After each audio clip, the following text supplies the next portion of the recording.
Since ancient times, people have possessed sacred powers, bestowed since the dawn of humanity. Thanks to supernatural abilities, the chosen ones challenged the established order of things. The ancient rulers subjugated the entire world and decided the destinies of their obedient subjects. The people revered the art of magic as a great blessing from heaven and a divine miracle. Among all the gifts, there was one dark force that inspired a primal fear. It was the cursed rune of Asura, bringing with it only destruction and death. Enraged villagers chased the wounded boy with the mark of the monster on his back. A crowd with torches and spears in their hands drove the unfortunate child away from the settlement. The bleeding fugitive rushed forward with his last strength through the deep, cold snow.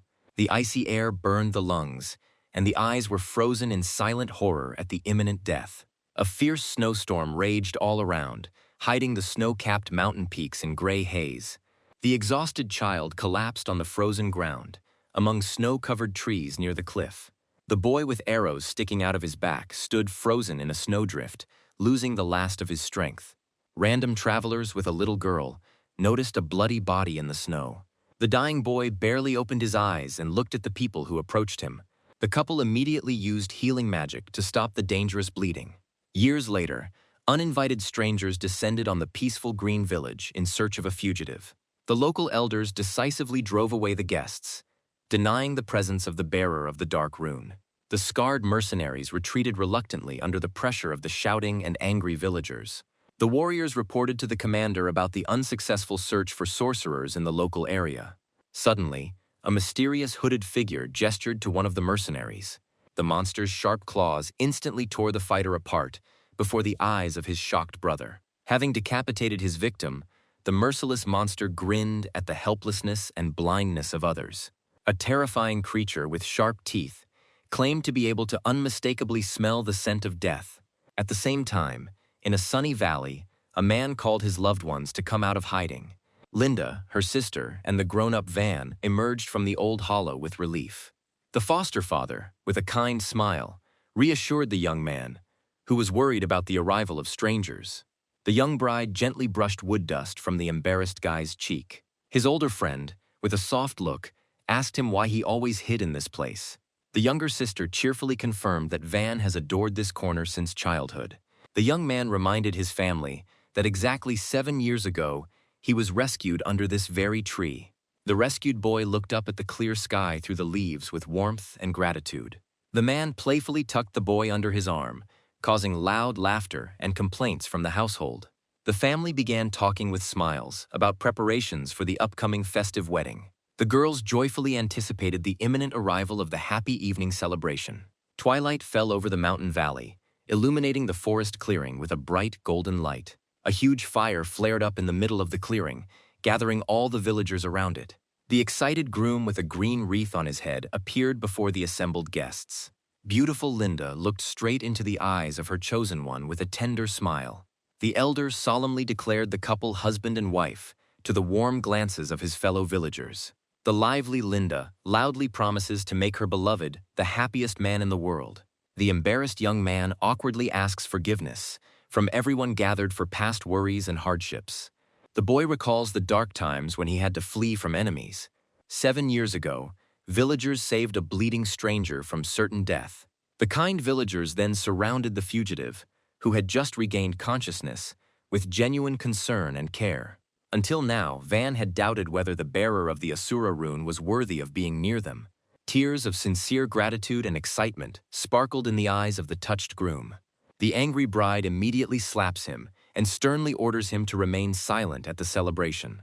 The girl firmly states that none of the residents have ever been afraid of his secret power. She honestly admits her past fears at their very first meeting many years ago. Soon, a terrible disaster befell their peaceful settlement, putting the lives of the villagers at risk. The bleeding young man bravely shielded Linda and saved the villagers from certain death. Therefore, the residents cast aside their doubts forever and accepted the boy into their large family. Linda, with a gentle smile, promises to overcome any future adversity only together. The happy guests laugh merrily and vow to protect the young man throughout his life. The adoptive parents tenderly embrace the lovers and offer to complete this ceremony. Van looks into the shining eyes of his beloved and utters the cherished words of declaration of love. The lovers seal their marriage with a tender and trembling kiss in front of their guests. At that very moment, an ominous figure begins to watch the celebration from the darkness of the forest.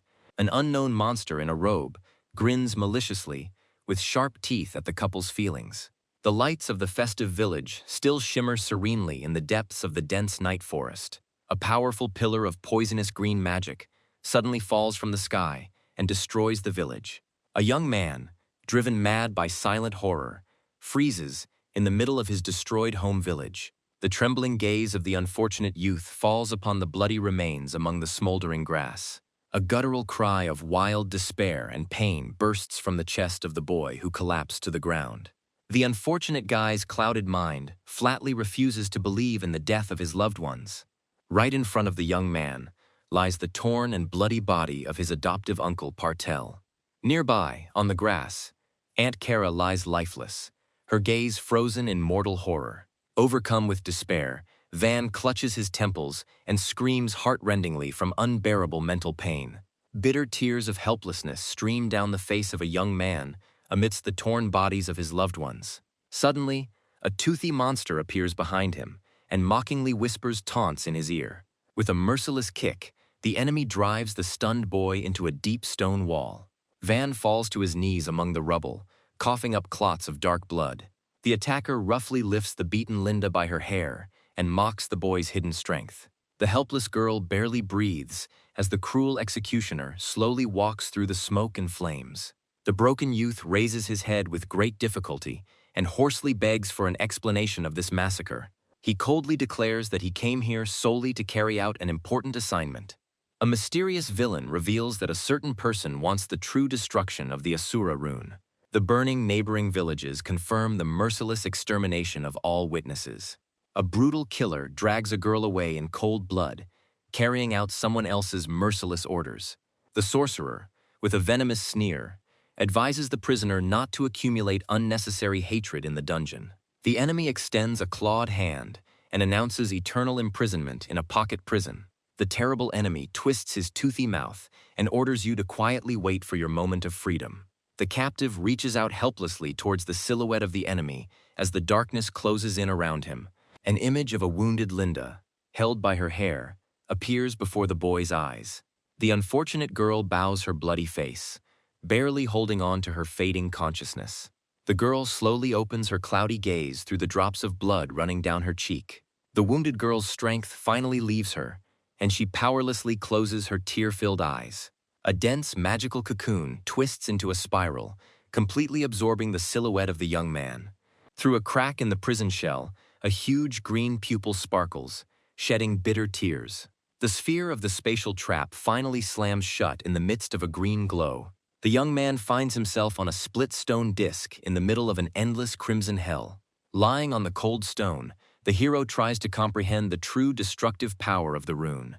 Bitter thoughts about the inevitability of fate and the hopelessness of the situation torment the broken guy. The prisoner realizes that his entire past life brought only death and misfortune to his loved ones. The young man's dull gaze freezes in deep despair from the realization of the death of his loved ones. The hero's exhausted body lies frozen on the stone, unable to overcome the cruel curse of fate. Painful thoughts about his deceased uncle, aunt, and dear Linda mercilessly tear his soul apart.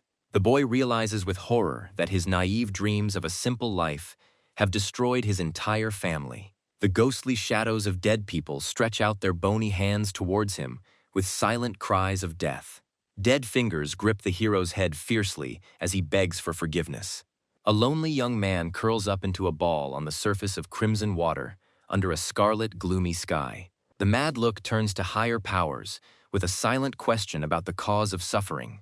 The exhausted prisoner slowly drowns in the abyss of unbearable mental anguish and universal pain. Unbearable mental anguish makes the guy pray for a quick and desired death. Heavy eyelids close in readiness to dissolve forever into the desired eternal peace. Suddenly, Linda's warm voice sounds in his memory, gently removing the heavy guilt from him.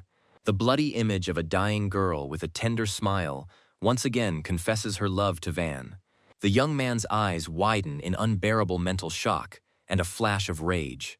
Overcoming his weakness, the The hero leans his hands on the ground and rises from his knees. A loud cry of denial, and the name of the beloved echo through the bloody darkness around. The realization of a terrible loss makes the guy shudder violently with burning despair. A red eye flares furiously through clenched fingers, rejecting the right to rest. A maddened scream of rage erupts, sending a powerful stream of dark power skyward. A piercing voice within demands that retribution be taken before facing death. Van digs his fingers into his skull and agrees with the thirst for cruel revenge on those who have offended him. The hero's face is distorted by a monstrous, toothy grin of an awakened monster of death. A wild, inhuman cry of destruction shakes the entire space of the Crimson Prison. The distorted image of a grinning enemy becomes the prime target for retribution. The demon, blazing with bloody flames, soars upward, promising to punish all his enemies. With a mad, furious roar, the monster vows to show his enemies the true power of destruction. The kind faces of the inhabitants of the peaceful village slowly flash before his inner gaze. The sufferer mentally begs his loved ones to give him a little more time to take revenge. Bowing in the crimson darkness, the warrior decides to meet death only after completing his revenge. The surrounding monstrous giants stretch out their claws and in chorus blame him for their terrible death. A whole crowd of mutilated ghosts rushes down furiously, screaming and thirsting for revenge. A dark silhouette standing among a crowd of dead people vows revenge even after thousands of years. Eyes glowing with a bloody light and a giant mouth freeze in a furious grin of rage. A shadow shrouded in darkness cuts through the ranks of attacking creatures with its blade at great speed. The first 200 years pass, filled with continuous bloody slaughter and screams. 4 centuries later, the hero mercilessly punches another monster through the chest. 600 years later, the young man who follows the path of the Asura continues his dance amidst destruction. A colossal creature with many mad eyes lets out a deafening cry of pain. In the darkness, an ancient carved mask rests silently, concealing true power. Through the impenetrable darkness, a giant and merciless red eye suddenly lights up. The warrior spends almost a whole millennium in endless battles against vile creatures. Another crushing blow sends a blinding column of energy straight into the sky. Plunging into a bloody nightmare, the dark entity draws new strength from the very depths of despair. The demonic image rushes forward through streams of blood in the endless agony of battle. An indomitable flame of vengeance in his chest raises the warrior to fight the gigantic enemy. A powerful counter-impulse destroys the enemy's flesh in a whirlwind of fragments and blood. A fiery sky with a black sun slowly covers the tormented earth with a veil. From the thick clouds of rising dust, the silhouette of a wounded body gradually emerges. The fallen fighter lies among the cracks, but his inner fire has not died out for a second. The warrior's scarred face freezes in long-awaited anticipation of peace and silence. Suddenly, a peaceful mountain landscape with an azure-clear sky appears before his eyes. In warm memories, the two sit on a hill and quietly talk about their future wedding. The companion, with a gentle smile, dreams of the birth of a son and daughter in their happy future. She rises to her feet, promising to build a cozy home for his joyful return. A beautiful beloved walks through a flowering meadow among flying white petals. Looking back with a tender gaze, the beauty calls this simple life a dream. The bright vision dissipates, and the single bloodshot eye opens again. From the pitch darkness emerges the terrifying, toothy smile of an ancient, merciless entity. A cursed mask with sharp scarlet fangs and mad eyes unleashes its power. With a deafening roar, dark streams of filth furiously tear through the crimson space. Having acquired a renewed armored body, the reborn warrior examines his claws. The indomitable god of death, with burning scarlet eyes, rushes forward, calling upon his faithful servants. His armored feet land with a crushing thud on the shattered ground. A colossal monster of intertwined bodies appears before the revived fighter. The killer gives the giant a chilling grin as he prepares for the final execution. The mighty warrior rushes upward and deals a crushing blow to the many-headed giant. A wave of fire of colossal power spreads out in circles from the furious fist of the dark warrior. Surrounded by flashes of black and crimson flame, the fighter rapidly circles through the sky. A blinding vertical beam of light energy pierces the defeated monster right in the crown. The black-eyed warrior mercilessly plunges his blade into the head of the grinning, terrifying monster. A powerful explosion of golden light shatters the giant's body into pieces in the middle of the cracked earth. A serene forest landscape, with a clear azure river and high mountains, opens up to the view. A gang of robbers mercilessly surrounds a wounded traveler in a clearing, begging for mercy. The bandit leader squats down in front of the victim and decides to take her organs. A black-haired warrior suddenly appeared from behind and calmly asked about the current year. The robber grins good-naturedly and informs the stranger about the arrival of the year 1500. The swordsman thoughtfully puts his finger to his lips and mentally compares the date the bandit named. The bandit leader's face instantly distorts with fierce rage and suspicion. The black-haired fighter calmly realizes that only 5 years have passed in the ordinary world of people. The leader's henchman, with a mad grin and bulging eyes, rushes to attack the hero. The remaining thugs stand frozen in complete stupor at the ridiculous audacity of the uninvited guest. The red-eyed fighter casts a chilling, menacing look at the attackers. With one swift blow of both hands, the warrior pierces through 2 attacking bandits at once. The dark swordsman bares his teeth slightly and flashes a crimson, ominous light in the darkness. Enveloped in a frightening dark aura, the hero turns to the stunned leader of the bandits. The black-haired warrior rushes forward with incredible speed and finishes off the remnants of the enemy gang. The lifeless bodies of the defeated thugs remain lying on the blood-soaked forest grass. The only surviving bandit screams in wild horror and clutches his weapon. An imperturbable fighter calls out to an enemy trembling with primal fear in the middle of a forest thicket. A frightening and promising grin appears on the black-haired warrior's face again. A vast geographical map of the ancient continent of Atun appears before the mind's eye. In ancient times, with the help of the great runecraft, many powerful countries arose here. Among all the territories, the vast lands of the most powerful kingdom on the continent stood out. Above the thick clouds, the majestic dark castle of the great and formidable kingdom of Zoe hovers. This state ruled the continent undividedly thanks to its invincible and terrifying army. Countless legions of terrifying mutants and magicians inspired indescribable horror in all neighboring lands. The swordsman clarifies the details of the clothing of the mysterious mage associated with Zoe's royal family. The captured bandit readily swears to the absolute truth of every word spoken. Tied upside down on a tree, the robber diligently lays out all the information he knows. The prisoner recalls a long-ago meeting between his leader and a mercenary named Kesarak in the office. A mysterious mage in a dark red robe offers the bandits a generous reward for the massacre. The bandits agree to carry out the noble person's cruel order without the slightest hesitation. Ruthless mercenaries set defenseless villages on fire and burn wooden houses to the ground. The thugs have to put in a lot of hard work to burn the huge mountains of corpses. The bandit hanging upside down tells of his employer's immediate departure after handing over the money. The suspended bandit recalls a striking girl with bright red hair. A gloomy young man with a fiery gaze thinks bitterly about the burnt body of his girlfriend. The captive cynically regrets that such a pretty person was not sold into slavery. Warm memories of his fallen comrades appear before the hero's eyes. Soon, a huge wooden lair of the bandits belonging to the leader Degiol appears ahead. Cruel guards drive a column of exhausted slaves and shower them with threats. Guards stand near a wooden cage with children, cynically discussing the profits of selling live goods. A sudden rumble at the gate makes the guards jump in fear and become alert. The bloody face of a dead guard appears in the opened viewing window. The black-haired fighter knocks down the wooden gate and instantly crushes the first enemy. Shrouded in a dark aura, the young man unleashes a furious punch straight into the ground. The horned mercenary barely manages to block the oncoming crushing attack.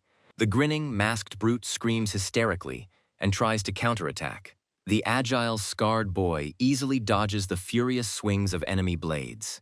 A powerful, bloody blow mercilessly pierces the horned enemy through and through. With his scarlet eyes flashing, the swordsman orders the dying man to be silent in an icy tone. A blinding crimson flash of energy instantly tears the bandit apart. The robbers who arrived were frozen in complete bewilderment at the massacre they witnessed. The uninvited guest walks leisurely through the camp, dragging his defeated enemies behind him. Throwing the bodies at the feet of the stunned bandits, the guy demands that their leader be called immediately. The scarred stranger calmly announces his desire to ask a few questions. The thugs surrounding him mockingly draw their bladed weapons to deal with him. From the depths of the camp comes an imperious order to retreat and not interfere. The mighty leader rudely pushes his subordinates away and saves them from death. A man with a black star on his forehead immediately senses that a stranger is a bearer of the runic gift.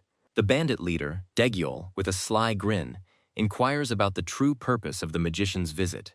The young man asks about an order placed 5 years ago by a magician through the mercenary Kesserak. The bandit leader thoughtfully rubs his chin and is amazed at the other person's awareness. The guy demands that Kesserak be handed over in exchange for a promise to spare everyone present. Daegyul, with a predatory grin, pretends to agree to share the necessary information. The robber's body is suddenly enveloped in crackling electrical discharges. The leader growls furiously that he will only answer to the lifeless corpse of his enemy. A huge column of blinding lightning with a deafening roar soars into the very sky.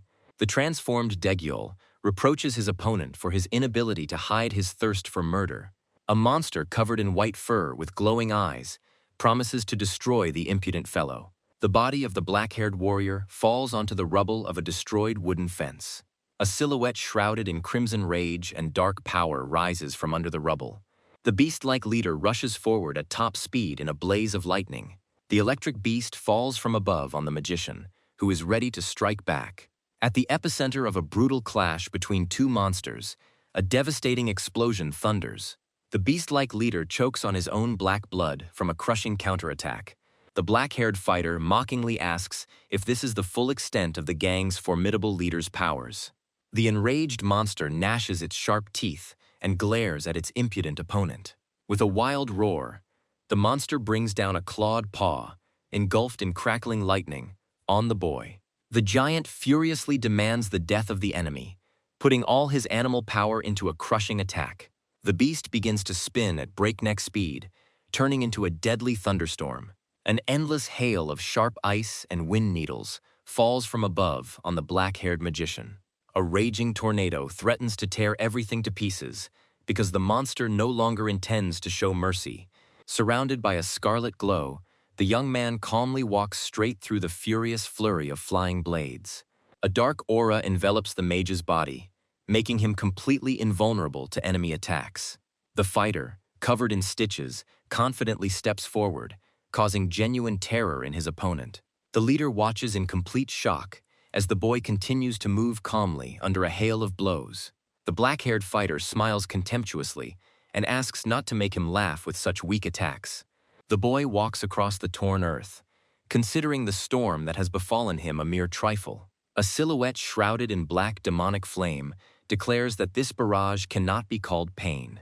The leader laughs madly at the top of the whirlwind and prepares to unleash all the accumulated power of the storm. The monster raises its hand and directs a blinding stream of lightning at the black-haired mage. With a mad grin, the monster dives down, wanting to grind the impudent youth into dust. The guy knows that an ordinary person would lose his skin and nerves from such a terrible element. A demonic face with glowing scarlet eyes coldly calls the enemy's efforts pathetic. Clenching his fist with boiling dark energy, the fighter considers such pain too superficial. A dark silhouette soars upwards towards the rays of the crimson eclipse. A nightmarish vision of many screaming, bloody faces gathers around. The hero's mighty fist pierces space with a flash of crushing energy. With a mad smile, the warrior demands even deeper pain and delivers the decisive blow. A crushing uppercut pierces the huge body of the fur-covered leader. The stunned beast, with its eyes wide open, flies high into the sky. The monstrous force of the explosion causes colossal shock rings to spread across the sky. A blinding column of light cuts across the horizon over endless forests and mountains. Bare feet in deep seams silently and softly land on the grassy clearing. A young man with a long black mane of hair breathes a sigh of relief as he looks at the flash in the clear sky. The guy stretches his muscular shoulders and gets ready to deal with the rest of the enemy squad. The magician, his eye flashing in the crimson haze, ominously suggests continuing the fun they had started. The surviving bandits freeze in place in wild terror and cannot move. The golden rays of the setting sun softly illuminate the peaks of distant mountain ranges. The entire forest clearing turns out to be strewn with the bodies of mercilessly slaughtered bandits. The only surviving bandit coughs heavily and chokes on his own blood. The young man asks the defeated enemy for the location of Kesserak in the kingdom of Nordia. The prisoner, trembling with mortal fear, begs for mercy and reminds him of the promise. The black-haired mage laughs loudly and assures the frightened bandit that it was just a joke. With a merciless blow, the young man instantly cuts the head of the defeated enemy in half. The killer calmly squats down and cynically declares his deception. With a mad look in his burning eyes, he sneers venomously at the helplessness of others. The black-haired mage walks slowly along the night path and ponders his plan of action. The guy decides to personally go to Kesserak and find out everything with his own eyes. Looking into the dark sky, the traveler asks his deceased relatives to wait a little longer. As a grim offering, he leaves behind a massive cross made from the bodies of his enemies. With a lit torch in his hand, the Avenger stands before a terrible tower of enemies. The young man steps forward firmly and vows that his bloody revenge is only just beginning. A torch thrown to the ground instantly bursts into a bright sheaf of hot sparks. The young sorcerer rushes on the road against the backdrop of a blazing flame behind him. With icy determination in his gaze, the traveler heads to the kingdom of Nordia. Soon, the port city of Nordia, bathed in the morning sun, comes into view. On a busy guild street, a strange beast strides rhythmically among a crowd of passers-by. In a dark alley, a magician's powerful fist smashes the face of another insolent man. A bloodied bandit falls to his knees before a menacing black-haired youth. The prisoner, terrified to death, quickly calls out the name of a certain Anna Dalton. The winner reproachfully remarks that he proposed to resolve the matter with a simple conversation. Having thanked him for the valuable information, the guy calmly walks over the bodies of the fallen. The Avenger hurries along the stone pavement and plans to find the woman in question. Suddenly, the hero's body is engulfed in a furious whirlwind of crimson destructive force. The internal magical energy begins to rage violently and burst outward. Mana is an invisible particle that fills the entire surrounding universe. Gifted people accumulate this elemental power within themselves and create powerful runes. Each mage's body serves as a special vessel for the safe storage of mana flows. Due to an excess of uncontrolled energy, the young man risks simply exploding into pieces. Clenching his hand into a fist, the sorcerer desperately tries to seal the escaping power. Breathing heavily, the boy falls to the pavement and holds back the remnants of the crimson glow.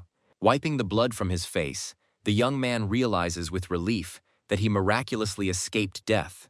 Now, because of the seal, the mage has access to only the smallest fraction of his former power. Looking at his burnt strands, the traveler decides to find out the reason for the mana's rampage. At this moment, the young man's path is blocked by the huge shadow of a muscular giant. A calm traveler politely asks a tall stranger to step aside from the road. 18-year-old giant Charlotte rudely declares that Mistress Anna has taken over the building. Hearing a familiar name, the black-haired guy looks up with satisfaction. The hero's eyes flash with a scarlet light from the joyful thought of the exact goal of the search. A lightning-fast uppercut from below crashes into the brute's chin with monstrous force. The big guy with the broken jaw throws himself back with a scream and falls on his back. Having advised the defeated guard to get some sleep, the young man confidently walks straight to the door. Beyond the threshold, a spacious bath complex opens up, with pools and clouds of steam. 3 blind guards block the young man's path, while the voice of the mistress demands that he leave immediately. The young man calmly adjusts the bandages on his hands and announces his search for the mercenary Kesserak. The woman in the bathhouse is mockingly surprised by such insolence and threatens the guy with imminent death. The guy on top demands to reveal all the mercenary's secrets, while the mistress laughs at his madness. A bathing lady with a long mustache gives the order to cut off the insolent, impudent man's chatty mouth. Blowing smoke from a thin pipe, the scarred lady anticipates a quick massacre of the stranger. The 3 blind warriors obediently respond to the order and flash with an ominous purple aura. The body of one of the guards rapidly increases in size and becomes covered with thick, dark fur. A powerful, long-clawed beast's paw is imbued with seething streams of purple magic. The servant, transformed into a beast, bares his sharp fangs and lets out a low, menacing growl. All three guards take the form of three-eyed monsters and prepare to tear the guest apart. The ferocious creatures rush forward at breakneck speed across the wide hall towards the young man. The dark-haired fighter stretches his bandaged hands and becomes enveloped in dark energy. With a lightning-fast movement, the guy meets the first monster with a crushing direct blow. A heavy fist smashes the monster's jaw, sending blood spraying out and fang fragments flying. With slight irritation, the young man delivers another swift lunge at his opponent. A powerful blow from below throws the beast's enormous carcass straight up to the high ceiling of the hall. With a sharp, circular motion of his leg, the guy forcefully slams the last monster into the rocks. Having easily defeated the attackers, the dark-haired warrior lands smoothly with his hand on the slabs. Shrouded in a dark haze, the fighter rises to his feet and looks menacingly at the remaining enemies. The surviving beast-like guards stand frozen in complete stupor before the dangerous stranger. With eyes glowing scarlet, the young man instantly rushes forward, punching through the air. Leaving behind a bright trail of light, the fighter rushes towards the monsters at great speed. A crushing dual strike of unprecedented power overtakes the remaining opponents in the bathhouse. A powerful burst of energy throws the monsters high up to the very vaults. A huge hole appears in the stone dome of the bathhouse, revealing a clear blue sky. Having dropped nimbly to the floor after the crushing attack, the young man remains unperturbed. Looking around, the dark-haired fighter slowly walks towards the stunned owner. The guy stands up among the clouds of steam and offers a peaceful conversation with a slight grin. Struck by the magical power, the woman acknowledges the alien force and reports Kesserak's departure. Having heard the unpleasant news, the young man, puzzled, asks for the target's location. The swimmer leans against the edge of the pool and declares that she trades information for money. The uninvited guest calmly asks the price, surprised by his interlocutor's sudden compliance. The black-haired traveler assures that he did not want to kill anyone and is ready to pay honestly. Taking a drag on her pipe, the hostess names a fabulous price of 10,000 gold coins. Realizing the enormous size of the required payment, the guy awkwardly admits that he doesn't have enough money. A saddened woman climbs out of the water and reminds us of the impossibility of a free deal. Taking a step forward, the young man confidently inquires about ways to quickly obtain the required amount. Covered with a towel, the information trader looks at his stern face with curiosity. Looking at the young man's scarred hands, the hostess asks about the reasons for the blood feud. The black-haired guy coldly tells the hostess to mind her own business and heads for the exit. Turning around, the swordsman with a burning gaze threatens to tear his interlocutor's mouth apart if she asks any unnecessary questions. The long-haired girl only smiles mischievously and looks after the stubborn young man with curiosity. With a sarcastic smile on her lips, the woman mockingly says a phrase about how scared she is. Soon, the young swordsman finds himself on a bustling mercenary street in the distant kingdom of Nordia. The registrar at the mercenary guild loudly informs the guy that his registration has been successfully completed. The employee explains that newcomers will have to wait until all the assignments are sorted out by veterans. The young warrior folded his arms over his chest and sighed at the need to waste extra time. The black-haired fighter recalls his recent thought of intimidating the merchant in order to obtain valuable information. The dangerous aura of that mysterious lady promptly told him not to make powerful enemies for himself. A hooded stranger suddenly appears and asks the guild for any warrior without experience. The guy with the blood-red gaze immediately reacts to such a strange and successful request. The quirky receptionist behind the counter cheerfully points out to a customer the new recruit standing nearby. The mysterious guest asks again doubtfully, looking at the dark figure near the counter. Turning to the client, the dark-haired fighter directly confirms his status as a novice mercenary. The mysterious girl takes hold of the edge of her hood and promises to explain the nature of the assignment. Taking off her cape, 18-year-old Leon 8 demands to take charge for one night. The young man and the quirky employee are momentarily shocked by this ambiguous request. The frustrated young man advises the strange girl to go to a brothel with her requests. The embarrassed aristocrat shouts after the departing warrior that she is only looking for a bodyguard. The offended customer suggests that she first hear a huge reward and only then refuse. A massive brute intervenes in the conversation and offers to do the job for 10,000 gold. The announced amount of the colossal fee makes the departing brunette freeze in place. A proud aristocrat flatly refuses to hire a recognizable veteran with a distinctive face.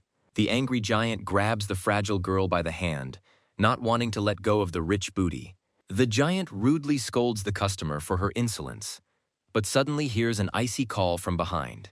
The young mercenary looms gloomily behind her and demands that she immediately remove her hands from her employer. The young man's eyes flash with anger as he rudely calls the insolent giant a dirty piece of trash. Meanwhile, in a distant night forest, the bloody glow of a cruel and merciless massacre blazes. A bleeding peasant begs merciless killers to spare the life of his little son. The bandits discuss harvesting the victim's organs and recall an important mission to kidnap a noble person. The one-eyed monster gives his subordinate the order to select the best fighters for a secret sortie.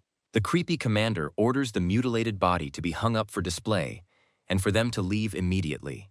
The bloodied victim hangs limply on taut ropes and groans in terrible agony. The subordinate agrees to carry out the order, but suddenly screams in horror. An unknown crimson force suddenly lifts the frightened scout into the air above the clearing. The fighter, hovering in the air, in a wild panic, asks Sir Merkel about the reason for his sudden anger. A cruel monster, with a sinister grin, declares that one victim is not enough for him. The sharp claws of the terrible monster reach out to the captive with the intention of cutting him up and hanging him nearby. A chilling cry of pain echoes over the distant mountain peaks and dense forest. In the semi-darkness of the tavern, a dangerous stranger greedily sinks his teeth into a piece of juicy raw meat. The customer sitting opposite, with a drop of sweat on her cheek, silently endures this disgusting sight. Unable to bear this behavior, she abruptly hits the wooden table with her clenched fist. The hum of voices in the spacious hall of the inn immediately drowns out this sharp sound. With indignation on her face, the client asks who would eat such slop. The girl is furious and demands that they stop using the defeated bandit instead of a regular chair. In response, the swordsman only calmly asks if she would like to sit on this strong man herself. The mercenary forcefully slams the screaming brute into the floor, delighting his employer with his skills. Sitting opposite each other, they continue their argument about the inadmissibility of treating people like things. The black-haired fighter gets down to business and asks directly how far he will have to lead her. The employer points to the map and tells about the route through the forest to the border of the kingdom. The guy is overcome with doubts because of the huge fee of 10,000 gold for the usual road. He looks closely at his companion's face, suspecting that she is an important fugitive from a noble family. With a nervous smile, the person declares that she is simply the beloved daughter of a rich merchant. The young man leans closer and pierces the girl with a distrustful look from his blazing scarlet eyes. The client turns away offended and suggests simply finding another bodyguard. The mercenary calmly sips his drink and immediately politely apologizes to his valuable client. Rising abruptly from the table, the dark-haired warrior suggests setting out immediately. With a confident air, he adds that he has no intention of wasting his mistress's precious time. Soon the travelers find themselves among gloomy forests, against the backdrop of the majestic mountain peaks of Gaisolso. The couple moves forward at a quick pace along a rocky path through dense green vegetation. The companion notes with relief that they have already covered half of the planned route.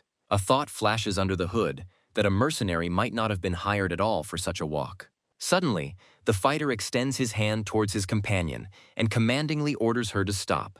The worried girl tries to ask a question, but her companion gestures for her to remain silent. The warrior clearly detects dangerous vibrations of alien magical energy in the air. A swift black silhouette of an enemy rushes between the trees at great speed. Listening to the sounds of the thicket, the guy hears the approach of rapidly running enemies. He instantly recognizes 4 attackers approaching them at high speed. Among the approaching enemies, a terrifying, muscular monster with a single eye on its chest stands out. The monster screams furiously about the ban on peeping and releases a blinding flash of energy. The dark-haired fighter's eyes widen in surprise from the powerful blast wave. A destructive beam of mana rushes forward at breakneck speed, destroying everything in its path. The eyed monster loudly orders his subordinates to capture the daughter of the noble Leon family alive. Looking at the smoking crater in the ground, the mercenary calmly calls this terrible blow only a warning. The satellites tensely bend towards the ground, preparing for the inevitable deadly collision. The guy turns around at lightning speed at the sound and calculates the trajectory of a surprise attack. 3 agile masked killers dive down on him from above with drawn blades. There is a loud metallic screech as the first wave of enemy attacks is parried. At this moment, the 4th attacker makes a dash towards the girl who has fallen defenselessly to the ground. The guy in black instantly blocks enemy blades with his bandaged forearms. Turning around, he knocks down the killer who was approaching his companion with a sharp kick. The young man's powerful fist slams with crushing force straight into the attacker's stomach. The enemies look at the cracked ground and their fallen ally in shock. A young man shrouded in a dark aura sternly warns the girl to stay closer. Scarlet flames flare up around his body as he orders her not to move an inch. The frightened saleswoman nods quickly, looking at his red glowing eyes. Turning to the remaining mercenaries, the fighter calmly asks about their intentions. An adversary armed with a sword demands that the girl be handed over in exchange for his life. The young man offers to leave for 10,000 gold coins with a grin, but is refused. The mercenaries, with drawn blades, simultaneously rush at the guy who has taken a stand. A furious whirlwind of swift parries and blows flares up in the air. The hero's rapid attacks create a whole network of shining scarlet streaks across the clearing. A barrage of crushing fist blows methodically breaks through the attacker's defenses. The red-eyed fighter calmly aims his clenched fists straight at the target. Enemies are sent flying in all directions by the incredible kinetic power of the attacks. Taking a confident step forward, the swordsman instantly closes the distance to his enemies. The mercenaries mockingly call the young man an inexperienced youth who does not possess runic magic. The swordsman merely smirks at their stupidity and begins to unleash his true power. The black-haired guy's cold gaze expresses contempt for self-confident fools. With a swift dash, he slips right under the raised blades of his enemies. A furious flurry of the heaviest blows falls on the bodies of the opponents in a solid wall. A powerful hand in dark bandages is tightly clenched into a strong, unbreakable fist. The final crushing blow shakes the earth and raises a cloud of dust around. Destructive energy tears the attackers to shreds in a bloody flash. The echo of a powerful explosion and a bright scarlet flash momentarily illuminate the night forest thicket. The raging crimson energy gradually subsides, leaving only scorched earth. On the torn path, all that remains of the overconfident mercenaries are bloody boots. With a sigh of relief, the young man reproaches his fallen enemies for their astonishing stupidity. The shocked girl cannot believe the colossal power of the young defender. The companion understands that her father would be delighted to see such skill. Suddenly, in the dark depths of the forest, a new ominous light of alien mana flares up. The swordsman immediately understands that the main enemy has finally decided to emerge from the ambush. A huge, creepy monster emerges from the thicket, struck by the guy's mana reserves. The monster offers a quick death for the girl's handover, but receives a rude refusal. The enraged giant instantly concentrates a deadly charge of his magic. The young man calmly calls out to his frightened companion just before the enemy attacks. The black-haired fighter asks the girl directly about her true origin. Caught off guard, the fugitive begins to stutter and make excuses in fear. Without waiting for a long explanation, the guy firmly grabs his companion by the hood. The young man, with an unperturbed expression, declares that he will not listen to his companion's empty excuses. The frightened aristocrat screams in horror from the swift and dizzying fall. The fugitive's face is comically distorted with rage as she tries to swear harshly. The enemy monster, with an eye in its palm, reacts in surprise to the opponent's clever maneuver. The dark-haired swordsman's cold gaze flashes with a scarlet fire, assessing the danger. A powerful beam of destructive magic crashes into the sheer cliff with a deafening roar. The nimble guy lands smoothly on his feet at the very edge of a fresh, deep rift. A huge, deep furrow stretches across the ground from a monstrously powerful magical blow. The indignant woman furiously shouts at the guy, accusing him of mortal carelessness. The monster is perplexed by the strange connection between the employer and her impudent servant. The black-haired warrior reflects on the enemy's high skill in controlling the flow of mana. He quickly realizes that the enemy intends to capture his companion alive. The young man then calmly promises to turn a blind eye to the lie, which causes a new storm of indignation. Without further ado, the guy warns the girl that he's about to simply throw her into the bushes. A strong hand unceremoniously grabs the employer by the collar for her own salvation. With a mighty throw, the warrior sends the screaming aristocrat into the safety of the forest thicket. The person flies far ahead and disappears as a shining point among the tall trees. The muscular monster growls angrily, taking a fighting stance in the middle of the cracked earth. The heavy beast pushes off the torn surface of the earth with crushing force. The giant rushes straight along the vertical wall in pursuit of the elusive youth. In the air, the swordsman turns sharply and concentrates crimson energy in his fist. A dark aura wraps around his arm in a tight cord before delivering a crushing blow. The precise thrust hits the monster squarely in the torso, creating a bright flash of kinetic force. With a quick somersault, the guy goes behind the monster's back, leaving a scarlet trail of eyes in the air. Another series of furious attacks falls upon the huge body of the armored enemy. After a successful combination, the black-haired fighter confidently freezes on the rocky path. The villain only grins maliciously, while the young man anxiously realizes the futility of his blows. The swordsman frowned sullenly, guessing that the enemy had an invisible protective barrier. A creepy adversary named Merkel is eager to deal with the guy first, and then the girl. Baring its jaws, the monster ominously anticipates a bloody and painful massacre of the fighter. The creature raises its clawed hand, preparing to release a charge of destructive energy. A colossal shockwave rushes down the steep slope in a blinding stream. A deafening explosion sweeps away everything in its path, raising whole clouds of dust and debris. From a cloud of dust, the giant launches a swift attack, encountering a solid block from his opponent. The young man withstands the heaviest onslaught of an enemy, whose muscles have been strengthened by telekinetic power. The defender's legs struggle to maintain balance under the constant physical pressure. At the very epicenter of the violent collision, a ring of dense, compressed air flares up. The monster's unexpected swing of the leg makes the guy instantly react to the threat. Another scarlet magical sickle cracks open the space above the battlefield with a roar.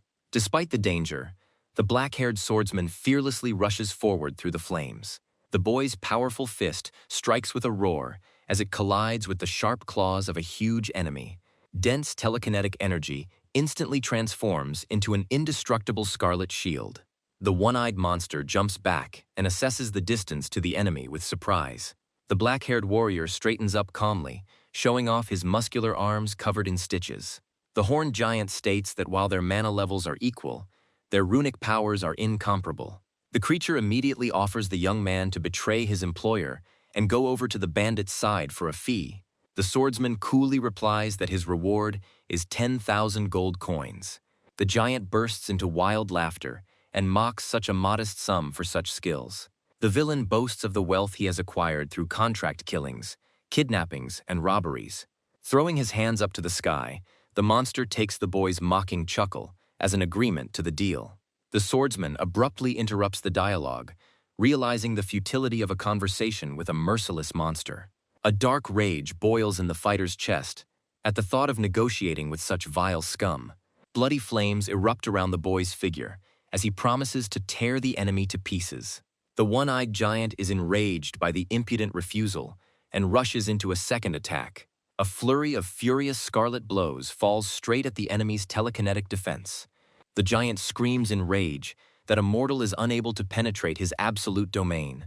Like lightning, the black-haired fighter cuts through space with a swift counterattack. The heavy impact throws the monster's massive body back towards the rocky slope. Countless crimson flashes explode in the air, crushing the remains of the enemy barrier. A precise, straight thrust of the fist pierces through the giant's dense magical aura.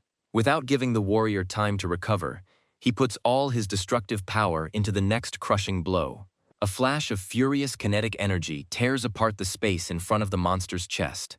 The giant's distorted face breaks out in cold sweat from the realization of the impending danger. A powerful jab to the jaw sends the one-eyed monster flying back with a stunned scream. The guy unleashes a colossal force from above, compressing the air into a concentrated sphere of impact. The monster crashes back into the torn earth with a crushing roar. Rising from the clouds of dust, the enraged creature finally decides to destroy the impudent fellow. Enormous boulders rise into the air, under the influence of the enemy's awakened telekinetic power. A blinding column of bloody light rushes into the dark skies right in the middle of the forest. The giant forms a magic triangle with his hands and concentrates all his mana into one attack. The deadly technique of telekinetic strike is filled with a crimson, destructive glow. The dull roar of the magical wave carries far beyond the forest expanses to the mountain peaks. The enemy unleashes its accumulated power forward, hoping to wipe the opponent off the face of the earth. The creature screams hysterically, not understanding how a person can withstand such colossal pressure. The swordsman calmly lowers his palm through the wall of fiery telekinesis without a single scratch. The young man asks with icy calm about their supposedly equal amounts of mana. Behind the warrior's back, the cyclopean face of an ancient demon with flaming scarlet eyes materializes. Panic paralyzes the giant at the sight of the true scale of the alien energy. The one-eyed beast suffocates from the unbearable pressure of an incomprehensibly enormous force. A crimson wave rushes forward as the boy indifferently utters the final word. The black-haired fighter sends the huge opponent straight to hell. The young man's eyes flash with a scarlet light in the gathering darkness around him. A flurry of furious blows falls on the body of the defeated enemy. A hard fist crashes into the enemy's flesh at great speed. A colossal pulse of dark energy blows the monster to pieces. A scarred, pale hand falls relaxed to the feet. The guy slowly adjusts the dark bandages on his forearms. Ahead of him stretches a long furrow from the giant he threw away. A powerful explosion of dust and rock debris shoots into the sky. The young warrior steps forward resolutely through the swirls of scarlet flame. He gloomily contemplates returning to his employer. Legends about the magic of blades and power over time come to mind. Dark shadows envelop the cold and inaccessible mountain peaks. The boundless cosmos preserves the memory of forces that defy the laws of physics. The image of the creepy demon is reminiscent of the worst pattern magic of Shirakugaru. A majestic view of a misty valley opens before your eyes. The mercenary returns to the forest wilderness and sees his employer. The rescued woman screams at him in panic because of the sudden fight. She turns around in fear at the sound of a distant explosion in the gorge. The guy with a crazy gleam in his eyes asks about her secret goals. Having cooled down, the young man calmly demands his honestly earned fee for the escort. The client's trembling hand hands him a heavy bag of coins. Having received the reward, the mercenary turns around and walks away down the path. The warrior looks back at the hesitant call with slight bewilderment. The woman looks away and confirms that he is now free. Secretly, she does not want to drag such a young fighter into the coming war. The blue-haired lady looks sadly after the departing defender. Left alone, she decides to hurry to her native estate. The gaze is transferred to the deep spiral staircase of the third residence. A heavy bag of gold falls with a dull thud onto the stone floor. The queen on the throne admires the fighter's hidden trump card. The young man demands the promised information, but the hostess takes only part of the payment. The red-eyed fighter looks suspiciously at his cunning interlocutor. The woman with the pipe admits failure in her search for Lord Ketterak. She offers to reveal the identity of the one who knows his location. The young man listens attentively to the story about the Teze mercenary group. Dark silhouettes of the gang's dangerous mercenaries appear before my eyes. It turns out that Lord Ketterak himself is at the head of this criminal gang. The group's influence grew to the scale of a border kingdom. Now it has become much more difficult to find the Lord among the huge web of bases. The girl says that she is not so easy to deal with, while the guy listens to her in the hall. She confidently points her finger and announces that she has found one of the leaders of Teze. The interlocutor demonstrates a description of a dangerous man with a long scar on his face. This brutal, cold-blooded mercenary possesses a dangerous innate power of concealment pattern. The black-haired swordsman thoughtfully reasons that through this enemy, he can reach the Lord. A young man with a burning scarlet gaze tries to find out the exact location of the enemy. The hostess sits leisurely on the throne with a smoking pipe and reveals the desired city. At this time, events move to the capital of Valde, in the distant kingdom of Bogra. A mountain of lifeless bodies lies on the street at night near the Merkel clan headquarters. Inside the gloomy stone corridor, the steps are literally covered in fresh, dark blood. The surviving bandits panic and shout to their comrades and try to escape from the trap. The merciless blades instantly catch up with those fleeing and leave splashes on the walls. The bald warrior turns around and sees with horror the figure of the executioner approaching in the darkness. In despair, he screams hysterically and demands an explanation for the reason for the brutal reprisal. The impassive killer, his face bloodied, coldly replies that he is only following orders. The attacker is enveloped in a bright azure aura and calmly wipes the blade on his hand. The scarred man states outright that this clan has completely failed the Lord's task. The frightened enemy furiously justifies himself and shouts about the sudden appearance of the monster. The fugitive blames his interlocutor for the death of their leader and helplessly points his hand at him. The mercenary sighs demonstratively and puts the long, deadly blade behind his back.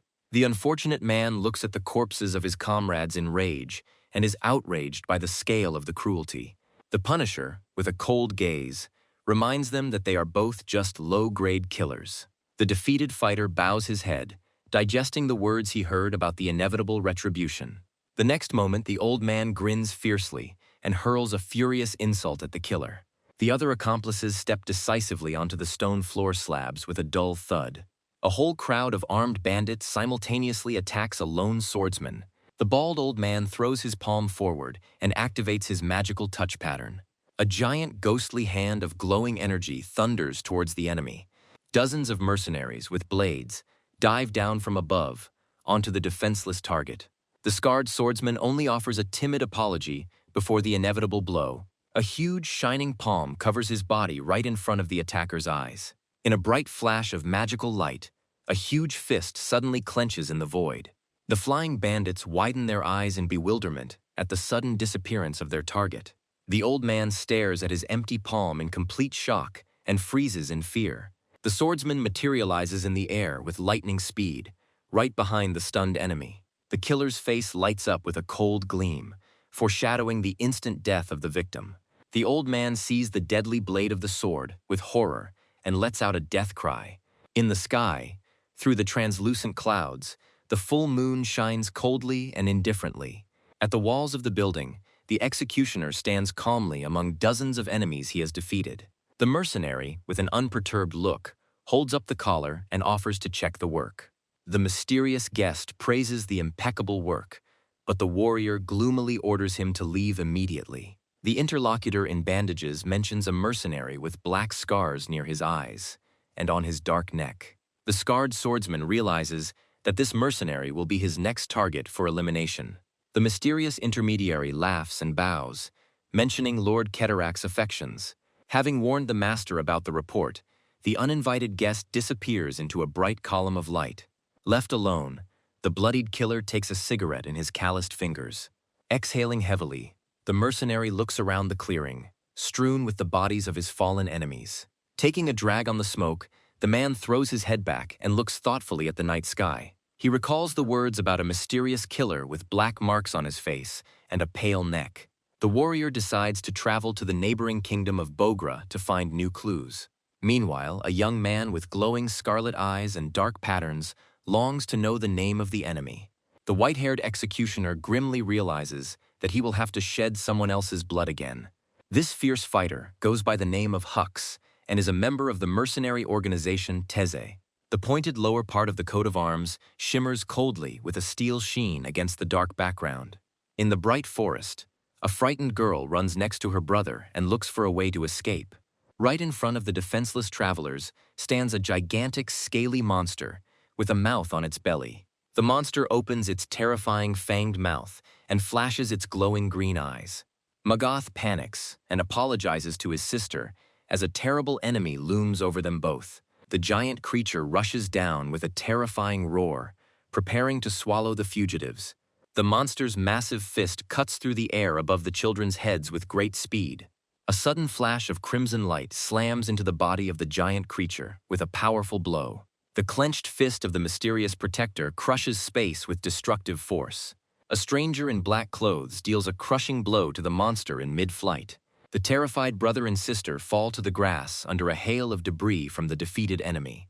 The monster's body, torn in half, explodes into a fountain of scarlet blood and falls to the ground. The savior in a deep hood inquires about the condition of the stunned girl. He warns that predatory monsters are circling in the sky and advises leaving the danger zone. The girl warmly thanks the wanderer, But the warrior calmly asks him not to worry. The rescued ones happily invite him to go to their nearby tavern and have a tasty meal. The traveler agrees to the invitation, as he had been looking for a suitable overnight stay for a long time. 13-year-old Orphan declares with a smile that she knows absolutely every tavern in the area. The man in the cloak asks if the boys know a place called Blue Night. The children exclaim in amazement, because this is the tavern that their humble family owns. The young cook proudly introduces herself and points to her younger brother Magat. The boys, with undisguised curiosity, ask the mysterious warrior to tell them his name. A gloomy traveler with scarlet eyes under a hood briefly introduces himself as Van. A delighted orphan invites her new acquaintance to follow them through the picturesque mountains. In the middle of a dense forest on the outskirts of the kingdom stands a wooden tavern building. As they approach the house, the travelers see an angry boy named Cassia greeting them. Orphan gently strokes the child as he approaches and apologizes for the delay due to the monsters. The angry boy screams in shock, asking about his wounds, while Orphan smiles and talks about being saved. The young man asks again in surprise, while the girl persistently pushes him to thank his savior. The blonde points to a silent, hooded warrior named Van standing nearby. The travelers approach a house in the thicket, while the elder orders Cassie to quickly bring the guest inside. The children and the guest enter the spacious hall of the tavern, where wooden tables with candles are arranged. The hooded wanderer curiously asks if the children themselves run this tavern. The blonde girl turns around and explains with a smile that they are living under someone else's care. The swordsman thoughtfully asks again about the guardian, carefully examining his young interlocutor. Orphan kindly explains that all the orphans gathered here came from different places. She mentions that Lily and Ain lost their families in the war, and that Hasia's house was destroyed by monsters. A dark-haired boy with a sad look silently listens to the sad story of his past. The girl continues her story and adds that Maggot's family was mercilessly slaughtered by mercenaries. Against the backdrop of a tall silhouette, she speaks warmly about how a kind uncle saved them from death. The mysterious traveler quietly repeats the word uncle to himself, hiding his face in the shadow of his hood. A tall, fair-haired man with a scar comes out into the hall and thanks the traveler for saving the children. A warrior in a dark cloak sits at a table and notices with a grin an unusual resemblance to someone important. Flashing his scarlet eyes from under his hood, the traveler speaks of the resemblance of the owner to his target. A large man with a deep scar on his face looks at the guest with coldness and intentness. The tavern owner bows politely and assures that he is a simple, humble cook. The swordsman recalls the valuable words of his informant and continues this tense dialogue. The guest talks about the host's culinary art, and the giant thoughtfully rubs his chin. A guy in a hood offers to personally evaluate the culinary skills of the local owner. The owner of the house gently warns that noisy children in the kitchen may disturb the traveler's rest. The red-eyed wanderer insists on his own and suggests meeting early in the morning. The man agrees to cook food at dawn, when all the other inhabitants are asleep. The owner of the establishment decides to go to bed early, and the traveler approves of his choice in a calm tone. The giant asks Orphan to show the guest to the room, and she is genuinely surprised by his friendliness. The muscular warrior answers the girl's question about trust thoughtfully and mysteriously. A creepy, insane smile appears on the man's face, illuminated by a dangerous thirst for blood. Deep night falls, and a dark sky with bright stars stretches over the mountain forest. The girl leads the guest into a wooden bedroom with children's beds and offers help. The wanderer calls out to his guide by name when she is about to leave the room. With his back to her, the swordsman coldly declares that he did not save the children for the sake of saving them. Orphan remarks with a smile that Hux's uncle once said exactly the same words. Having said goodnight, the blonde goes out the door and leaves the warrior alone. In the darkness of the corridor, a muscular man quietly draws a long, sharp blade. A scarred killer quietly enters a bedroom and looms over a sleeping guest with a blade. The man abruptly raises the deadly blade over the head of the peacefully lying boy. The next moment, a hand in thick bandages lightning fast intercepts the flying blade. The attacker freezes in utter shock and looks with fear at the warrior who parried the blow. A powerful blow from a jagged blade crashes with a ringing sound against the guy's indestructible block. The black-haired youth flashes his scarlet eyes angrily and declares that he has been waiting for this moment. The attacking innkeeper stands frozen in shock before the terrifying power of his adversary. The man recalls his recent secret report about a suspicious spellcaster in a tavern. A mysterious interlocutor from the blue projection orders him to be transferred here immediately. The cautious owner of the establishment suggests first following the target and not scaring it off. The silhouette in the projection reluctantly agrees to this plan and orders everything to be kept under control. The young fighter contemptuously reproaches his false guardian for hypocrisy and cruel reprisals. The boy, consumed by a crimson rage, demands that the hideout of the scoundrel Kesserak be immediately revealed. The tavern owner realizes with horror that the impudent guest knew the whole truth about Theseus in advance. Determined to keep the secret, the innkeeper flatly refuses to answer questions. Having calmly listened to the refusal, the young warrior clenches his strong, bandaged fists for battle. Taking a confident fighting stance, the young man threatens to cut off the enemy's limbs one by one. The enemy surrounds himself with an azure glow and offers the stranger to leave in peace. The dark-haired warrior grins as he reminds us who it was that first attacked the sleeping guest. Having understood his opponent's mood, the innkeeper coldly bows his head for the decisive attack. With a quick movement of his hand, the man takes out a stack of paper scrolls with ancient symbols. Glowing runes fill the room with a blinding swirl of magical summoning formation. The young man's eyes widen in amazement at the sudden distortion of the surrounding space. A blinding flash of teleportation instantly engulfs both fighters in a blaze of magic. The dark-haired fighter's feet land firmly on the cold stones amidst the green mist. Looking around, the young man cautiously tries to understand his surroundings. Around it stretches a gigantic underground cave with high, gloomy vaults. The deep stone shaft of the well goes high up and is lost in the impenetrable darkness. The boy immediately recalls Uncle Partel's instructions on the art of runic formations. Ancient signs are capable of accumulating a huge amount of mana for instant release. Having carefully examined the empty walls, the warrior is surprised by the sudden disappearance of the enemy. A sudden slashing blow from the blade leaves a bloody cut on the boy's cheek. Sensing someone else's hidden mana, the young spellcaster jumps back in shock from the invisible enemy. A furious barrage of shining magical sickles rapidly attacks the dodging guy. The young man quickly retreats across the slippery stones from the storm of blows, deftly moving his legs. Another crushing surge of energy shatters the rock with a terrible roar. The warrior instantly counterattacks and rushes forward through clouds of stone dust.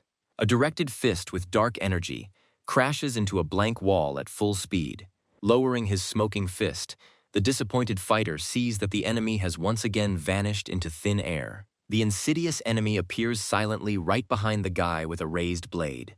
The massive blade releases a blinding arc straight at the hero's unprotected back of the head. The black-haired warrior curses and miraculously escapes death with an acrobatic jump. A destructive sickle of energy rumbles as it plows a deep furrow into the thickness of the stone. The fighter freezes in alarm, not hearing the slightest rustle and not sensing the enemy around him. The red-eyed fighter frowns at his opponent's stealthy runic prowess. The silhouette of a mercenary glides softly across the stone vaults of a cave in a ring of glowing mana. The assassin crosses his long blades in front of him and prepares to deliver the decisive blow. The black-haired youth rushes quickly through the dark tunnel, escaping from a new attack. In such a tight space, it becomes increasingly difficult for him to track down the invisible enemy. An azure flash cuts through the air as the enemy suddenly dives down from above. The swordsman nimbly jumps to the side, falls to the ground and feels for the stranger's trail. The hero's eyes flashed scarlet, and he made a sharp dash forward through the clouds of dust. The ghost fighter freezes in the middle of the passage, waiting for an imminent collision. The mercenary's face suddenly shows genuine horror at the magician's furious speed. The young man glares straight into the frightened eye of his opponent. A rune-covered hand pierces the shimmering barrier of the enemy's defense with lightning speed.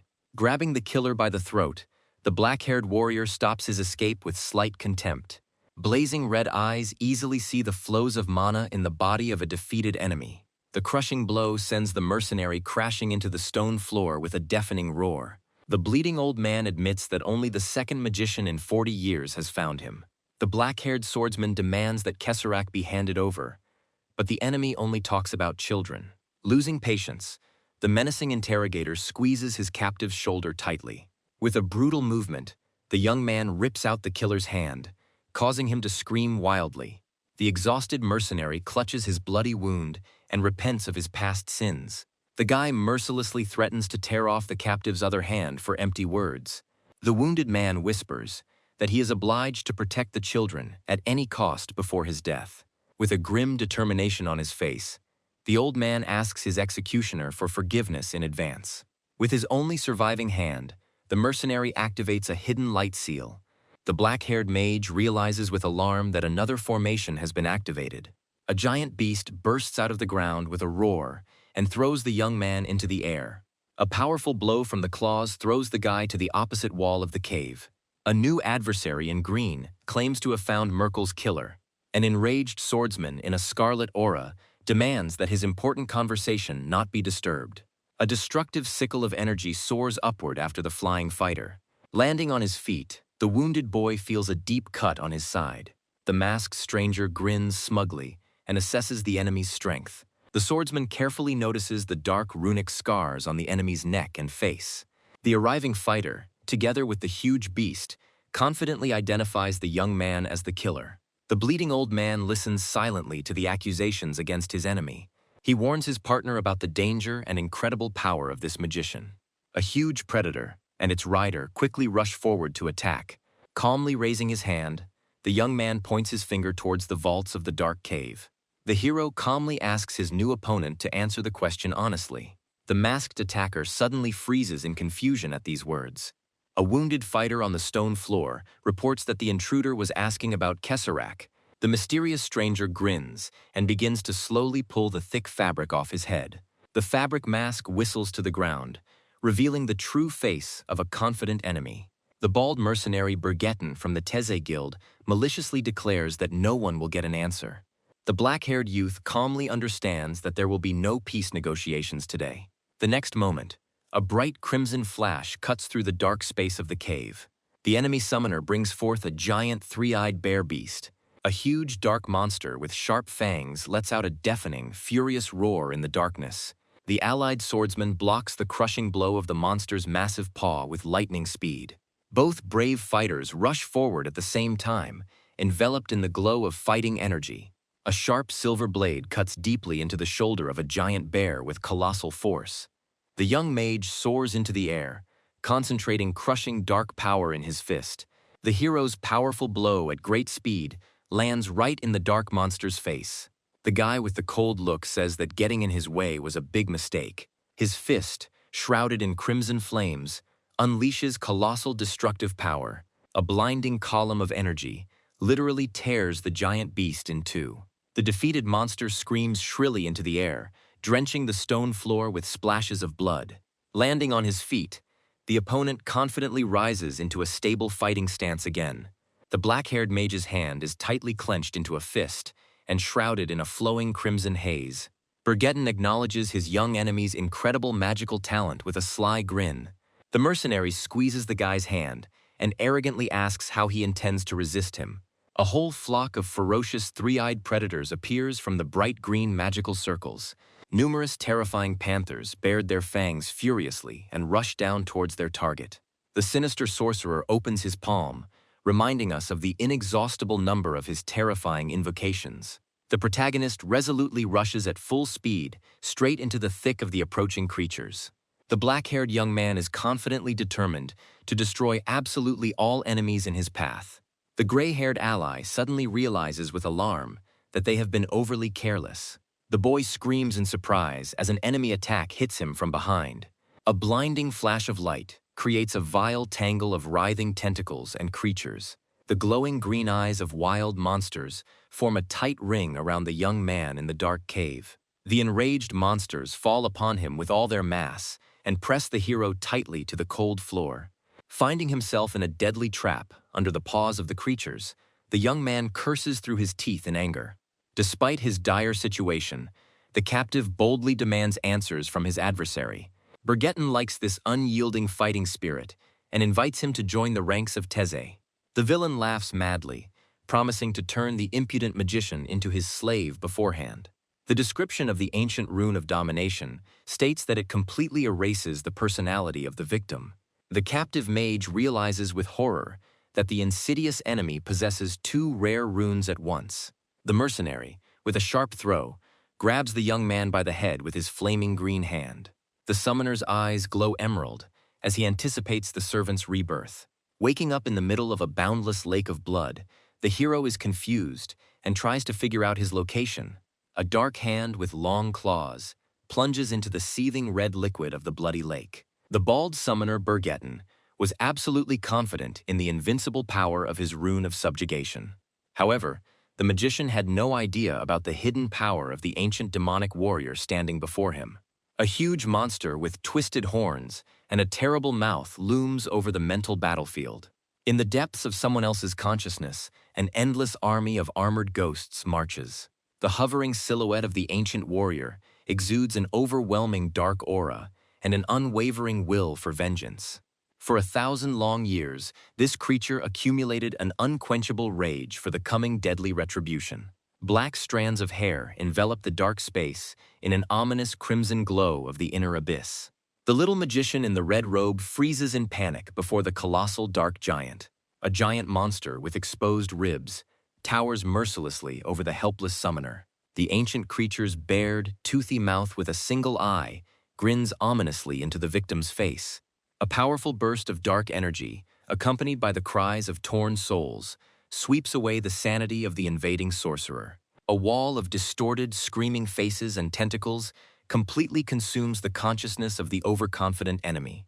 In horror, the magician tries to recoil from the nightmarish creatures of another soul attacking him. Burgetten's face contorts in unbearable pain under the pressure of a merciless mental blow. Coming to his senses in reality, the shocked magician gasps for breath and screams hysterically from shock and powerlessness. The sorcerer's hands are still clutching the head of the black-haired youth, who suddenly speaks up. The prisoner opens his eyes, burning with a scarlet flame, and mockingly reproaches the enemy for excessive insolence. The summoner's eyes widen in wild horror at the realization of the complete failure of his magic. The next moment, the magician's right hand suddenly explodes into bloody spray, accompanied by a piercing scream. A cripple with a severed hand falls backwards before the eyes of his stunned, wounded comrade. The gray-haired mercenary with a bloody face does not believe his eyes and realizes the mortal danger. The surrounding pack of three-eyed black beasts furiously rushes to attack the freed youth. Shrouded in red lightning, the warrior concentrates incredible strength in his tense muscles. A flock of giant monsters closes in on a lone figure, trying to tear it apart. The guy suddenly and powerfully pushes his feet into the ground, creating a devastating flash around himself. One crushing upward punch shatters the head of the attacking three-eyed predator. A powerful cone of destructive energy soars into the sky and literally disintegrates the entire flock of monsters. A bright explosion obliterates the monsters, leaving behind only a blinding wave of light. A deep night silence reigns around a secluded wooden mansion in the middle of a dark forest. A fierce gust of wind raises a cloud of dust over an empty clearing near a residential building. The gray-haired mercenary is thrown back by the terrible blast wave and rolls head over heels across the cold ground. Spitting blood, the defeated enemy sees the silhouette of the victor approaching through the smoke. The black-haired hero with a blazing aura states the final defeat of the enemy squad. The one-armed magician lies powerless on the damp grass, having lost all ability to resist. The red-eyed youth looks at the remaining enemies with a cold and stern gaze. A wounded mercenary struggles to crawl away from certain death through the muddy grass. Suddenly, a strong, strange hand grabs the fugitive by his gray hair and pulls him back with force. The winner looms menacingly over the enemy, groaning in pain, and demands to hand over Kesserak's hideout. The prisoner falls silent in fear under the heavy and merciless gaze of the inexorable warrior. The black-haired warrior indifferently says that he will not force the enemy to speak. His hand flares with crimson energy, promising unbearable torment to the rebellious captive. The frightened old man on the ground desperately begs for mercy and not to use terrible force. At that moment, frightened children rush to the aid of the wounded Hux with loud screams. A man lying in a pool of blood screams at them in panic and demands that they save themselves immediately. A fair-haired girl with tears in her eyes begs the formidable warrior to show mercy. The imperturbable executioner replies that the old man risks accidentally dying during the brutal interrogation. An ominous aura surrounds the fighter's figure as he directly threatens to kill all the children. Young Kasha suddenly rushes forward and desperately rams his body into the enemy's thigh. The girl screams out the name of her brave comrade in horror and freezes in fear of the impending disaster. The enemy coldly lowers his gaze to the frightened boy clinging to his hand. A blazing red rage drives the dark warrior to prepare for brutal retribution. A powerful kick with crushing force sends the brave child flying to the side. The black-haired fighter swings his hand and mercilessly decides to finish off the impudent fool. The girl stretches out her hand in tears and screams in complete despair, unable to help her friend. The pursuer's eyes fill with scarlet fury before delivering the fatal blow. The boy covers his face with his hands in fear and prepares to take the inevitable blow from the enemy. The seriously wounded wizard on the ground uses his last strength to activate the green summoning rune. The warrior's deadly fist is already flying forward, cutting through the air with frightening speed. The spatial rift releases giant dark tentacles of a monstrous creature. The bald, wild-eyed sorcerer opens his palm and channels his magic. The swordsman quickly crosses his arms over his chest, preparing to take a crushing blow. The monster's sharp limbs pierce the ground around the warrior with a deafening roar. The dark fighter is genuinely surprised by the unexpected trajectory of the enemy attack. Little Kasha hangs in the air, amidst a vortex of glowing otherworldly energy. It turns out that the spell was intended to quickly save the children and the old man. Another frightened child also instantly rushes into the saving rift. The monster's huge tentacles completely pull the wounded fugitives into another world. The sole of the boot quickly pushes off the cracked ground to jump.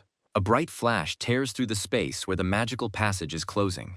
The black-haired warrior's bandaged hand reaches out at top speed towards the fading portal. The pursuer makes a dash forward and manages to dive into the closing rift. The man carefully examines the remnants of dissipating emerald energy on the glove. The bald sorcerer on the floating island is glad that his master's secret will remain hidden. The wounded fugitive falls exhausted to the ground in his own pocket dimension. The magician hurries to report everything to Lord Kesserak and suddenly sees an approaching glow. The astonished sorcerer turns around in panic to face the threat that has appeared behind him. The menacing silhouette of an uninvited guest looms over the defeated master of space. The winner shows a glowing palm and explains an easy way to get in here. The relentless warrior squeezes the remains of the barrier and reproaches the enemy for poorly defending the passage. A black silhouette with glowing red eyes confesses its disgust for alien subspaces. The darkness grabs the bald cultist by the head, causing him to scream in unbearable pain. The young man tells the terrified victim that he is sparing his life for the sake of interrogation about the death of Haksu. Having grabbed the captive with his palm, the formidable magician promises to release him back only after a month. The monk, driven mad by horror, desperately begs his tormentor not to return him to the dark abyss. Dark, crimson tentacles mercilessly drag the screaming and crying enemy into the darkness. A multitude of pale faces with wild screams drag a captive into the bottomless mouth of a monster. The monster's huge head with many eyes hangs over the motionless figure of the hero. In the dark depths of the night forest, a bright green portal of magical transition suddenly flares up.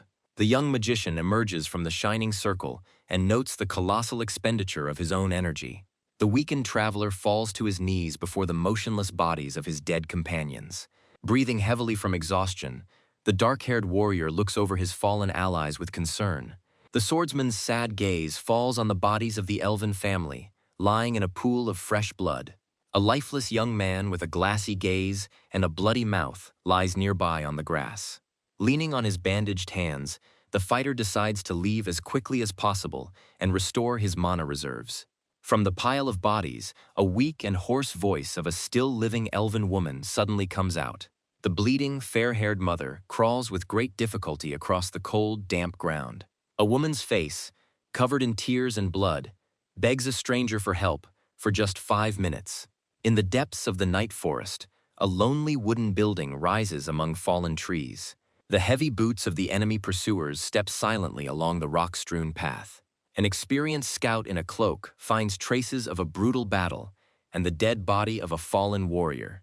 The arriving soldiers find Bergetten dead, with his bloody hand cut off. The large tracker Mongo sniffs the air greedily and smells the scent of yesterday's fugitive. Surrounded by a dark aura, the commander orders Raven to report everything to Kesserak immediately.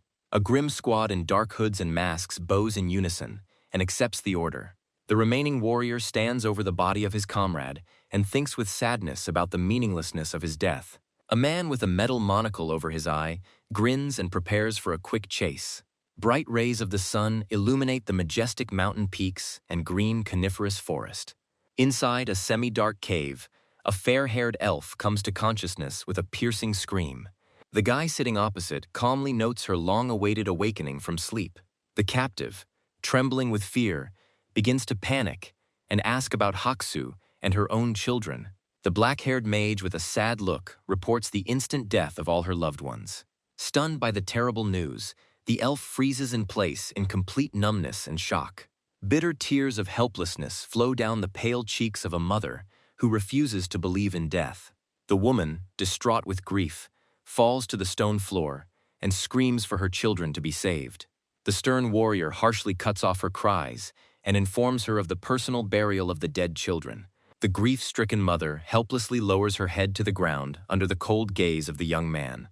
The sobbing elf beats her palms on the stones and asks with anguish about the reason for her salvation. The fugitive's mind is clouded by the pain of loss, and she demands an answer for the life that was saved. The boy's bandaged fingers move calmly under his indifferent, cynical words. The young man dryly remarks that the wounded old man is unlikely to survive an attack by monsters or robbers. A bleeding Huxa insists that the surviving orphan knows everything about Kesserak and Teze's organization. Unexpected news about a valuable witness makes the black-haired swordsman wary. The dying mentor begs to take the rescued girl to any safe village. The swordsman strictly specifies what to do if the orphan turns out to be completely ignorant. The old man, with the last of his strength, replies that in that case, the guy is free to decide her fate himself.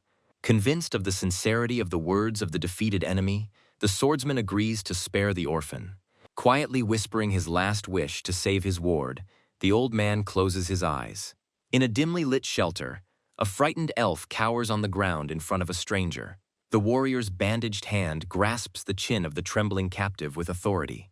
The black-haired fighter declares that he does not intend to wait and demands that Kesserak's secrets be revealed immediately. The depressed girl quietly admits that the dangerous magician is most likely in the kingdom of Varkan. On the map of foreign lands, the trace of a sorcerer who set out to carry out the monarch's secret order emerges. The red-eyed warrior frowned and inquired about the enemy's appearance and distinguishing features. The elf explains that the sorcerer constantly changes appearance thanks to a rare runecraft. The interlocutor tries to find out details about the enemy's unique magical power. According to rumors, a dangerous mage with a rare gift possesses 3 unique runic arts at once.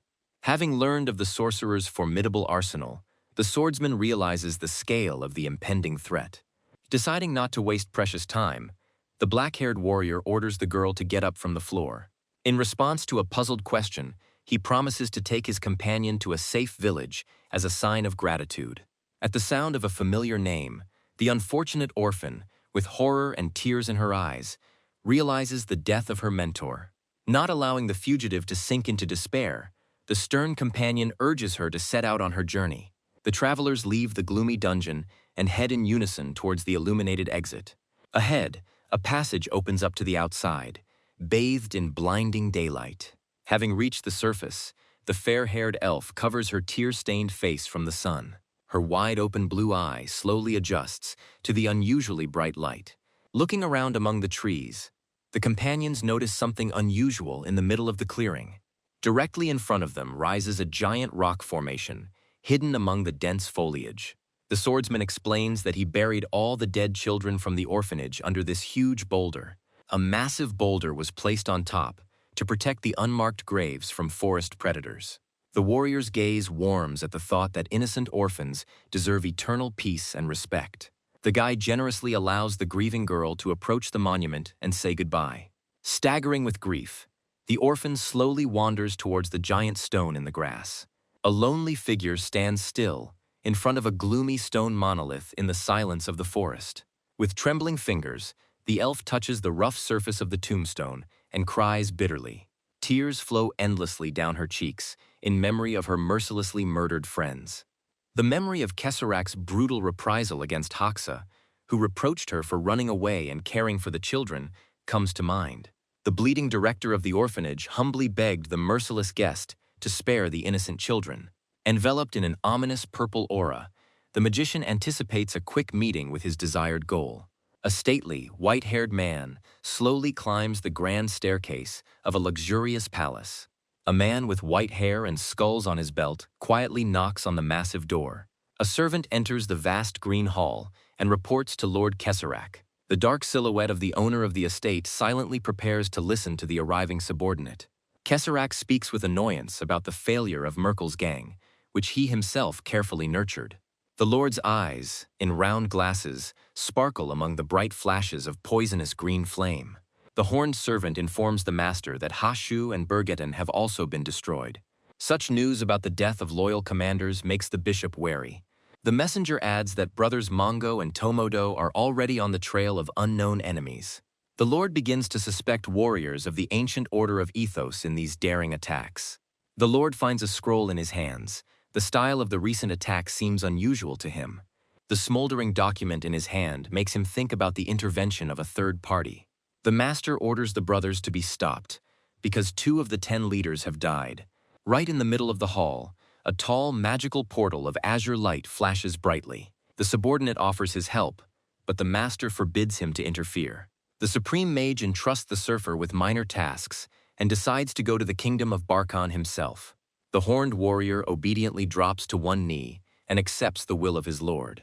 Among the harsh snow-covered cliffs rises the gloomy castle of the kingdom of Barkhan. The guard at the entrance respectfully greets Lord Kesserak before his audience. The guard leads the cloaked guest down a long, light-flooded corridor. The man confidently opens the heavy wooden door. The arriving magician enters the throne room and politely apologizes for being late. The plump ruler in a small crown laughs loudly and urges not to worry.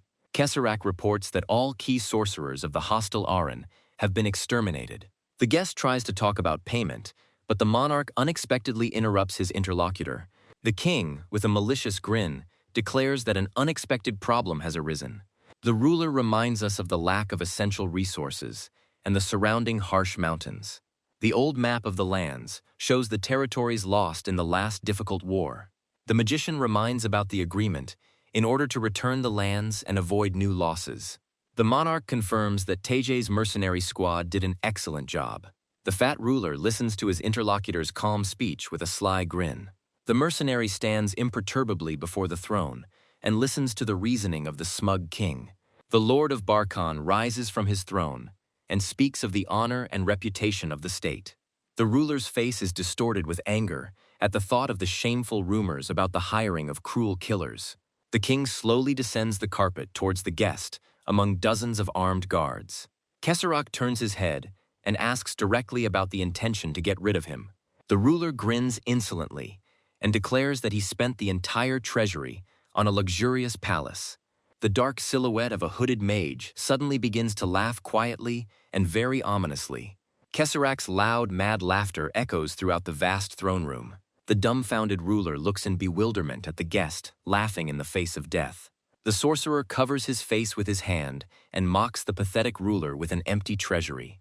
The smug monarch, with a poisonous grin, declares that any resistance in his castle is pointless. The knights, armed to the teeth, stood frozen with stern faces, awaiting their master's order. The king reminds the guest of the 30 best court sorcerers standing guard over the chambers. Countless ranks of armored warriors filled all the ceremonial corridors of the citadel. The huge royal fortress on top of an impregnable cliff was surrounded by a tight ring of guards. The ruler bursts into mad laughter and shouts that he is ready to pay generously for the sorcerers. The mysterious hooded mage coldly replies that the greedy tyrant has awakened his worst memories. The faithful elf transfers a supply of artificial mana to the master, enveloping him in turquoise flame. Magic flares in the sorcerer's hand as he disdainfully speaks of the depravity of all nobility. The guest's eyes flash with a bright light as the death sentence is passed on an entire kingdom. An ominous silence hangs in the throne room, broken only by the measured crackle of the brazier flame. The ruler only grins confidently, not believing in the reality of the threat hanging over him. Suddenly, his gaze is caught by a blinding radiance, growing with irresistible force. High above the roof of the palace, a colossal clot of blinding azure energy is gathering. A majestic castle in the midst of gloomy mountains freezes in anticipation of a monstrous explosion. Blinding rays of light pierce the stained glass windows, causing the warriors to rush around the hall in panic. A powerful shockwave instantly wipes the arrogant grin from the confused monarch's face. The frightened soldiers try in vain to hide from the surging flow of primordial power. A stream of magic shatters the stone floor and sweeps away the heavily armed guards of the fortress. A celestial beam pierces the thickness of the citadel, engulfing dozens of desperately screaming defenders. The figures of people in the corridors disintegrate into shimmering particles under the monstrous pressure of magic. A massive column of turquoise fire soars into the sky, splitting the surrounding mountain ranges. A blast wave of colossal force wipes the ancient castle off the face of the earth in a matter of seconds. In place of the great royal palace, only a lifeless wasteland of broken slabs remains. The assistant addresses his master against the backdrop of a smoke-cleared azure sky. The fair-haired servant reports to Lord Kesserak about the complete clearing of the territory from evil spirits. The magician clutches the mangled golden crown indifferently and decides to continue on foot. The sharp rocks of the deep cliff contrast picturesquely with the clear and pure expanse of the sky. Among a pile of crumbling stones lie the pitiful remains of a broken sculpture of the ruler. Kesserak adjusts his round glasses and admires the beautiful landscape with cool calm.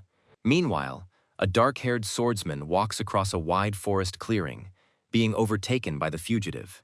The girl, distraught with grief, tearfully demands to be taken with him for bloody revenge. The red-eyed traveler dryly remarks that his uninvited companion has completely lost her mind. The young elf flatly refuses a peaceful life and desires to personally punish her enemy. The swordsman sternly warns of imminent death if his companion becomes an obstacle in his path.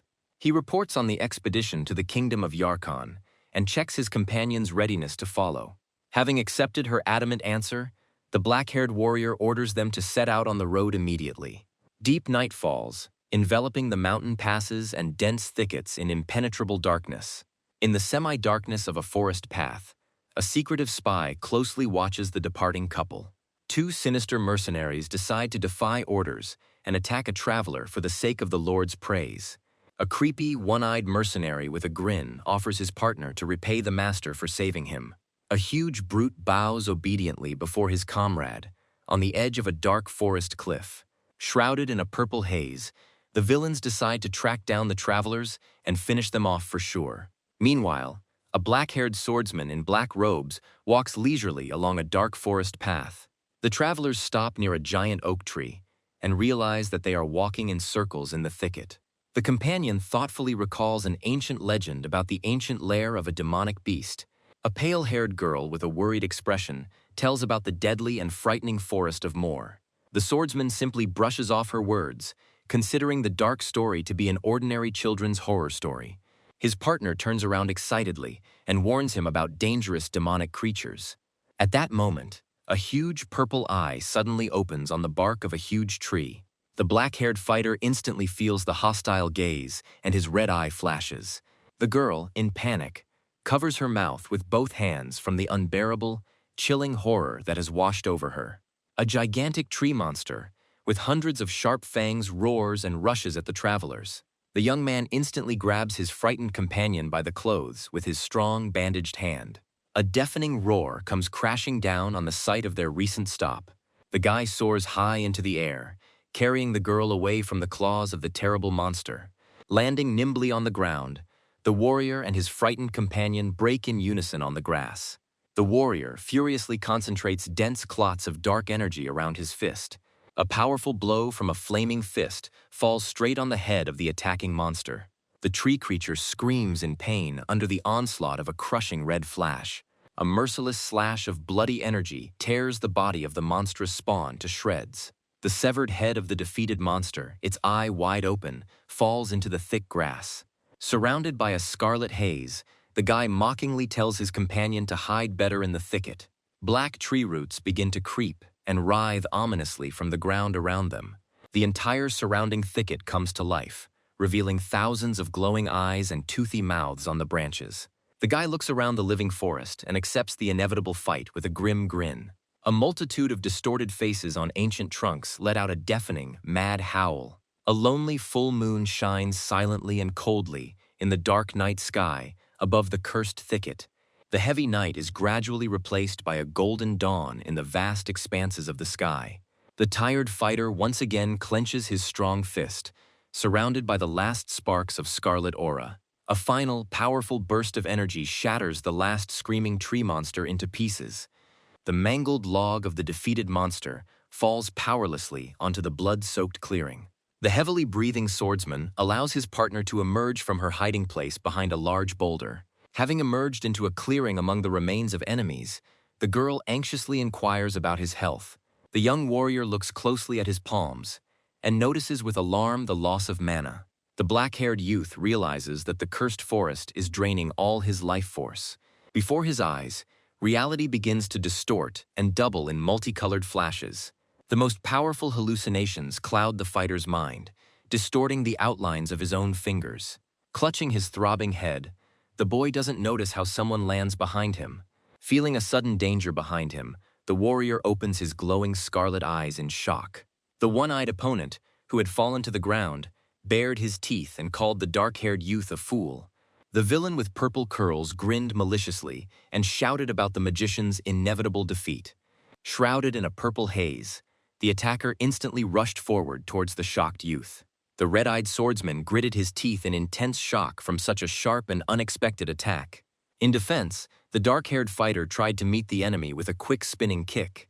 The nimble one-eyed fighter grabbed his opponent's stitched-up arm in midair. With a powerful jerk, the enemy threw the black-haired mage onto his back, onto the forest grass. The young man, pinned to the ground, realized with horror that the visions had taken almost all of his strength.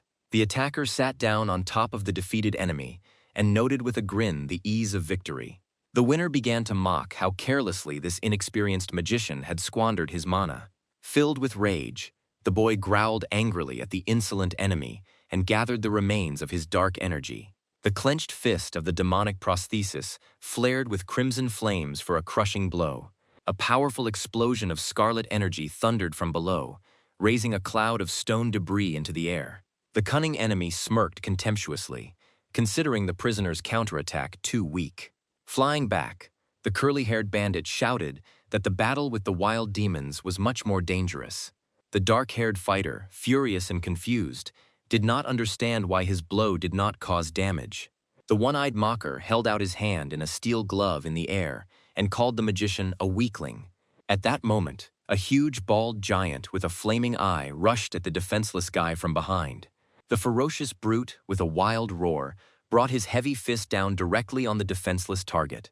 The giant's monstrous blow split the ground, raising clouds of dust and small gravel. The curly-haired bandit approached the giant and asked where the magician's fair-haired companion had gone.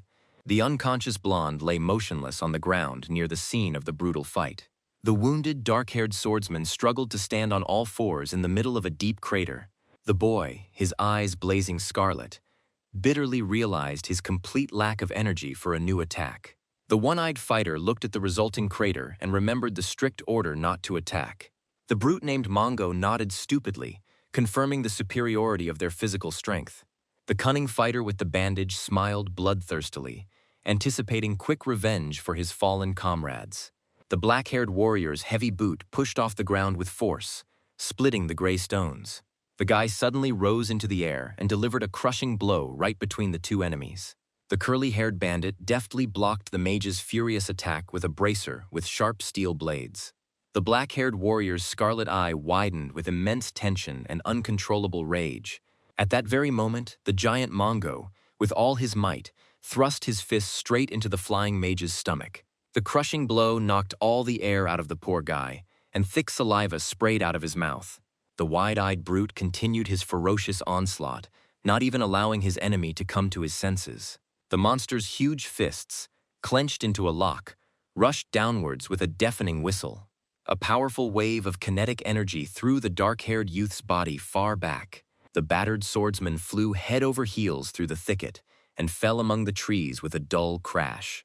Mongo quickly caught up with his victim in the air, raising his fists for the fatal finishing blow. The exhausted guy huddled under the looming figure of the monster at the last moment. The wounded warrior closed his eyes tightly from pain and fatigue and prepared for a new attack. Suddenly, the young man opened his eyes, glowing red with vertical pupils. With a furious cry, he soared into the air, shrouded in a dark aura and preparing to strike back. The powerful counterblow landed squarely on the armored giant. However, the huge enemy only retreated back, leaving deep furrows in the ground. The black-haired fighter rushed down like a stone, without ceasing his furious onslaught. In ancient times, there was a formidable tribe of warriors on the continent. This indestructible tribe of cataphracts inspired indescribable terror in all enemies. Their warriors were masters of two special types of ancient runic art. The master of the explosive fist rune crushed any obstacle with a single crushing blow. Another warrior masterfully controlled the absolute runic protection.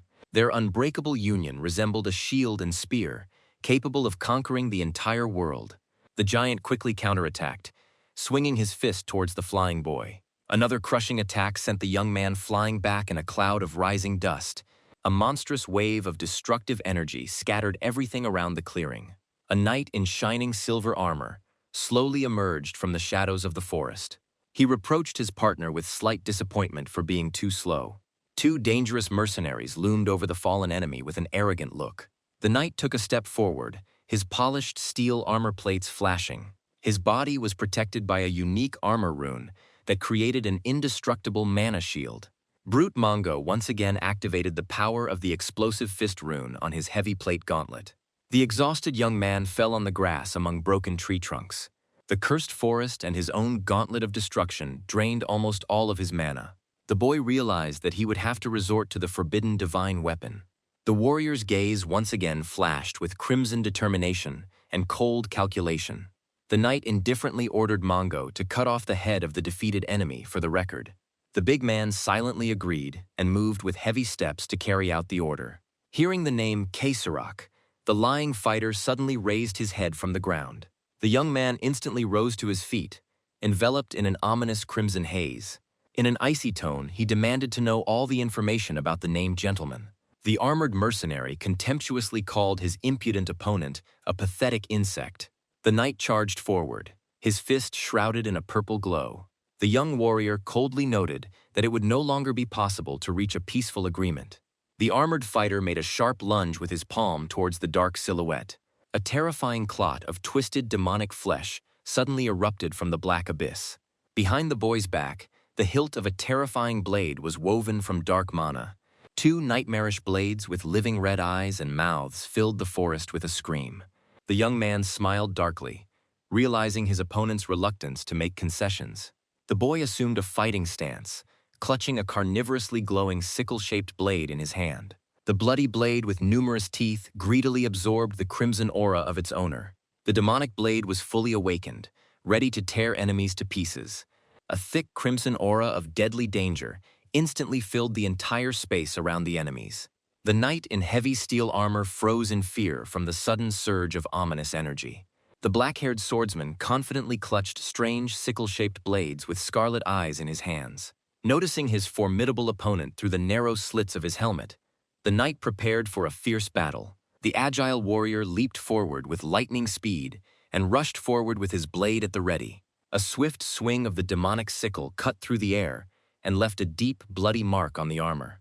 The warrior in armor was taken aback by the terrible realization that his strong armor made of mana was easily pierced. At that very moment, a huge, muscular giant furiously brought his powerful fist down on the nimble youth. The crushing blow shattered the earth, but the agile opponent easily dodged the giant's attack. A large fighter named Mongo clutched his heavily bleeding arm in confusion, in sharp pain. The knight looked at his wounded partner with alarm and assessed with horror the increased strength of his young enemy. Surrounded by a black haze, the guy continued to frighten his opponents with the incomprehensible and ancient magic of the runes. The armored swordsman apologized to the loyal giant and admitted that he had greatly underestimated his opponent's agility. The armored fighter stomped his foot furiously on the ground, engulfing himself in a bright purple glow of power. Both dangerous partners rushed forward at the same time with unwavering determination to destroy the target. The black-haired fighter calmly awaited the rapid approach of his accelerating opponents. The attackers rushed at the young man from two sides at once, hoping to catch him off guard. The young man gracefully slid under their heavy attacks and made a lightning-fast counterswing with his sword. With astonishing flexibility, the swordsman easily dodged the oncoming blows and went behind his enemies. The air around the fighters literally exploded, with blinding flashes of multiple rapid cuts. The young swordsman's face lit up with a mad, predatory grin as he continued his furious onslaught. The huge Mongo howled hysterically in unbearable pain as deep wounds covered his broad back. The knight in the closed helmet watched with genuine horror as the giant suddenly and heavily fell. The warrior, overcome with blind rage, cursed loudly and tried unsuccessfully to find the hidden enemy. The big guy and the knight looked around in confusion, not noticing the guy right behind them. Mongo made a desperate attempt to attack, but the young man again deftly cut him down from below with a quick blow. The stunned giant didn't even have time to realize what was happening around him on the battlefield. The knight rushed to intercept in time and took the next blow of the deadly sickle to his defense. The armored warrior's steel boots landed heavily and confidently on the blow-scarred ground.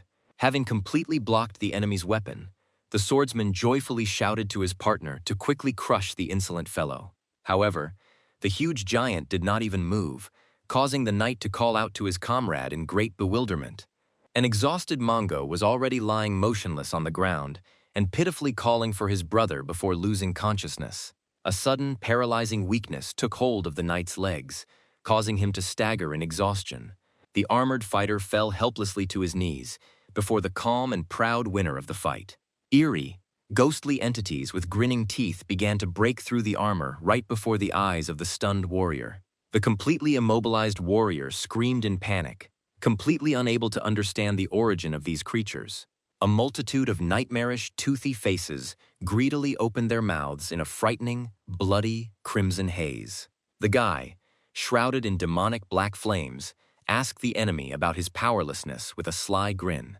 The dark, insatiable spirits began to continuously draw mana from the knight lying helplessly on the ground. The cold and unyielding gaze of the victor made it clear that there would be no mercy for the defeated enemies. The enemy, pinned to the ground, screams hysterically and demands to be released, trying to protect his mana. The man's face, distorted by madness, expresses panic due to the rapid loss of his last strength. In the distance, tranquil green hills and forests stretch under a clear, cloudy sky. Against the background of the light sky, only the muscular arm of the exhausted and weakened enemy is visible. The exhausted and emaciated warrior falls on the grass, breathing heavily and intermittently from exhaustion. The black-haired swordsman calmly notes that the enemy has lost his fake power. The captive screams in rage about his origin and furiously demands the return of the stolen power. The brothers, withered in their bodies, crawl helplessly across the bloody ground and remember Lord Kasarak. The swordsman, with a scarlet glint in his eyes, demands to know more about the artificial mana. The victor directly points out to the defeated enemies their complete weakness in their current state. Before our eyes appears a peaceful village of the Cataphracт tribe, among high rocky mountains. A man wearing round glasses watches two weak tribal children tied to a tree. The chief explains to the guest that children who are unable to accumulate mana are doomed to quick death. The menacing leader, with blazing eyes, contemptuously calls his weak fellow tribesmen scum.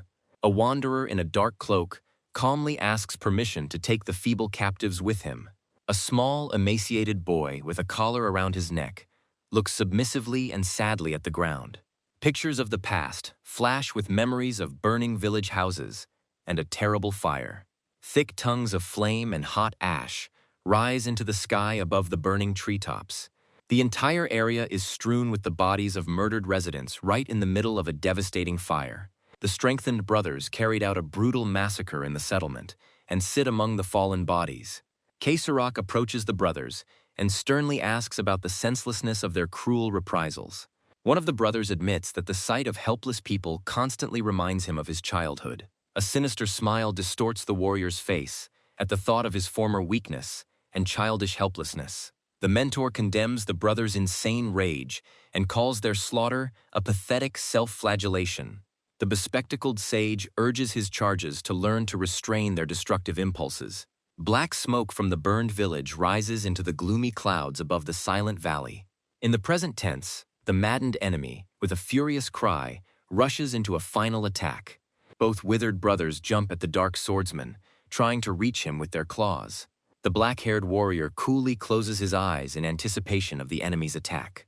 A bright flash from the swift strike of the blades instantly illuminates the entire space around. The fighter performs a virtuoso series of deadly swings with his curved blades. Sharp blades inflict many deep wounds on the enemy, from which scarlet blood gushes. The winner's eyes sparkle with a merciless gleam through the settling drops of someone else's blood. The guy slowly walks forward with his weapon lowered, leaving fountains of blood behind. Through the scarlet glow, the dark warrior compares the behavior of his defeated enemies to the barking of a dog. The foot of the exhausted hero in light shoes takes an uncertain and heavy step on the trampled grass. The young man struggles to maintain his balance and slowly moves forward with legs weakened by the battle. In the hero's clouded mind, the image of a beautiful, fair-haired companion emerges. A sweet young lady smiles at him tenderly and warmly against the backdrop of a bright sun-drenched landscape. A hand, covered in deep battle scars, slowly reaches out towards a distant, ghostly vision. The beautiful stranger tenderly whispers the name Linda and smiles tenderly in the foggy vision. The warm smile on the beautiful face of the mysterious companion becomes even more open and tender. The black-haired warrior suddenly opens his glowing scarlet eyes and comes to his senses in fright. A young, fair-haired companion with a deep scar on her face joyfully greets her savior. A fragile girl struggles to drag a man on a wooden stretcher through a dense, dangerous forest. The awakened magician looks closely at the girl's back and immediately notices her extreme fatigue. The warrior recalls a brutal battle and loss of consciousness after a powerful attack from the death spirit's dagger. The swordsman, with slight sympathy, suggests the considerable weight of his body for the exhausted child. The little girl cheerfully assures her benefactor of her strength and desire to be a useful companion. The man asks his companion about her age and learns about 13 years of her difficult life. The interlocutor dryly notes the impossibility of awakening the ancient runic arts at such an age. The girl recalls with delight other gifted children and their incredible magical skills. The child sadly immerses himself in memories of his former hopes of acquiring secret magic. The little girl went to bed every night in trepidation of a wonderful gift. Due to the lack of magical powers, the poor girl was unable to save her beloved uncle and other relatives. The black-haired companion reflects thoughtfully on the vicissitudes of fate and the hidden dangers of magic. The stern warrior interrupts the girl's sad revelations and orders her to focus on finding the path. Ahead of the travelers, a majestic panorama of sun-drenched mountains and forests opens up. The exhausted companion joyfully falls to the ground after the long-awaited exit from the Moor forest. The swordsman is relieved to realize that the anomaly that absorbs internal mana has ended. The tired assistant suggests looking for a nearby village or going straight to the kingdom of Varkan. The black-haired mage sits down on the grass to meditate and asks his companion to monitor his surroundings. The man warns of a temporary dulling of feelings while he recuperates. The frightened girl quickly promises to carefully guard the peace of the concentrated magician. Not far from the place of their short stop, a stormy waterfall falls noisily from a high cliff. Bright crimson flashes of concentrated mana tightly surround the swordsman sitting in a trance. Having finished his meditation, the warrior rises to his feet and again plunges into anxious thoughts. The mage suspiciously analyzes the selective extraction of magical energy in the dead forest. The fair-haired companion sincerely admires the seething stream of the hero's restored strength. An experienced mentor briefly explains the importance of mana as the basis of the life force of any magician. The travelers decide to head to the nearest settlement to send an important carrier pigeon. On a forest road, a blue flame suddenly flares up above the torn bodies of fallen enemies. A bright, mystical fire of azure color greedily devours the remains of a mutilated enemy. A frightening silhouette in a sharp, slitted mask rises solemnly from the whirlwind of blue elements. The bloody corpse of a defeated enemy, his face disfigured, lies motionless among the grass. The dead warrior shows no signs of life on the forest path soaked in crimson blood. A sinister stranger in a dark mask stares intently at the scene of a recent brutal massacre. Meanwhile, in the silence of the night, a small village with glowing windows of huts quietly dozes. The swordsman carefully attaches a scroll with an important message to the leg of a gray carrier pigeon.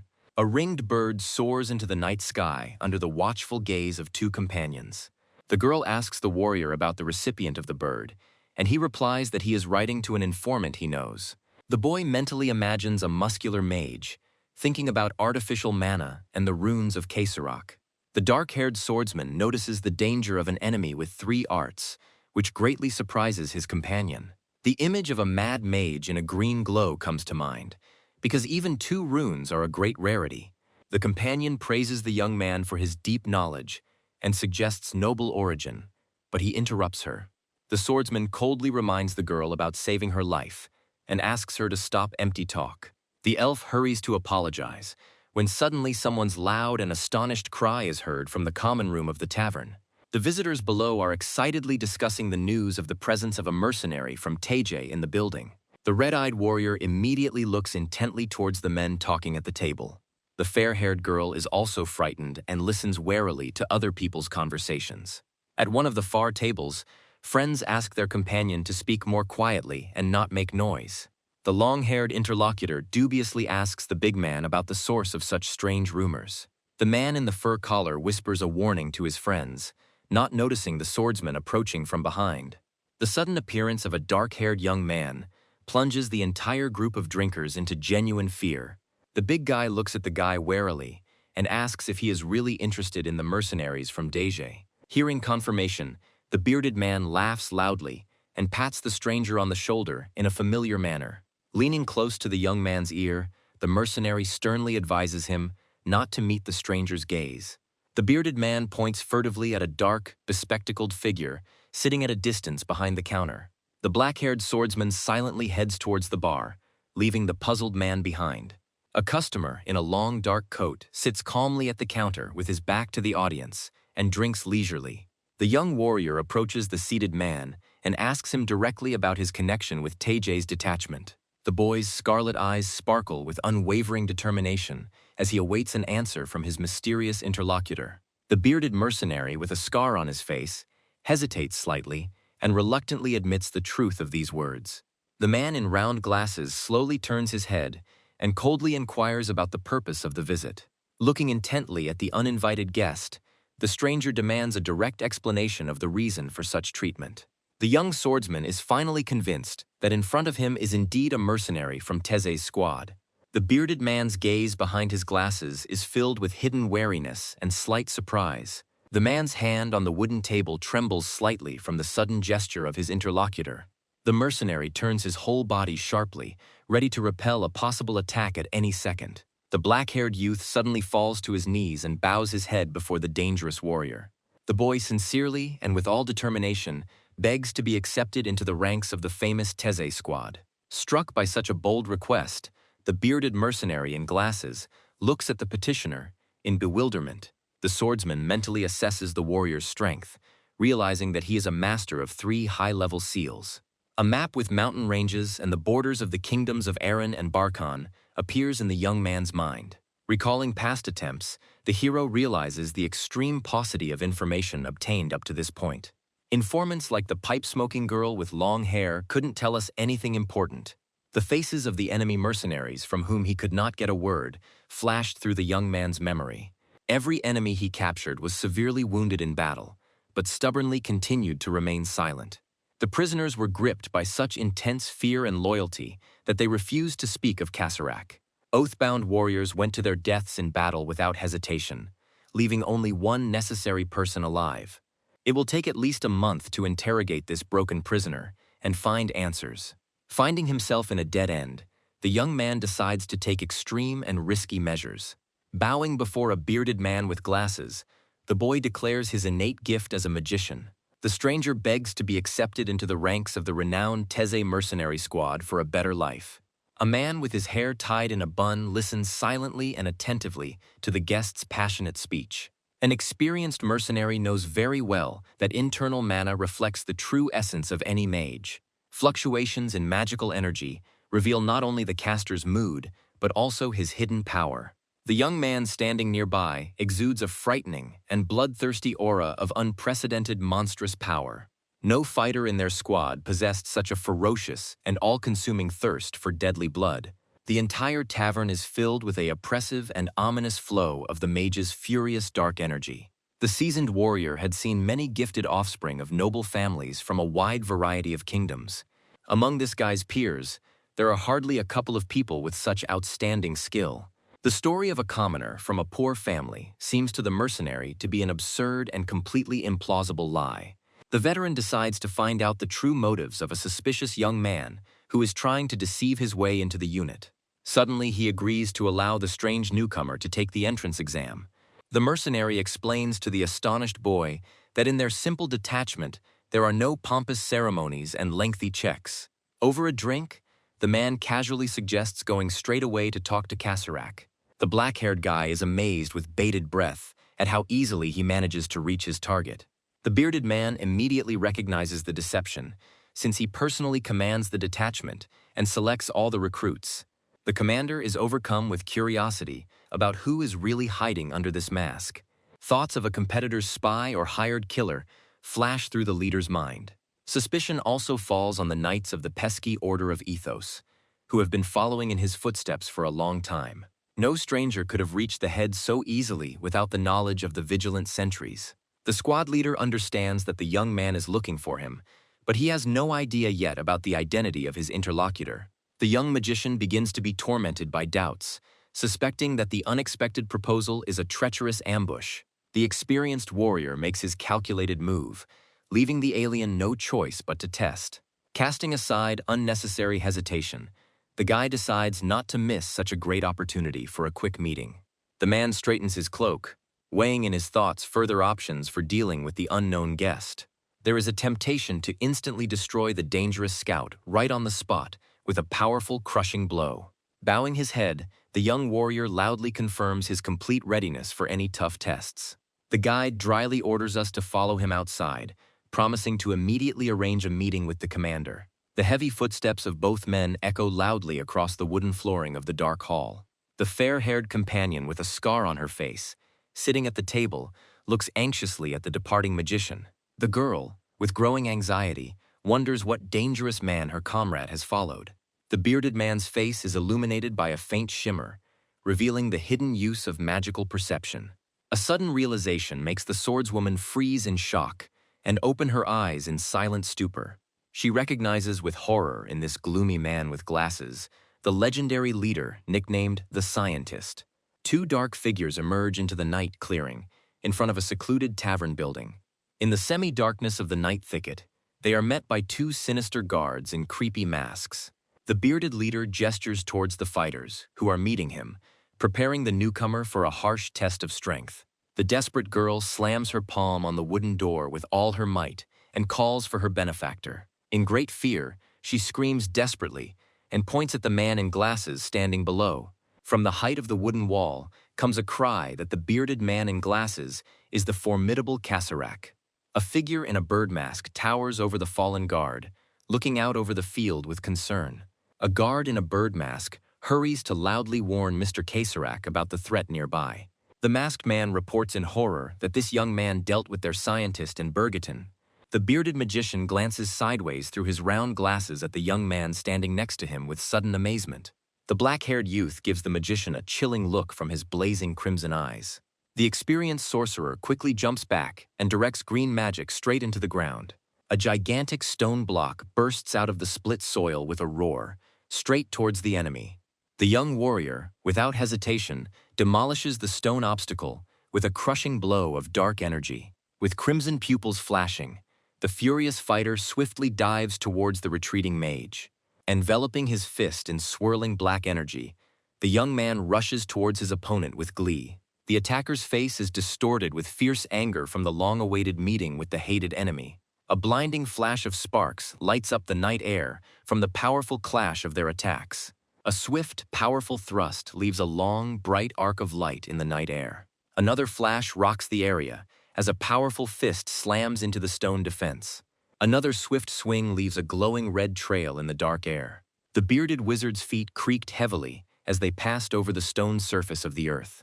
The thick stone armor on Kasarak's chest cracks and crumbles from the youth's heavy blow. Shaking off stone shards from his clothes, the bearded mage acknowledges the enemy's immense power. Adjusting his robe, Kasarak calmly asks if this knight was sent by the Order of Ethos. The dark-haired fighter smirks coldly and orders his opponent to listen to his words in silence. The young man remembers a sinister magician from the Kingdom of Jaw who operated about 5 years ago. The warrior's eyes turn bloodshot as he furiously demands the location of the scoundrel. The bearded magician asks with deep surprise who is standing in front of him and where he got this information. Without waiting for an answer, the sorcerer soars into the air and unleashes a stream of emerald magic. The angry young man rushes to intercept and repeats that he is the only one here who will ask questions.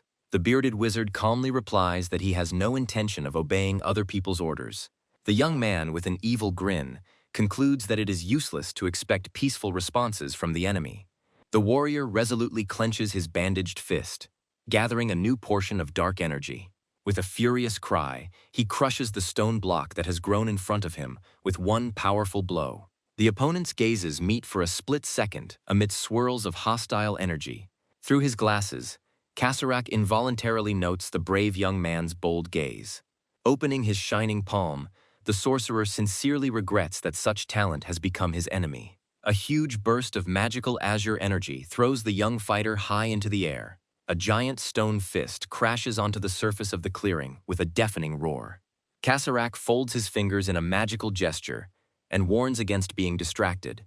All around, huge stone hands begin to emerge en masse from the cracked earth. From the depths of the clearing, a whole army of spiky stone golems rises in orderly rows. The black-haired warrior clenches his armored fist tightly, gathering all his dark power. With eyes burning with scarlet fire, the enraged fighter rushes forward at great speed. Kasarak, wearing a long cloak, stands motionless before an army of mighty stone golems. A bright beam of energy pierces through the dense wall of stone giants. The stone bodies of the monstrous giants shatter into small pieces with a terrible roar. Turning back, the magician in glasses sternly warns the enemy of the danger. The dark figure of the attacker dives down at breakneck speed straight at the enemies. Guards with heavy shields raise their defenses, preparing to take a crushing blow. The fighter's furious explosive attack smashes several stone guards into pieces at once.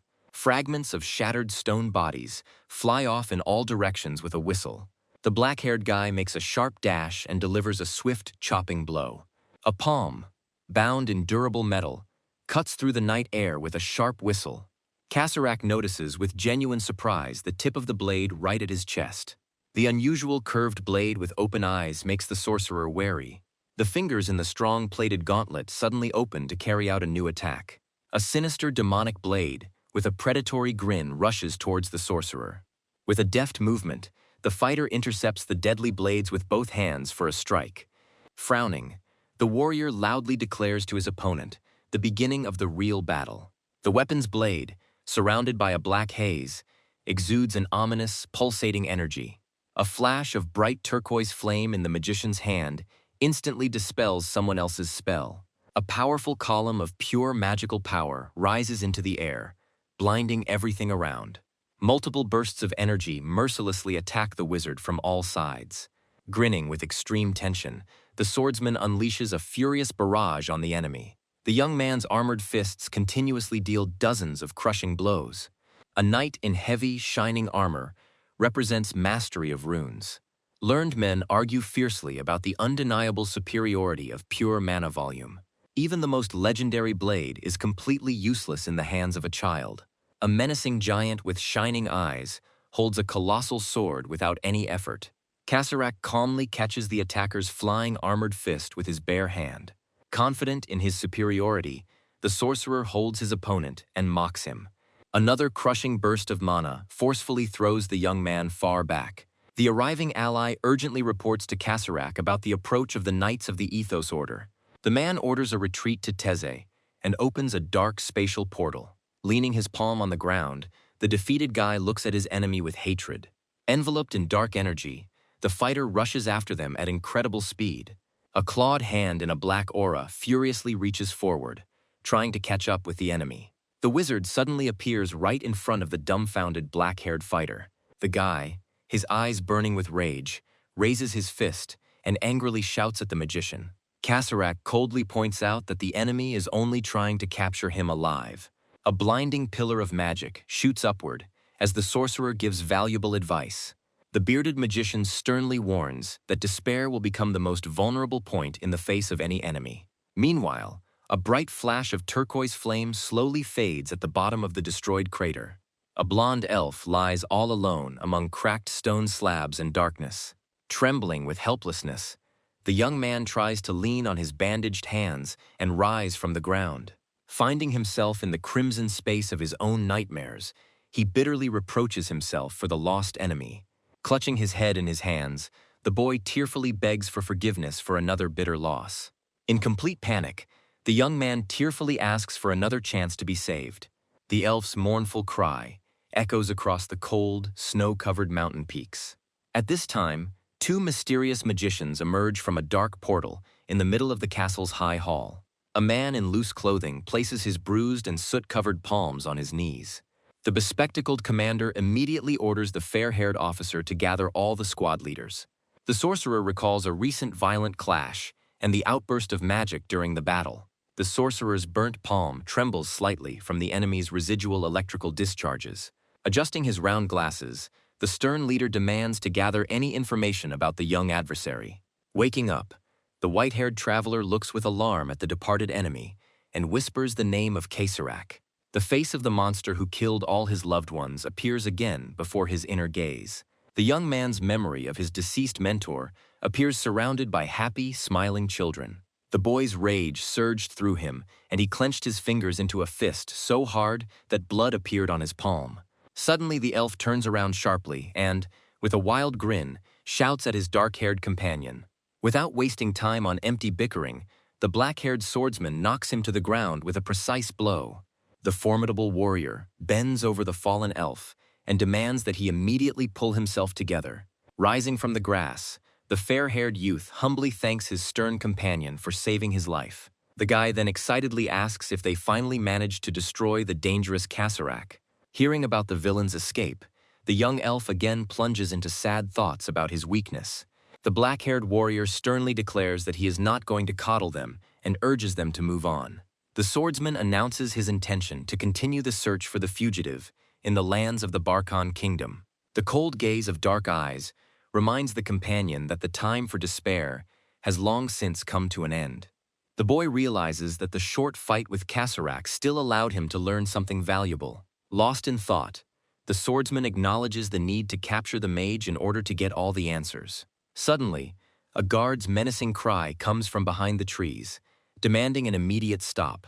In a wide clearing, the traveler's path is blocked by a whole squad of heavily armed knights. The long-haired knight draws his blade and loudly announces the arrival of warriors from the Order of Ethos. The guard commander insistently asks the travelers not to move and to undergo mandatory inspection. The dark-haired fighter looks warily at the armored soldiers blocking his way. In the young man's mind, a fluttering banner of a famous order with an ancient sacred symbol appears. He recalls stories about the invincible knightly squad defending the kingdom of Ufan. The swordsman politely declines the inspection and informs the warriors of the need to hurry on their way. The golden-haired knight holds out a red glowing ball and demands that you place your hand on it. The traveler looks at the stranger's magical device with distrust and refuses to touch it. The golden-haired warrior's face distorts with anger at the stranger's obvious unwillingness to cooperate. The dark-haired swordsman gloomily considers a quick reprisal against his enemies, but decides to avoid unnecessary problems. The arriving commander orders his subordinate to put away his weapon, declaring the stranger's innocence. 3 high-ranking knights in heavy silver armor slowly approach the scene of the skirmish.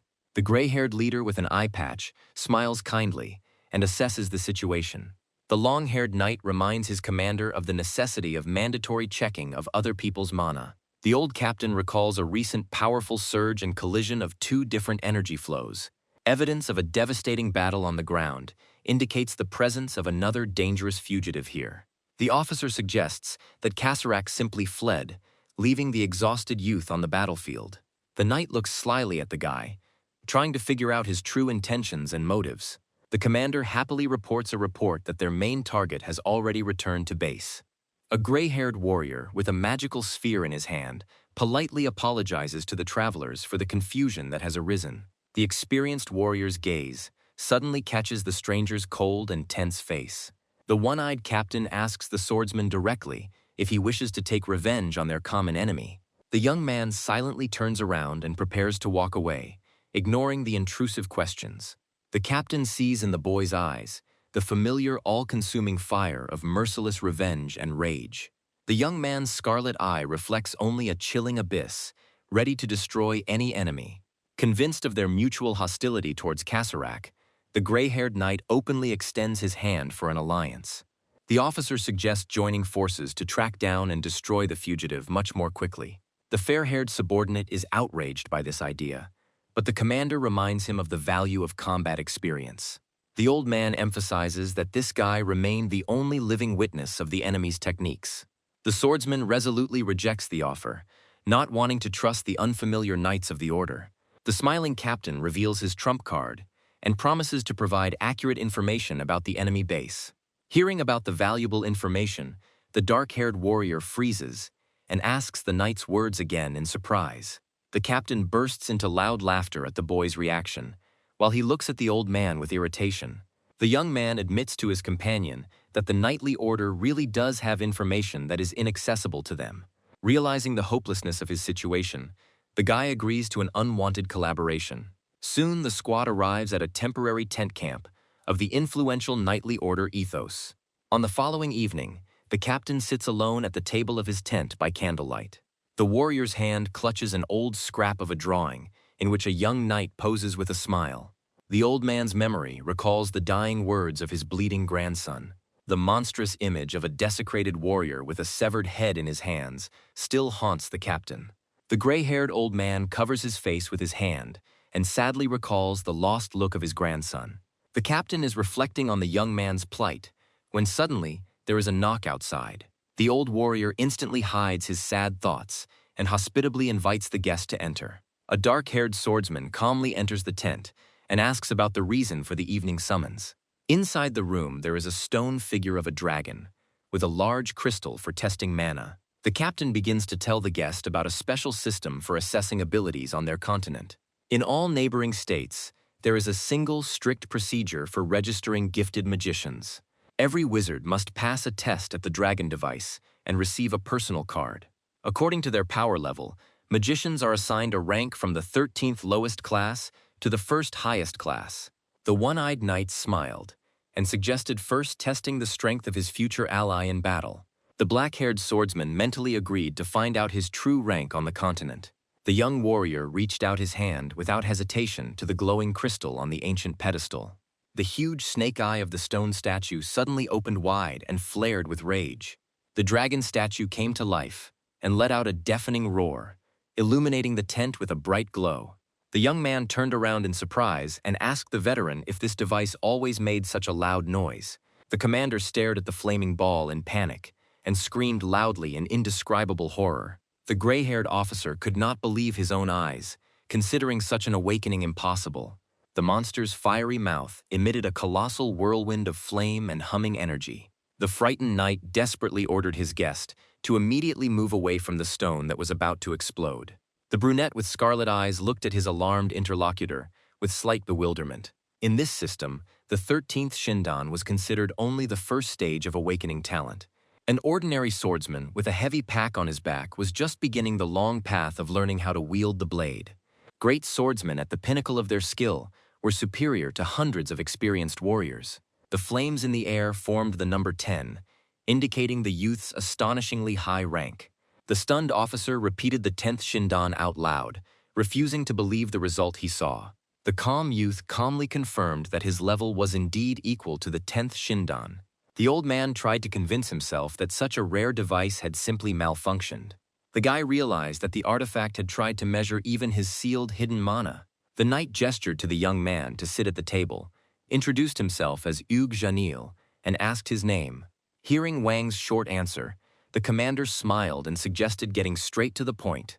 The man reported that the order knew only 3 types of dangerous magic of the mysterious Kasarak. Hugh asked the guest to describe the recent battle in detail, since he managed to survive the fight. Beyond the walls of the tent stretched a huge camp, immersed in the deep silence of the night. The seasoned veteran suggested that the enemy was using rare stone animation magic. After this, the commander promised to reveal important information about Kasarak himself and Teze's gang. Wang honestly admitted that he had only heard about the sudden strengthening of this group 5 years ago. The officer stroked his mustache and decided to begin his story from the enemy's earliest childhood years. A little orphan was once taken in by a wealthy nobleman who generously supported the ethos order. A frightened maid once looked into the chambers and found a nightmarish sight there. The adoptive father was brutally torn to pieces, and the young killer disappeared into the darkness without a trace. For many years, the Knights of the Order unsuccessfully searched for the fugitive across the continent. Suddenly, 5 years ago, the secret archives were literally flooded with information about the villain. The guest immediately noted that this period coincided exactly with the takeoff of the mercenary detachment. The gray-haired commander raised his finger and declared that influential forces had been standing behind the killer all this time. The young fighter listened to this suggestion with obvious surprise and wariness. The knight approached the hanging map and announced that the order had managed to identify this organization. The pointer fell on the territory of the Union of the Three Kingdoms of Argo, where the enemy's lair was located. An entire army of terrible monsters and ruthless killers gathered under the banners of mercenaries. The officer explained that Kasarak and his squad serve as guard dogs for the rulers of the Argo Kingdom. Wang says that an open attack on an enemy base inside another kingdom would be certain suicide. The gray-haired commander admits that the forces of an ordinary religious order cannot cope with the might of this great country. The dark-haired youth ponders the presence of 9th-rank mages and more powerful sorcerers in enemy territory. The officer decisively slams his massive fist on the table and declares that there is still a way out of the difficult situation. On the spread-out map, the commander draws the route of movement of the enemy leader's small detachment in 15 days. The knights plan to set up a stealthy ambush in the dense tree canopy and deliver a sudden, crushing blow. The black-haired swordsman clarifies the reliability of the data received, but the commander fully vouches for his information. The guest agrees to discuss the details of the future plan and leisurely heads towards the exit of the command tent. The one-eyed officer curiously asks the departing young man about the reasons for his manic thirst for reprisal. The swordsman pauses for a moment before the light fabric of the canopy and leaves his employer's question unanswered. The young man decisively pulls back the curtain and leaves, forcing his interlocutor to refrain from asking unnecessary questions. The smiling commander remains in the tent completely alone and agrees not to pry into other people's secrets. Outside, the guy is met by a warrior in metal armor, delighted that his long conversation has ended. The friendly girl takes the newcomer by the hands and introduces herself as Naomi, smiling when she recognizes Van's name in response. The pink-haired warrior joyfully and enthusiastically invites her new acquaintance to join her in taking down a common enemy. The guy nods restrainedly in response, when suddenly someone's angry shout is heard from the direction of the training camp. The golden-haired knight Pauling irritably points his finger at Van and begins to loudly complain. The enraged blonde shouts that he will not allow the stranger to remain in the squad without testing his strength in the battle arena. The calm guy with black hair coldly replies that he has absolutely no desire to prove anything to anyone. The one-eyed commander slowly approaches the arguing warriors, attracted by the noisy squabble of his subordinate.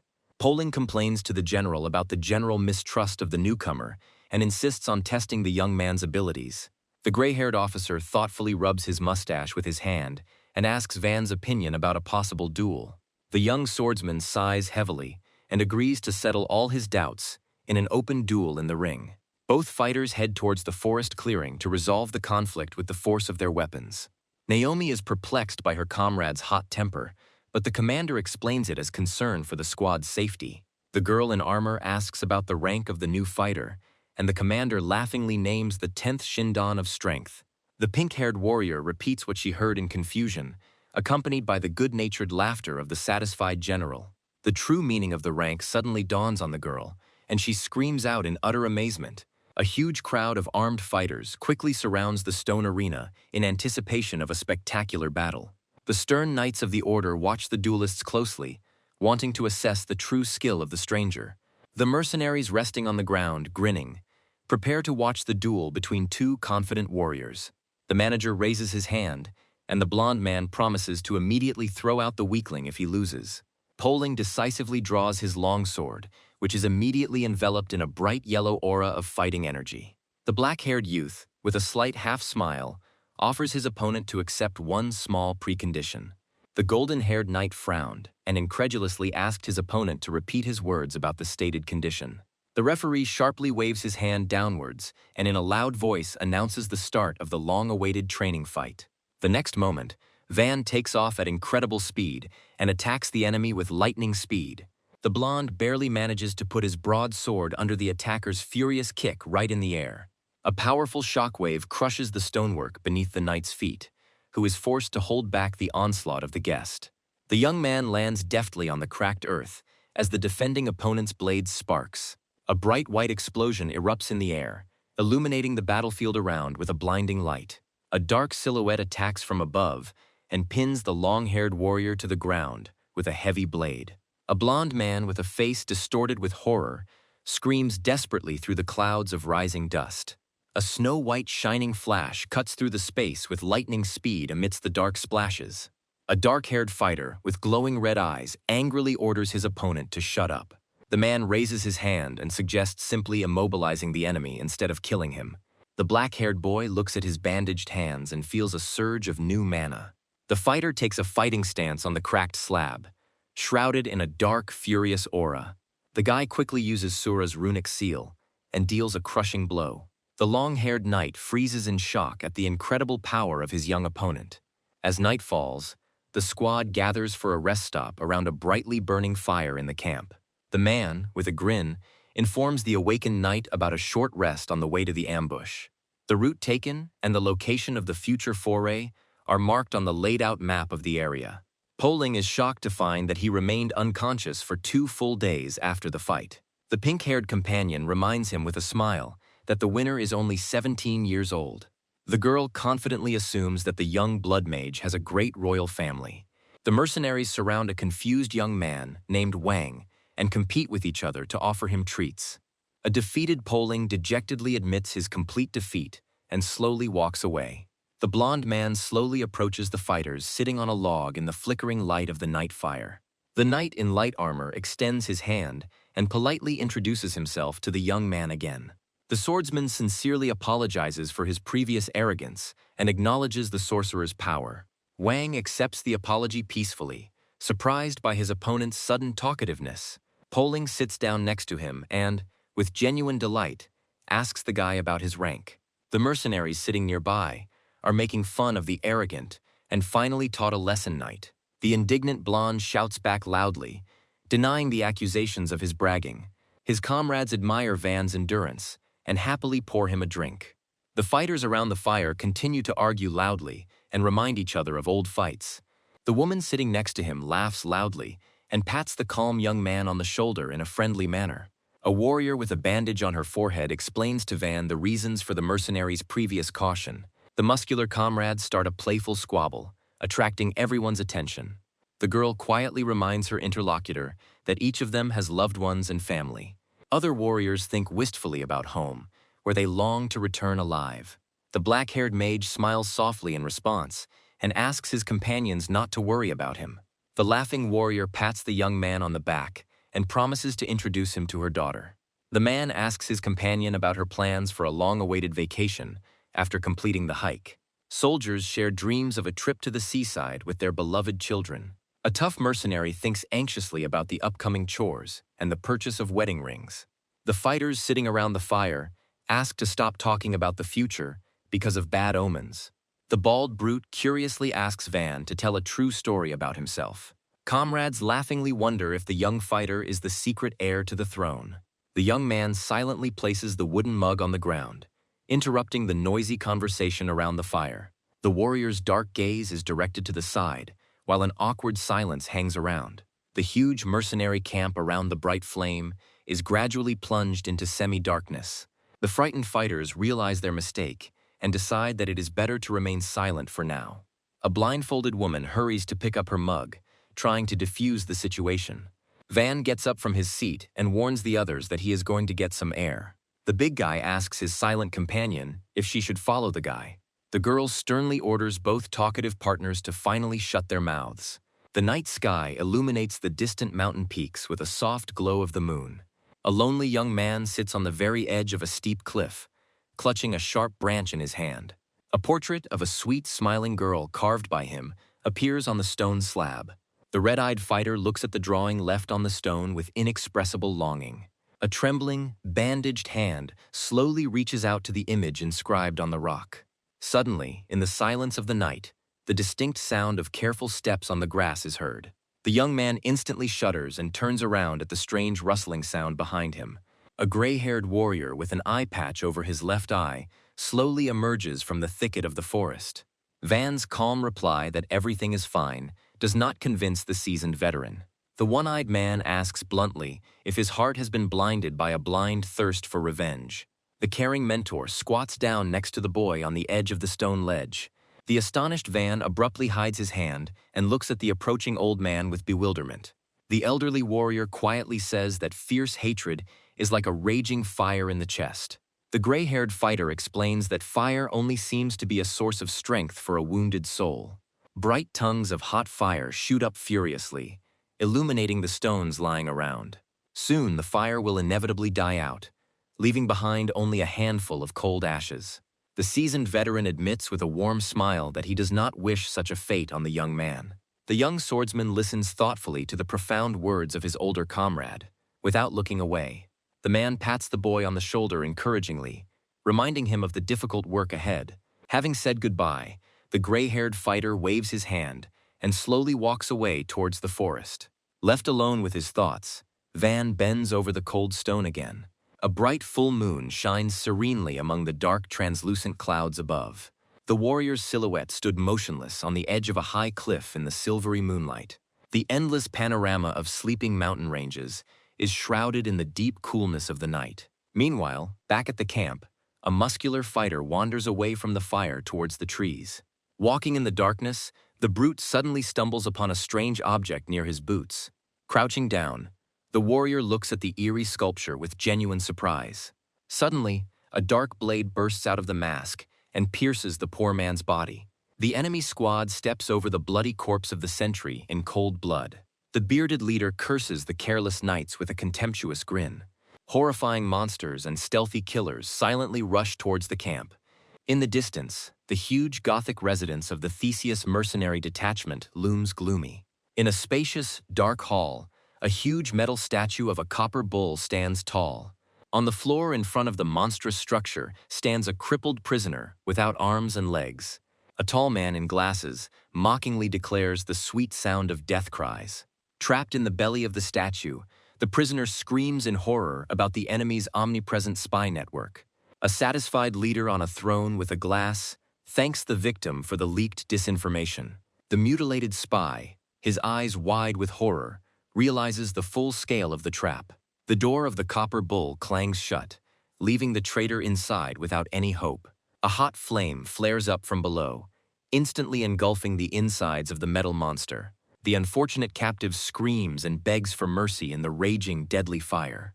A red-hot statue of a bull spews smoke to the accompaniment of the prisoner's monstrous torment. The ruthless, bespectacled leader calmly sips his drink, while the eerie sounds play.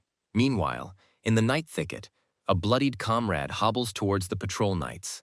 Young warriors rush to help the wounded, not noticing the mortal threat in front of them. The bleeding fighter's face suddenly distorts and takes on the appearance of an enemy mage.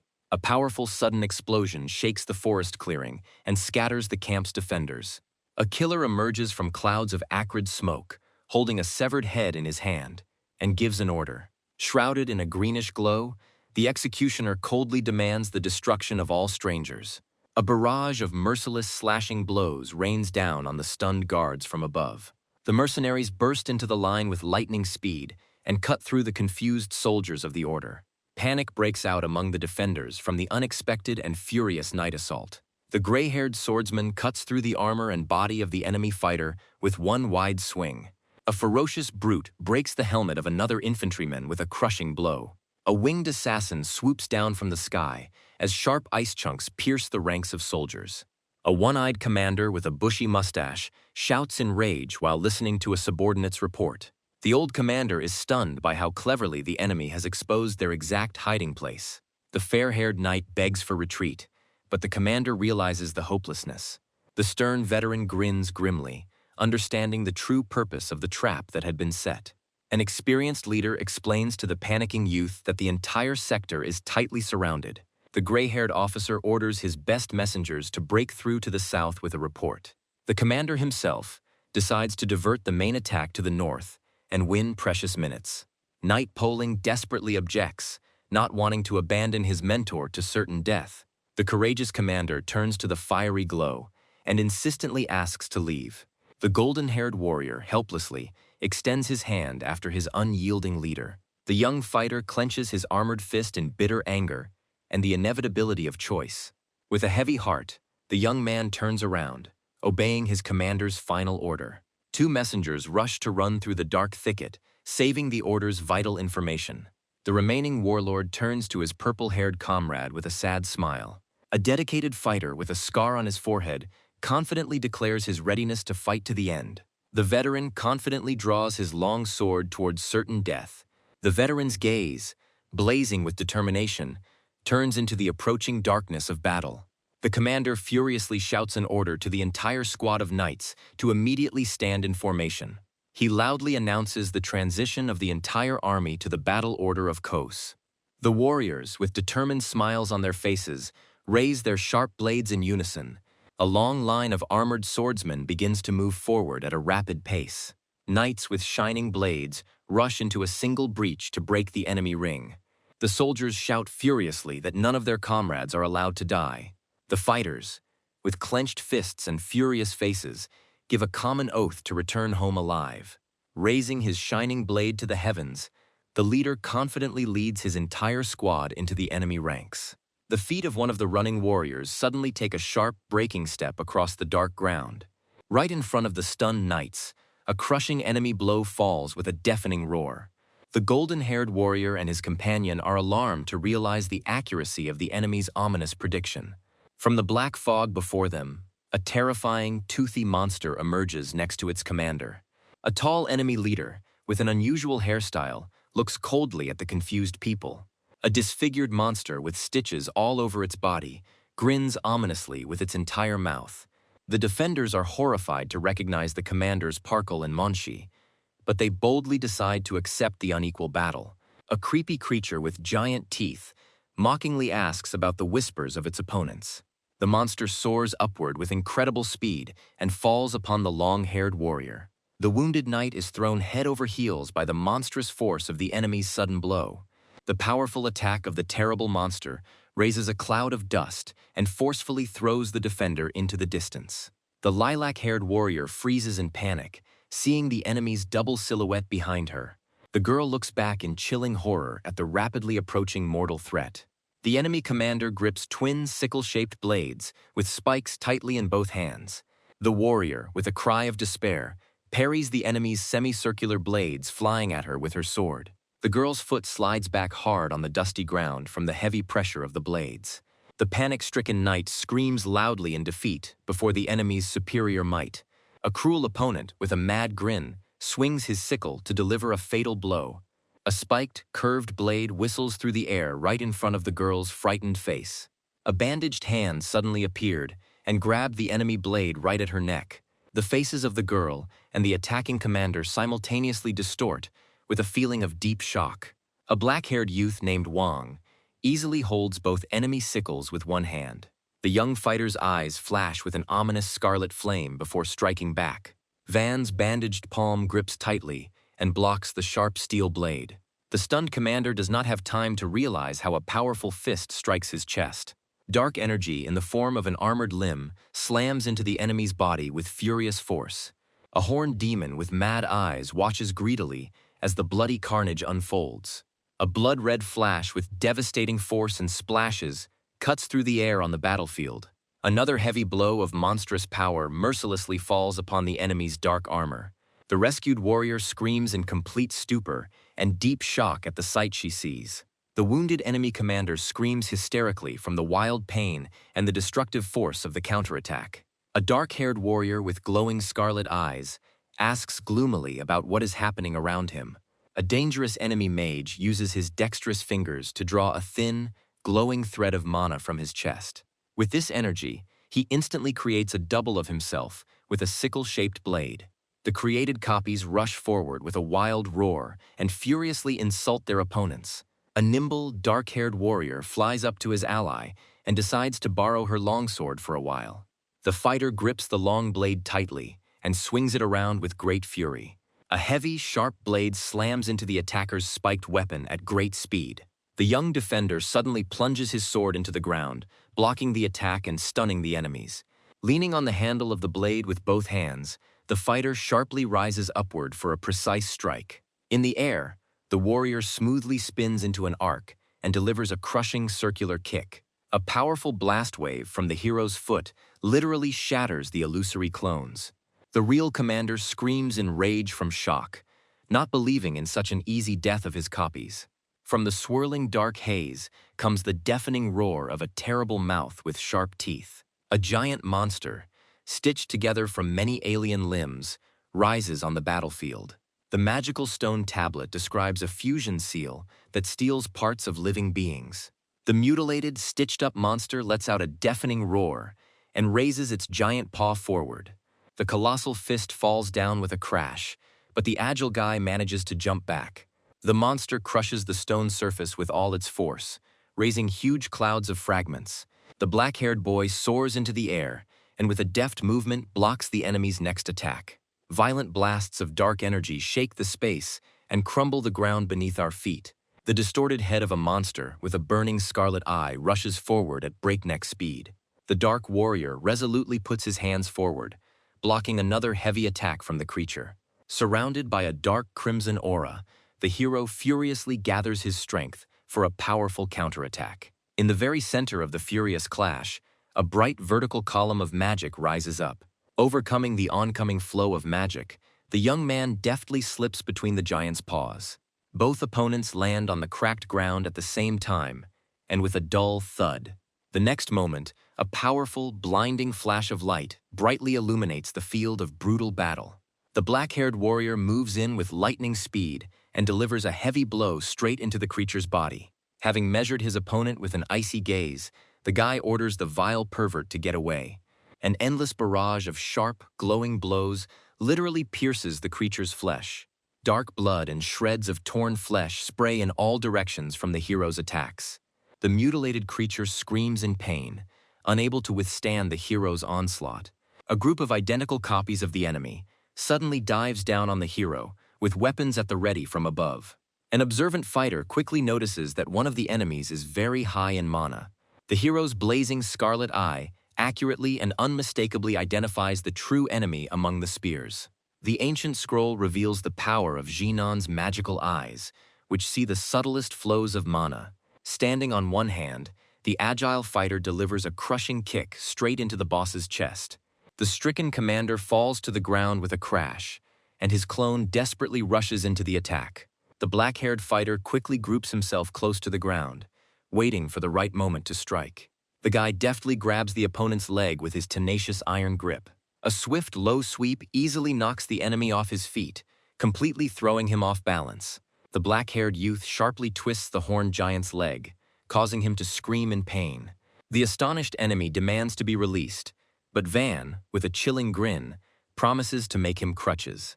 A loud, pain-filled scream echoes across the silent night valley. The maimed mercenary flies to the side with terrible force, raising a cloud of dust from the impact. Shrouded in a menacing scarlet aura, Van slowly walks forward, holding the severed limb in his hand. The wounded horned commander realizes in horror that the Order of Ethos had no information about such a powerful magician. Sitting on the ground, Poming hastily warns Van that the enemies belong to Teze's squad. The girl reports that their commander is now trapped and fighting face-to-face with Kassarak. A wounded swordsman with long blonde hair rushes to the rescue and inquires about the condition of his ally. The blonde puts his hand on Van's shoulder and asks him to immediately move north to help the squad. Van doubts their ability to stand together, but the swordsman only grins cheekily in response. The fair-haired warrior grips the blade, which instantly lights up with bright electrical sparks. The proud knight declares his readiness to fight to the end and releases streams of lightning around the sword. With a smile on his bloodied face, the fighter urges his comrade, urging him not to lose sight of the main enemy. Wang silently glances at his determined ally, assessing his unwavering will to win. The black-haired mage turns around and calmly replies that he was planning to go there anyway. Naomi encourages her wounded companion as they prepare for a furious joint attack. Blinding bolts of lightning rush forward, piercing the space in front of the shocked enemies. The swordsman, grinning furiously, prepares to give it his all, even in the face of certain death. Meanwhile, in the distance, over the gloomy mountain ranges, the silent twilight of the night thickens. The bearded enemy leader coldly discusses the harsh reality and tactical mistakes of others. The diagram shows the initial formation of 3 attacking units, ready for a wide breakthrough. The central line under the command of Zanil was supposed to quickly crush the center of the enemy formation. The flank groups covered the main column, ensuring a quick and safe exit from the ring. The bearded man admits that runic magic was ideal for implementing such a battle plan. However, among the fallen on the battlefield, there was not a single mage of the required level of skill. The enemy leader, with a cynical sigh, notes the sad death of enemy soldiers on the ground. 3 enemy fighters stand over the fallen and bleeding Commander Zanil. The seriously wounded soldiers crawl along the ground with their last strength towards their fallen leader. Sudden, merciless blades mercilessly cut through the bodies of the crawling fighters, ending their lives. The mutilated Zanil screams in indescribable horror at the sight of the death of his loyal subordinates. A horned warrior with white hair is ordered to give a fitting final send-off to a distinguished knight. The bloodied commander looks at the executioner's giant, jagged sword with a helpless smile. The executioner's powerful, clawed hand grips the massive hilt of a deadly dark blade. The white-haired giant raises his colossal blade high above the bowed head of the defeated Zanil. The huge weapon whistles through the air, leaving splashes of crimson blood on the dusty ground. A look of calm resignation can be seen on Zanil's face, as blood trickles down his cheeks and chin. The knight closes his eyes with the bitter thought of his sad and inevitable end to life. Suddenly the ground explodes with a powerful impact, sending clods of dirt and rubble into the air. An unknown, swift force knocks down the horned executioner with a powerful, crushing blow from below. A huge, 6-eyed monster rushes across the battlefield with a furious roar. The bleeding old knight screams furiously into the darkness, trying to hold the line.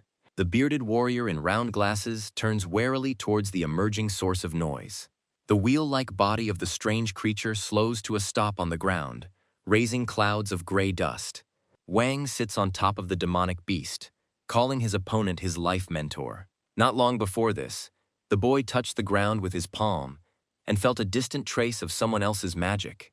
The young man's eyes flashed with a scarlet flame as he recognized the energy of his sworn enemy.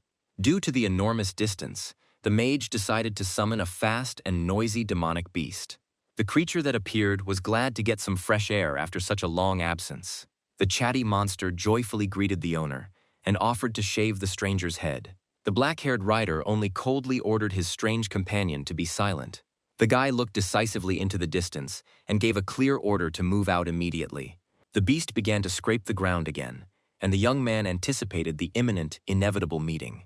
The rider rushed forward through the vortexes of dark energy, remembering his old enemy. The monster let out a deafening screech and rushed across the plain at incredible speed. The enemy leader noticed the approach of the rider from afar and froze in surprise. A few days ago, a sentry came to the citadel of Teze to report to the seated ruler. The scout reported that an unknown young magician single-handedly dealt with the officers. Absolutely no information could be found about the mysterious young man with the bloody sickle. Kasarak could not believe such secrecy and demanded news about the situation in Argo. The servant replied that the guy was not from the nobility, but had already managed to reach the 10th rank of strength. The leader realized the enormous danger and decided to nip this dangerous threat in the bud. Green magic flared in the man's hand, ready to put an end to all his problems at once. The overlord loudly ordered his horned companion named Surfer to hold off the opponents. The commander's glasses suddenly cracked from an unexpected internal attack. The weakened leader sank to his knees, causing genuine alarm among his subordinates. The man looked at his bloody fingers in horror, feeling the severe side effects. The heavily breathing commander asked the faithful Surfer to buy him some time. The powerful squad leader, Surfer Ortega, confidently agreed to take on the fight. The fair-haired fighter promised to provide reliable support to his weakening leader. Wang approached the bleeding old man and calmly inquired about his strength. The young man soberly assessed the knight's severed hand and the catastrophic lack of his mana. The guy calmly wondered whether it would be more profitable to abandon the wounded commander. The rider asked the old man in a businesslike manner about his ability to control magical flows. At that moment, a giant, jagged sword whistled through the air right above their heads. The enemy's crushing attack sent up a huge column of black dust and rock debris. The enraged Surfer, blade at the ready, shouted that now was not the time for idle chatter. Van instantly grabbed the crippled old man and dragged him onto the back of his beast. The black wheel bit into the ground with a sharp screech, pulling the riders away from the impact. The rescuer and the passenger rushed away, while the wounded man and the monster screamed deafeningly. The demonic warrior swung his sword furiously, creating turbulent currents of air around him. The horned enemy activated wind magic and prepared to pursue the fugitives. The beast's swift wheel confidently maneuvered between the whirlwinds cutting through the air. The riders rushed forward at great speed, raising a wall of dust and sand behind them. Ahead, a powerful column of blinding energy erupted straight from the split solid ground. A giant worm monster rose from the resulting crater with a deafening roar. Wang looked at the obstacle that had appeared with cold disdain and blazing red eyes. The colossal monster opened its toothy mouth, ready to devour the daring fugitives. The intelligent transport sarcastically praised its master's light hand and was ordered to shut up. The horned pursuer, with a mocking smile, quickly cut through the air currents. The demonic beast loudly warned the rider of the danger looming above.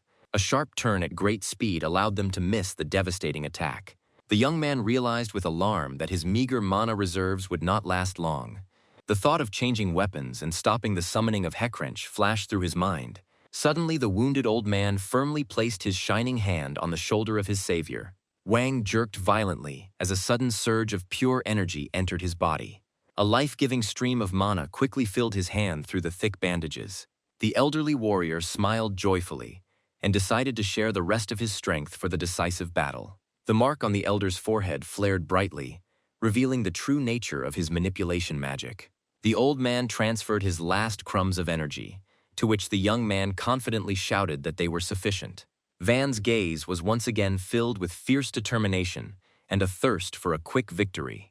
The rider's fingers immediately released the control handle of the demonic beast.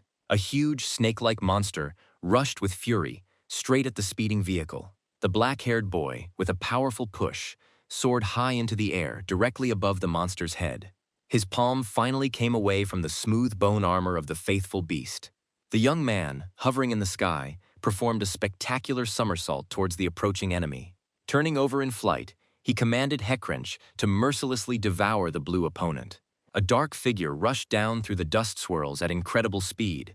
The hungry beast loved to devour the flesh of intelligent beings and had no intention of letting go of its prey. Heckwrench's mouth opened wide across the horizon and closed around the horned fighter. The enemy warrior screamed hysterically from the unbearable pain in the sharp teeth of the predatory wheel. Meanwhile, Van landed heavily on the stone surface and punched it with his hands. A powerful jolt shattered the ground beneath his feet and gave him a furious acceleration. Shrouded in a crimson haze, the boy furiously rushed forward at the limit of his capabilities.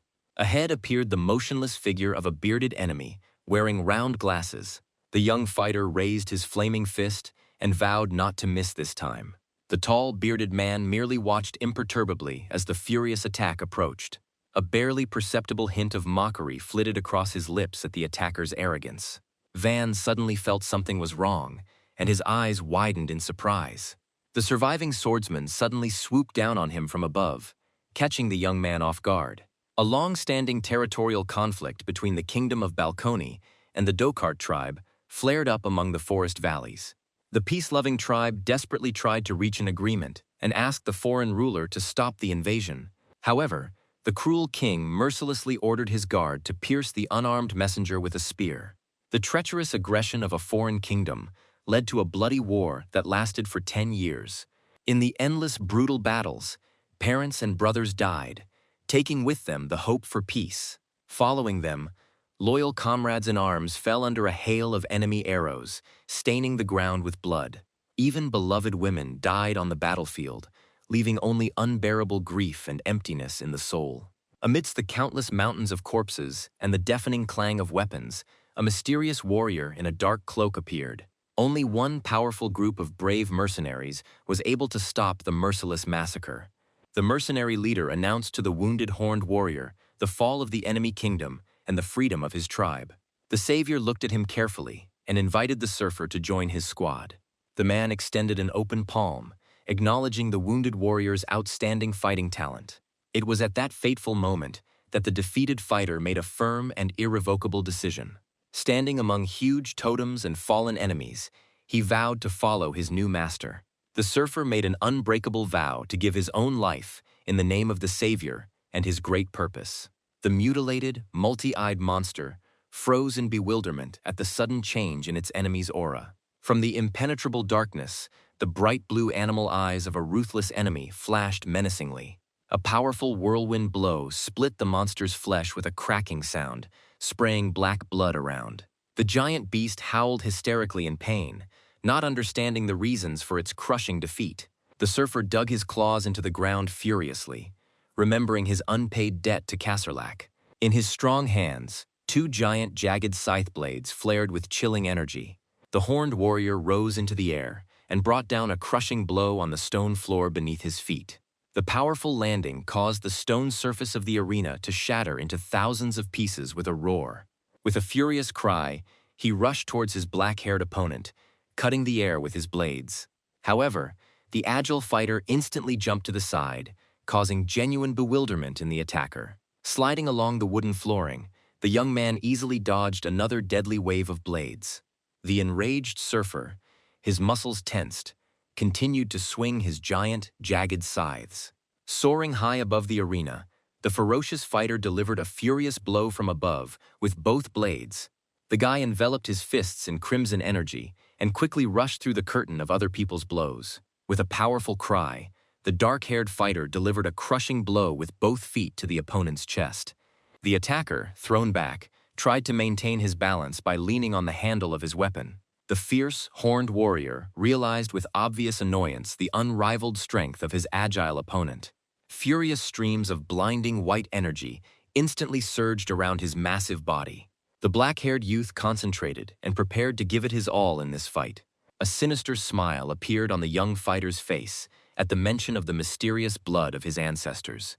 The bright, smiling faces of his loved ones from his native village suddenly appeared in his memory. The young man remembered the happy and peaceful days spent among his faithful and devoted comrades. The gentle and meek image of the sweet girl once again warmed the warrior's heart with the warmth of past memories. But the very next moment, his face was violently distorted into a mad and frightening grin of rage. Meanwhile, the horned enemy spun its deadly blades into two huge, shining discs. The spinning, deadly circles rushed straight at the enemy with a furious whistle. The fighter deftly slipped between the flying discs and rushed towards the monster. The mighty beast crossed his arms over his broad chest and prepared for another blow. The demonic monster fell to the ground and unleashed streams of furious magic. The rock beneath his powerful claws instantly cracked under the pressure. Colossal whirlwinds of sharp air blades rose up around the battlefield. The man soared high into the sky, amidst the raging, deadly currents of the hurricane. The white-haired beast, with a sinister grin, rushed upward in pursuit of its victim. The demon shouted in the enemy's face that he would no longer be able to escape anywhere. The warrior deftly pushed off from the rotating vortices and made a sharp dash forward. A zigzag flash of lightning quickly cut through the battlefield. The man's sharp blade cut through the raging tornadoes with destructive force. The horned enemy threw his weapon and pompously praised the great Lord Kasserlak. The monster screamed hysterically about the arrival of the long-awaited universal peace. A huge, raging tornado began to spin with renewed, violent, destructive power. A deadly force of wind completely enveloped the surrounding area in rising dust. The hovering monster commanded its opponent to turn to dust and disappear forever. The black-haired warrior activated the scarlet energy and decided not to save his strength any longer. Due to the restraining seal, he had great difficulty summoning his combat bracers. The ancient patterns on the fighter's hand flared brightly with a crimson demonic flame. A gigantic dark face of destructive power appeared behind the furious swordsman. The warrior's face lit up with a creepy, toothy smile, his eyes burning with malice. The next second, the fighter hit the ground with his fist with monstrous force. A massive shockwave split the arena and sent piles of debris flying. The crimson flame of destruction completely engulfed the raging hurricane of the monster. The horned demon threw himself down in terror through the scattering streams of wind. The monster, maddened by fear, saw a deadly silhouette rushing towards him. The bared-haired warrior growled at his enemy about his deepest disgust for him. The man's crushing, chopping blow pierced the horned beast's chest. A blinding, bright flash marked the complete destruction of the defeated monster. At this time, the sorcerer ordered his faithful servant Azirni to infuse artificial mana. The servant respectfully assured his master of the complete safety of the ritual. A mighty giant in round glasses slowly stepped forward through the green smoke. The scientist held a flask with a green potion and spoke about the beginning of a war between two kingdoms. The interlocutors in the laboratory discussed the rapid creation of artificial mana. In the tank with the solution was the first creation of a gentleman named Ashirni. The magic syrup was fed through long tubes directly into the vessels of the dead body. The special composition is reliably stabilized in the blood with the help of the hemoglobin structure. The scientist pressed the lever and began to release a cloudy liquid from a huge flask. The living dead man slowly rose to his feet thanks to the power of artificial mana. A bespectacled scientist examines the muscular body of a test subject, discussing his artificial mana. A blue-skinned demon with horns stands nearby, while the creator discusses finding a living host. A man in glasses looks thoughtfully into the distance, dreaming of creating an ideal and beautiful world. In his imagination, a mighty warrior with long hair and a gigantic sword in his hands appears. At this moment on the battlefield, the enemy's hand is enveloped in a bright turquoise glow of magic. A giant meteorite falls with a roar from the dark sky, directly onto the fighter standing below. A blinding zigzag scarlet beam cuts through the falling boulder at enormous speed. A powerful blow shatters the monolith, raising clouds of thick, dark dust around it. A bright trail from this crushing attack pierces the remains of the meteorite and rushes downwards. A warrior in black armor lands smoothly on the stone ground and clings to it with his hand. The boy leans on his knee, leaving behind a deep furrow in the cracked soil. A half-naked enemy with dark hair appears before him among the high stone peaks. On the rocky ground, in a pool of blood, a defeated blue-skinned horned demon lies motionless. The lifeless body of the horned ally is found to be heavily wounded and covered in dark blood. The man in glasses slowly and sadly places his palm on the forehead of his dead comrade. A warrior in dark armor slowly rises, accusing his enemies of cruelty and atrocities. A thick wave of crimson rage and dense dark aura completely envelops the silhouette of the young man. The half-naked sorcerer grins and advises his opponent not to jump to conclusions. Consumed by furious anger, the warrior makes a swift dash forward with his arm outstretched. The magician sharply touches the ground with both palms, preparing to put a decisive end to the duel. A wall of huge stone faces with open mouths instantly rises from the solid ground. The mouth of one of the stone statues opens and spews out a red-hot stream of flame. 4 stone heads simultaneously unleash streams of ice, fire, and darkness on the enemy. The sorcerer continues to continuously pour his light mana into the ground, increasing the power of the attack. Terrible stone creatures rush from the depths of the earth to meet the attacking warrior. The hero boldly soars into the air, straight towards deadly elemental rays and enemies. With a sharp movement of his leg, he pushes off from the space for a crushing lunge. A powerful scarlet attack shatters the stone monsters into many small fragments. The warrior delivers a crushing blow with his sword, cutting the destructive flow of magic in half. The elements of fire and ice split with a terrible roar under the onslaught of pure force. The wizard in round glasses freezes in complete shock, amazed at the ease with which the magic was destroyed. A black silhouette with glowing scarlet eyes dives headlong towards the stunned enemy. At this moment, in the dark forest thicket, Kasarak's mana begins to grow with abnormal force. A gray-haired, one-eyed old man senses dangerous vibrations and tries to find the source. High defensive barriers creak as the fierce fighting continues nearby. The old warrior lowers his hand to the ground, reading the direction of the azure magical traces. By following these dense energy lines, the secret of hidden mana can be revealed. Bright turquoise flashes of magic stretch across the ruined clearing straight towards their target. All these streams of power converge on the body of the first artificial fighter buried in the ground. The creature's head, jutting out of the hard ground, suddenly opens its dark, empty eye sockets. A wounded, gray-haired knight, with an eye patch, screams furiously about finding a target. The black-haired, bespectacled mage turns around in surprise at the enemy's unexpected cry. A one-eyed veteran in plate armor rushes into the attack at full speed. The bearded sorcerer extends his shining hand and angrily calls the persistent opponent by name. Right behind the rushing warrior, a huge, toothy golem rises from the ground. The monster's colossal fists crash down onto the ground behind the fast carriage. The horned monster in the mask declares to the veteran that he does not want to lose his master. The gray-haired commander orders his monster to rush forward with all its remaining strength. A horned beast with a knight on its back makes an incredibly high and swift dash.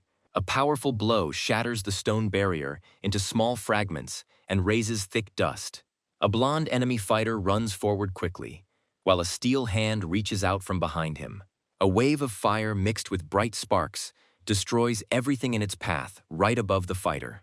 The defeated enemy falls face down onto the cold, cracked ground. The old knight in metal armor is thrown back by the powerful recoil of the blow. The bearded mage hides behind a massive wooden wall of faces with relief. Suddenly, a menacing silhouette shrouded in black flame appears behind the sorcerer. Surrounded by a scarlet aura, the fighter delivers a crushing blow through the wooden defense. The stunned mage realizes the incredible increase in his opponent's power in such a short time. The warrior's black hand clenches into a fist and flares with crimson clots of magic. A crushing straight punch to the body causes the bearded enemy to choke on blood. The wounded sorcerer clenches his teeth in unbearable pain and looks at his opponent with fury. Flying back, the magician rests his hand on the ground and declares the enemy's premature joy. The sorcerer's hair rises upward from the colossal influx of artificial energy. The bloodied knight with the eye patch breaks into a frightening, mocking smile. The blonde fighter desperately tries to escape the steel palm that is catching up with him. The old warrior's metal fingers close tightly around the fleeing enemy's neck. The one-eyed veteran reminds the enemy with a smile of his incredible survivability. A bright flash of turquoise magic, with a wild roar, erupts from the palm of the old fighter. The enemy vessel screams shrilly as its chest is torn apart by streams of pure magic. The bearded sorcerer realizes with horror that the supply of artificial mana has been interrupted. The darkened fighter throws the exhausted mage into the air with a powerful blow of darkness. The sorcerer's shining palm touches the surface of the earth at the last moment. Massive wooden pillars with faces instantly rise from the depths of the soil. A row of powerful wooden barriers falls with a crash in the path of the pursuer. The dark warrior easily jumps over the barriers and rushes straight at the prone mage. The silhouette, with its scarlet gaze blazing, coldly promises the enemy quick death. Meanwhile, in the forest, wounded elven knights are catching their breath after a hard battle. The fallen enemies lie motionless on the ground, deprived of the last remnants of mana. The golden-haired elf turns warily at the sounds of distant explosions in the mountains. The knights decide to hurry to the order so that the sacrifices of their comrades will not be in vain. The golden-haired commander orders them to move out immediately, and the knights support the order. A defeated monster with a terrible toothy mouth remains lying on the damp, dark grass. Suddenly, bright scarlet lights flash in the dark eye sockets of the creature's broken mask. At the same time, a merciless, bright flame engulfs the stone headquarters of the Order of Ethos. On a high cliff, against the backdrop of the blazing evening sky, a dark-haired leader stood proudly. Below, amidst clouds of acrid black smoke, the walls of the fortress continue to collapse with a roar. A man with a deep scar on his face sternly demands that his subordinates begin the offensive. A raging fire mercilessly destroys the ancient citadel and the main building of the Ethos Order. The arriving scout sadly reports to the leader about the death of all the defenders of the citadel. The military commander repeats the strict order for immediate preparation for a new campaign. The formidable warrior announces to his comrades that their goal will be to rescue Hugues Genil. Meanwhile, the black-haired guy makes a swift lunge at the muscular enemy. The young fighter unleashes a crushing blow of concentrated black energy on the giant. From the powerful impulse, the defeated giant falls with a crash onto the split stone. The winner instantly approaches and grabs the massive opponent's neck in a death grip. The bleeding giant only grins angrily and utters insolent insults. Half of his disfigured face suddenly begins to glow with a mysterious turquoise light. The enemy force throws the black-haired youth into the rock with a powerful flash. Bright, magical discharges ricochet off the cracked earth with incredible speed. The risen enemy grins and advises never to underestimate other people's runes. The guy with disheveled hair rises to his feet with difficulty and clutches his head. The true purpose of the recent construction of the stone barrier finally dawns on him. Giant, jagged spikes carved with ancient writing grow around them. The young warrior realizes that the cunning enemy used his servant as bait. With a cold grin, the boy praises Mr. Kacerak's incredible will to survive. The wounded henchman humbly offers his leader to take the remaining energy. Kacerak comes closer and praises his faithful servant for his devoted service to his plans. The merciless leader does not hesitate to suck every last drop of mana from Ashirni's body. The fueled monster grows behind the cold-blooded, dark-haired fighter. A violent surge of energy overwhelms the giant, causing him to let out a wild roar. A huge, armored colossus with sharp growths towers over the battlefield. The monstrous giant loudly acknowledges the strength of the daring opponent in black clothing. An elderly, one-eyed warrior in armor is amazed at the 9th level of strength being overcome. The colossus whistles through the air with its flaming blade, leaving behind a trail of fire. The agile young man manages to jump back in time from the destructive, fiery explosion. A wave of red-hot heat spreads in all directions, leaving behind melted marks. In response, the young warrior releases a powerful, shining stream of white magic towards the giant. The dark-haired hero's precise strike splits the stone giant's ice barrier. The enraged monster raises its paw high into the sky and activates a deadly spell. A veritable barrage of flaming meteorites made of solid rock rains down upon the arena from above.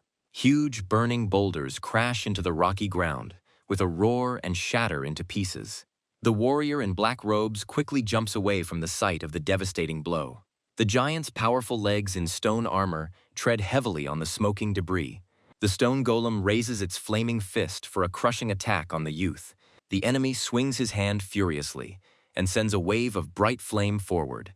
The dark-haired fighter coughs heavily from the acrid smoke and soot that has accumulated around him. The guy looks with alarm at his palm, covered in fresh scarlet blood. The enemy speaks smugly of the imminent destruction of such a valuable talent. A complex magical pattern of black, branching lines flashes in the air. Bloody energy swirls at breakneck speed into a dense, pulsating vortex. The black-haired hero with glowing scarlet eyes smirks at the enemy's stupidity.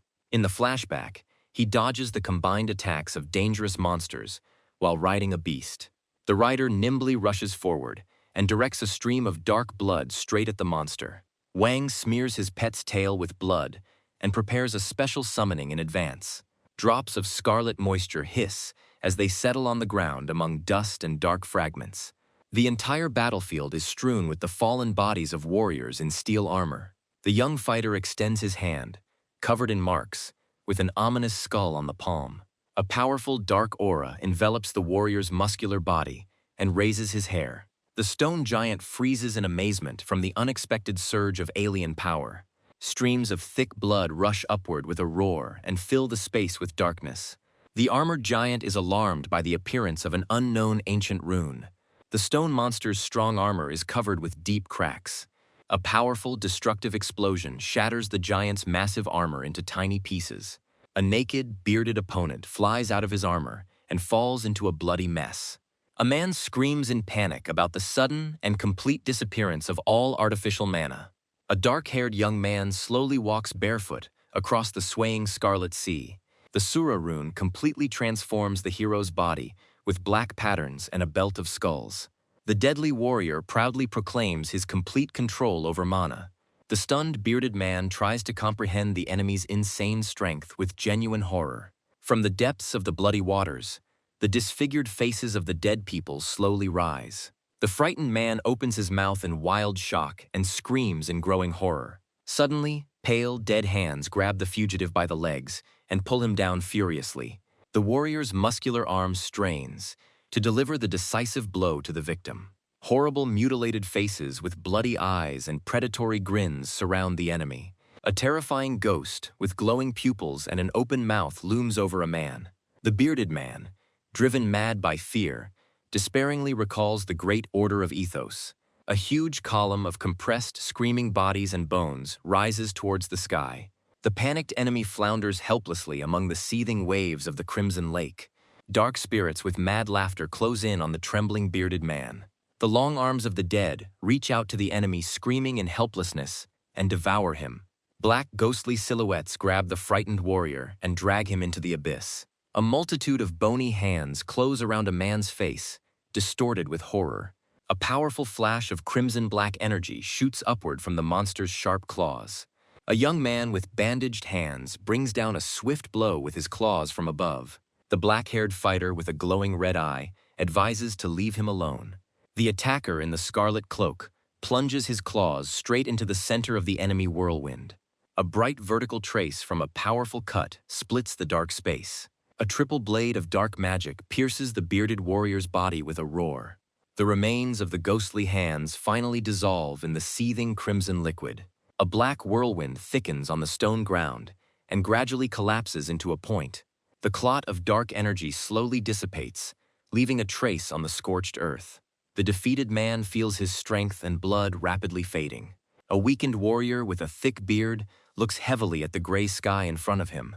The young man slowly approaches his opponent lying on the ground. A wounded man remembers a destroyed village in the mountains and the Dago lair. The enemy realizes that the only survivor stands before him for a terrible revenge. A menacing guy with burning eyes harshly demands to reveal the whole truth about the secret magician.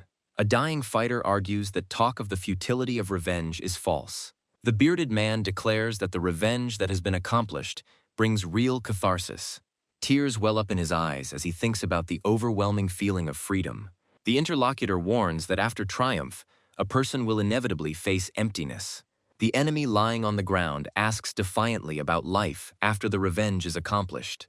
A hand with black stitches fiercely and tightly squeezes the throat of a defeated enemy. The angry guy lifts his enemy by the throat and demands to know about the magician. The young man's face, distorted with rage, expresses his readiness to immediately kill the enemy. The choking captive looks without fear into the mad eyes of his tormentor. The seriously wounded warrior sees only bottomless hatred in the young man's gaze. The man seems to recognize himself in this alien rage from the distant past. A sharp axe splits another log on an old stump with a dull sound. 15-year-old Kasarak smiles as he wipes sweat from his forehead after hard work. A father appears in the clearing and joyfully calls out to his hard-working son. The teenager playfully wrinkles his nose at the smell of booze, and his father laughs cheerfully in response. The man hugs his son with a warm smile and calls him home to his waiting mother. The portrait depicts a beautiful and kind woman in the warm candlelight. Young Kasarak stands in front of the portrait by the fireplace and promises to visit his mother often. The head of the family quietly calls his son by name in the middle of a cozy and bright room. An adult man with a serious face looks closely at his child. The father asks his son to take care of himself for the sake of his mother and for the sake of his own future. A father and son seal a promise with a touch of pinkies in the sunset. The golden sun slowly disappears behind the peaceful mountain peaks at sunset. The night sky, strewn with stars, stretched out over the quiet silhouettes of the dark mountains. The next day, near the wooden house, a young man with a backpack asks his father to stop crying. The man wipes away tears with his hand and speaks proudly about his son's success at military school. The coachman calls the young man to get into the carriage quickly so as not to be late for the ceremonial ceremony. Having climbed inside the carriage, the boy listens to his father's parting words about the agreement they had made.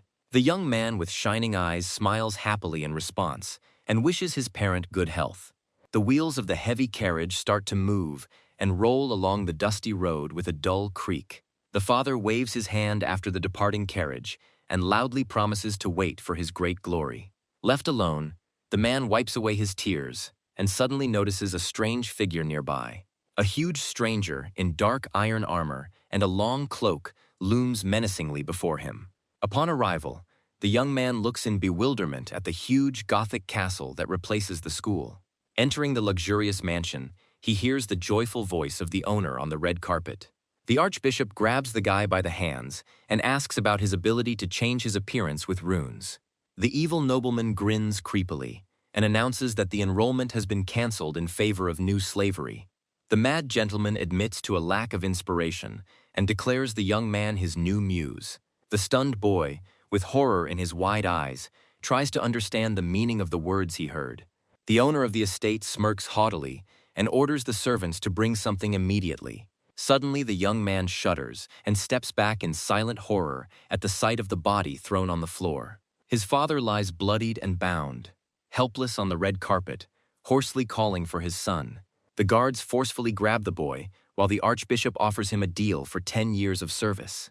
The tormentor promises a college diploma and a happy life with a parent after graduation. The villain leans towards his face and threatens to cruelly tear his father to pieces if he refuses. With his arms outstretched, the gentleman, with a nasty laugh, demands an immediate answer. The wounded captive begs his own son with all his might to abandon him and flee. The young magician, with a trembling voice, asks the Archbishop of the Order of Ethos again about the promise he made. With inexpressible sadness in his eyes, the young man humbly agrees to all the conditions set forth. The delighted owner orders the contract to be signed and a woman's dress to be brought for the prisoner. The beaten parent tries to object, but the young son kindly asks him not to worry about anything. Through bitter tears streaming down his cheeks, the young man smiles tensely and encouragingly at his father. A man with inexpressible pain in his tear-stained eyes looks at his selfless son.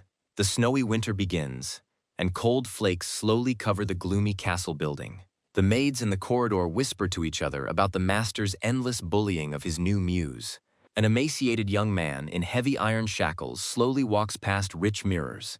His entire exhausted body is covered in scars, and his face is covered with a white, cracked mask. In a luxurious living room, a frightened nobleman is startled by a sudden crash at the door. The owner jumps up from the sofa and furiously demands that the stranger get out immediately. A mutilated prisoner in chains respectfully announces the expiration of his 10-year sentence. The nobleman hastily apologizes to the powerful hooded guest for the impudent slave. From under a dark hood, a monster's toothy mouth with sharp black claws grins ominously. The nobleman's torn body, engulfed in a magical flash, falls dead onto the cold floor. A wounded man tells of his search for a powerful mage from the kingdom of Zhou. He covers his face with his stitched hand and remembers his first encounter with the terrible Akratos. The young warrior listens to this story with deep shock and wide eyes. In the distant past, an archbishop cruelly tormented a prisoner who counted for 8 long years. Crowds of faceless torturers tormented the slave's body for another 5 long, painful years. The pain grew stronger, but the prisoner endured and continued to count down. On the blood-soaked table, the tortured prisoner hoped to endure the last year. After 10 years of hellish torment, the mad prisoner burst into wild, hysterical laughter. A hunched servant and a guest in a robe lead a chained slave down a palace corridor. The slippery servant obsequiously thanks his master for the valuable information provided to the crown. The evil overseer reminds the prisoner of Master Akratos' rare mercy. The procession stops in front of the carved doors of the secret hall with the favorite exhibits. The poor man in the mask crosses the threshold with bated breath and calls out to his dear father. The son, trembling with excitement, peers hopefully into the semi-darkness of the huge room. Suddenly, the slave's glowing eyes are filled with a chilling, genuine horror. A mutilated face in the darkness barely audibly begs for long-awaited deliverance and death. The old man finds himself entwined in a nightmarish, pulsating cocoon of living flesh. A huge, ugly monster looms over the captive, frozen in stupor. The mad sadist opens his mouth wide and boasts of his horrific creation. The broken son falls helplessly to his knees before the nightmarish image of his father. The cruel tormentor laughs vilely and revels in the complete despair in the young man's eyes. The executioner smugly talks about the incredible efforts he made to save lives. The grief-stricken prisoner falls on his face and vainly reminds him of the promise of freedom. The only surviving eye in the mask lights up with a deadly thirst for reprisal. The maddened slave rushes forward with a furious lunge at the hated executioner. The heavily armed guard instantly knocks down the impudent slave with a sharp blow. The vile nobleman demands that the prisoner be forcibly returned to his former submissive state. The armored guard mercilessly presses the slave's head into the floor with his boot. The glowing green pupil in the cracked mask blazes with unquenchable fury. A swift turquoise flash cuts through the air behind the standing people. A powerful blow from the spiky appendage sends the armored guard flying. The soldier crashes into the far wall with a roar, accompanied by a frightened cry from the nobleman. Akratos descends silently from the ceiling, with a massive, spiked tail behind his back. The hooded monster's toothy mouth greedily inhales the lingering scent of hatred. The terrifying creature turns to the prone slave and offers cruel revenge. Akratos squats down in front of the beaten youth in front of the caretaker. A sinister magician offers a deal and demands to become his personal, eternal slave. The prisoner, stretched out on the carpet, looks up and agrees to any conditions. The burning green gaze expresses the readiness to give everything for the sake of sacred revenge. The satisfied monster seals the deal with a clawed hand gesture in front of the servant. The hooded sorcerer warns of severe pain and directs a stream of black energy at the captive. The captive screams in agony as sharp crystalline spikes erupt from his body. The robed creature mocks the terrified nobleman, who is shaking with panic. A creepy smile with a huge number of sharp teeth can be seen from the monster's deep hood. The nobleman opens his mouth in a silent scream in panic, realizing the inevitability of imminent reprisal. The man tries to run to the exit and call the guards, but the hall is completely cut off from all sounds. The fugitive punches the locked doors as a mutated monster rises up behind him. Tears of wild horror roll down the nobleman's distorted face at the sight of the approaching enemy. A mutant with glowing eyes, shrouded in a dark aura, demands that the enemy beg for mercy on his knees. A menacing, spiky silhouette looms over its victim, eager to fully satisfy its long-held rage. The pitiful nobleman falls to his knees and with a trembling voice, tearfully begs for mercy on his life. The desperate aristocrat breaks his voice in a panicked scream and backs away across the floor in horror. Loud cries of pain echo across the snow-covered estate in the freezing silence of the night. A whole week later, the luxurious mansion still stands in the cold winter silence. The mysterious sorcerer in the red robe smiles and marvels at such a long and cruel torture. The nobleman's mutilated body is found crucified on top of a spiked stone structure. The mighty, scarred warrior coldly tells the mage that his father is no longer alive anyway. The hero's glowing palm gently touches the strange cocoon of bandages and flesh right in front of him. A huge, ugly creature, with a human face inside a cocoon, freezes in the middle of a dark hall. A powerful flash of green flame instantly tears the monster's body into small fragments. The man carefully ties a tight bag with ashes and decides to give his parent eternal peace. The warlock looks down at the silent warrior and offers to fix his disfigured face. The fighter runs his hand over the scars, remembering 10 long years of endless, brutal torture. The magic quickly restores the warrior's facial features, and the satisfied sorcerer asks his name. The hero remembers his dead mother and makes a firm promise to survive for the sake of his future. A stern man with a beard tells the magician in a very firm voice his real name, Kasarak. At the gates of the estate, a masked woman meets the travelers, reproaching them for being so late. A mercenary named Bursa stares at her new companion behind the mage's broad back. The sorcerer happily talks about the implanted runes as the squad slowly moves forward. Kasarak, wearing a dark hood, follows his new allies sullenly across the wet cobblestones. The warrior's heavy and determined gaze is directed into the frosty distance of the snowy winter road. A wounded soldier lies on the cold ground and remembers an old broken promise to his father. The dark-haired youth with elven ears learns for the first time the name of his main sworn enemy. The dying Kasarak advises him to immediately go to Leon's house to search for the spy. The commander-in-chief understands that the found spy will reveal the exact location of Akratos. The warrior, prostrate on the ground, smiles bitterly and warns of the sorcerer's incredible power. The glittering blade quickly ends the painful life of a defeated, dangerous enemy. The young man looks in deep amazement at the bright purple glow in the dark night sky. A giant magical sphere falls to the ground, and the hero's mana reserves are completely depleted. The swordsman turns around in fear, amidst dark splashes of blood flying in all directions. The black-haired youth falls down in bewilderment against the backdrop of bright flashes of pure magic. A powerful column of glowing pink energy cuts through the dark night sky with a deafening roar. The scarlet-eyed guy looks in complete shock at the girl who suddenly appeared. The beautiful archer grins cheekily and declares how much more handsome he has become. The warrior's heavy armored boots land swiftly on the cold ground. An exhausted companion breathes heavily next to a golden-haired swordsman in the middle of the wasteland. A terrible monster with a sinister mouth suddenly appears from the darkness behind the night. The disfigured giant mockingly sneers at the inexperience of the alarmed fighters. The fair-haired warrior, with genuine rage and horror, demands a clear explanation from the monster. The map of the lands reveals the enemy's cunning plan to divide the knightly forces. The villain's trap worked perfectly and allowed them to strike at the Order's headquarters. The swordsman panics as he realizes the scale of the tragedy and the rightness of his wise commander. The majestic building of the Holy Order is already in full swing in the raging flames of the fire. A warrior with long golden hair takes off and runs with all his might to help. An unexpected swing of the enemy's blade instantly cuts off the head of his faithful companion. The swordsman freezes in place and looks at the death of his dear friend with silent horror on his face. A merciless monster cold-bloodedly carries away the severed head of a dead girl. The bloodthirsty creature bares its sharp teeth in a sinister mockery of the fallen. Exactly 1 hour later, deep night spread over the silent mountain range. A thick night fog slowly descends upon the dark forested hilltops. The scout gives a loud signal from afar to the rider on the huge blue-maned beast.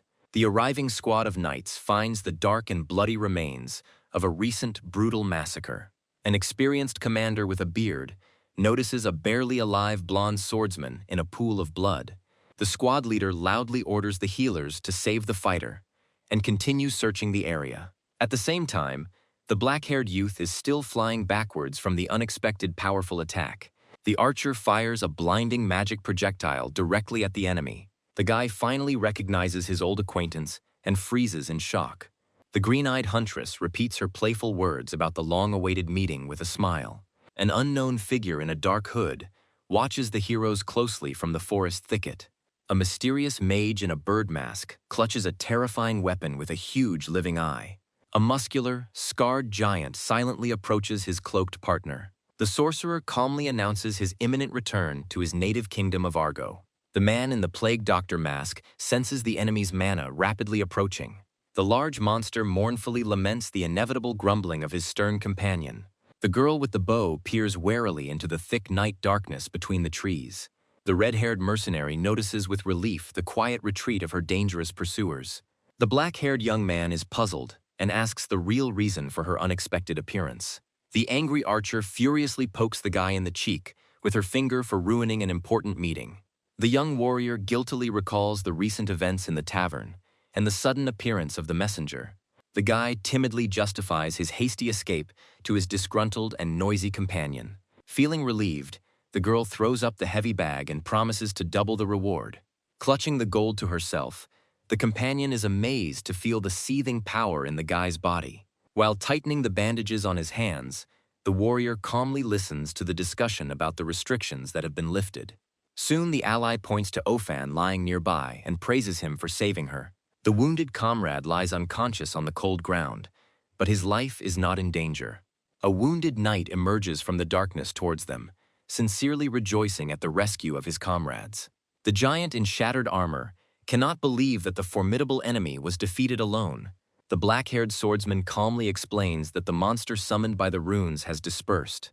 Suddenly, information broker Anna Dalton begins to kindly push her services. The embarrassed commander awkwardly asks the annoying girl to let go of his hand.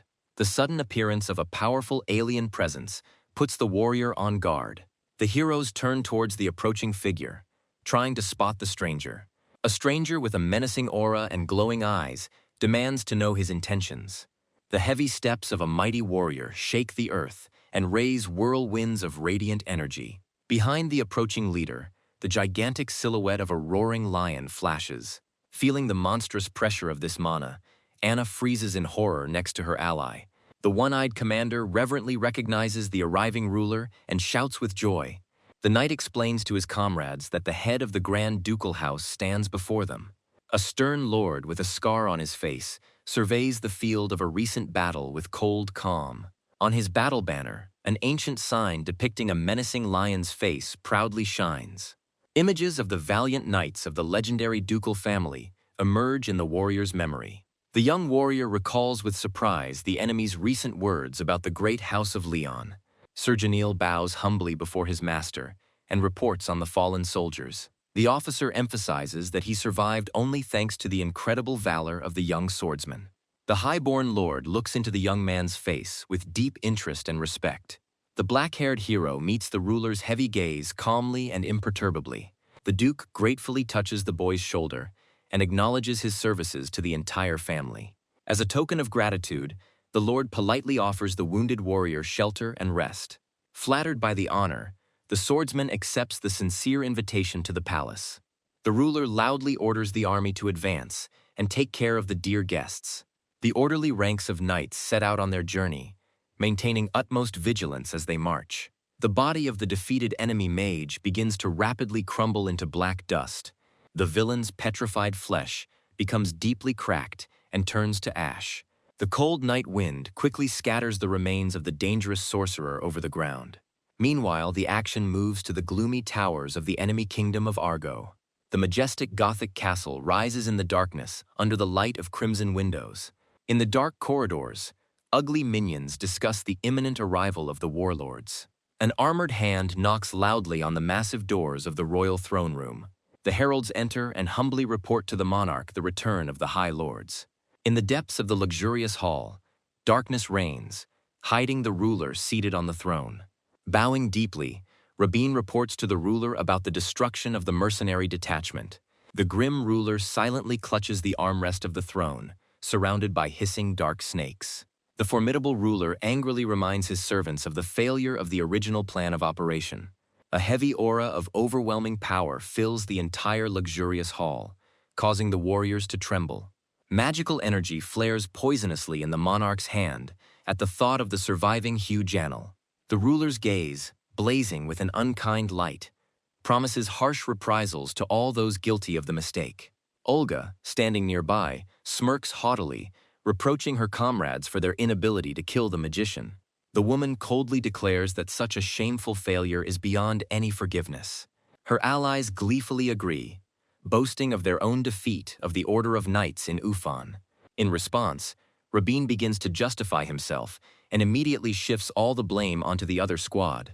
In the Plague Doctor's memories, the image of an unfamiliar magician riding a monster emerges. The mysterious youth single-handedly held off the onslaught of elite fighters and thwarted a well-planned attack. The doctor points to Leon's unexpected intervention as the main reason for the defeat. The ruler's commanding shout instantly makes everyone present fall silent with fear. The subordinates fall down without complaint, humbly admitting their guilt before the formidable master. The overlord explains that the young Sapphire's unique body is vital to the Mana project. Pictures of past bloody battles for foreign lands appear before his mind's eye. The horsemen mercilessly swept away the enemy's defenses, leaving behind only ashes. The Order's army crushed the royal troops step by step on the endless plain. Hundreds of enemy knights died under the onslaught of the superior forces of the invaders. The legitimate ruling dynasty was completely exterminated right in its own chambers. A furious blow from a clawed hand shatters the throne at the thought of the remaining obstacle in the form of Ethos. The servant standing behind him timidly wonders at the danger posed by just one elderly magician. The monarch's huge snakes leap up with lightning speed and tightly wrap themselves around the fool. The unfortunate man screams hysterically from unbearable pain, crushed by powerful scaly rings. The ruler, rising from his throne, speaks sternly of the most dangerous runic power of Hugh Janil. The old mage's runes are capable of making Leon Sapphire a virtually invincible opponent. The monster's rings tear the impudent servant to pieces with a soft crack before everyone's eyes. The master turns to the trembling Rabin, graciously granting him life for the sake of future service. Darkness and hissing giants once again surround the ruler, ready to unleash a full-scale war. The servants stand frozen in silent awe before the true greatness of their leader. The monarch's ominous gaze cuts through the semi-darkness of the hall, radiating an unyielding thirst for imminent triumph. A solemn cry and praise of the mighty order of Vairava echoes through the vaults. Meanwhile, the silent night chill thickens over the majestic estate of the Sapphire family. A whole day after a hard battle, the wounded warrior on the bed finally opens his eyes. Having come to his senses, Yug Janil is relieved to see his living comrade next to him. Two crippled veterans share their pent-up, impotent rage. Leon stands still in the doorway, listening to the desperate groans of his comrades. The young man's eyes, blazing with a scarlet flame, are filled with a thirst for inevitable revenge for the spilled blood. The powerful mentor calls out to the boy and sympathetically asks about his current state of health. The young man sits on a bed surrounded by healers and reports a complete restoration of strength. The man is amazed by the boy's incredible vitality and remembers his daughter's age. The mentor suggests going to another room for a serious conversation, and the guy agrees. While walking through the gallery, the mentor mentions the conversation Sir Janil overheard with Kasarak. The man directly speaks of the young man's intention to find and kill the magician Akratos from the kingdom of Jo. Turning around, the mentor calls his interlocutor a person entirely woven from pain and anger. Soon both heroes come to a spacious training area with a stone floor. The mentor asks about the madness of the chosen path, but the boy indifferently rejects any doubts. The man recalls the 6 great powers that rule the continent of Atun undividedly. He warns of an elite royal guard made up of deadly monsters and fighters. The ranks of this invincible guard include powerful battle mages of the 3rd rank and above. The commander of this formidable army is the Grand Duke himself, who possesses unlimited power and strength. This archmage is rightfully considered one of the 5 most powerful and dangerous creatures on the entire continent. The mentor compares the enemy's power to a giant snow-capped mountain reaching into the sky. The figure of a lone warrior on the edge of a steep cliff emphasizes the insurmountability of this peak. The guy coldly retorts that the true height of the enemy mountain doesn't matter to him. The young man's eyes flash with rage at the thought that every inaccessible peak has its limit. The young fighter boldly declares that any warnings from his interlocutor are an empty hindrance. Sighing, the mentor acknowledges that Sir Janil was right about the impossibility of bringing the stubborn warrior to his senses. Suddenly, the man's figure erupts into a colossal pillar of raging azure energy. The young fighter confidently steps into the hurricane wind, preparing to accept the challenge. A blinding flash of magical light roars through the vaults of the underground hall. The mentor transforms into a muscular monster with flaming eyes and a mane. A black silhouette swoops down from above, forcing the guy to instantly assess the threat. The beast's powerful blow shakes the arena and splits the floor into hundreds of small stone fragments. The transformed beast flies at incredible speed into a frontal attack on the enemy. Another furious attack is accompanied by a thunderous explosion of released magic. The monster lands firmly on the slabs and looks curiously at the rising guy.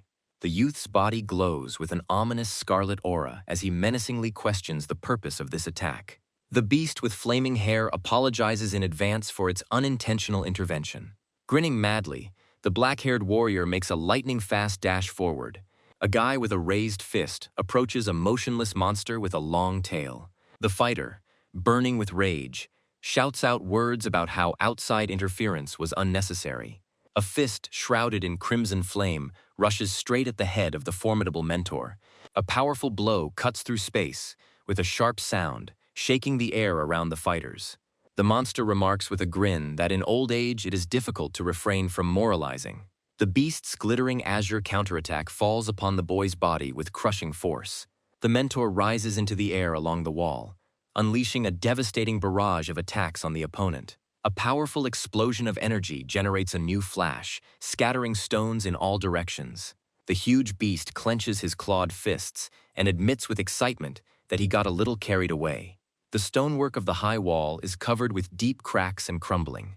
A pale hand suddenly appears from the billowing smoke and rubble. The mighty beast-like mentor breathes a sigh of relief at the sight of his surviving enemy.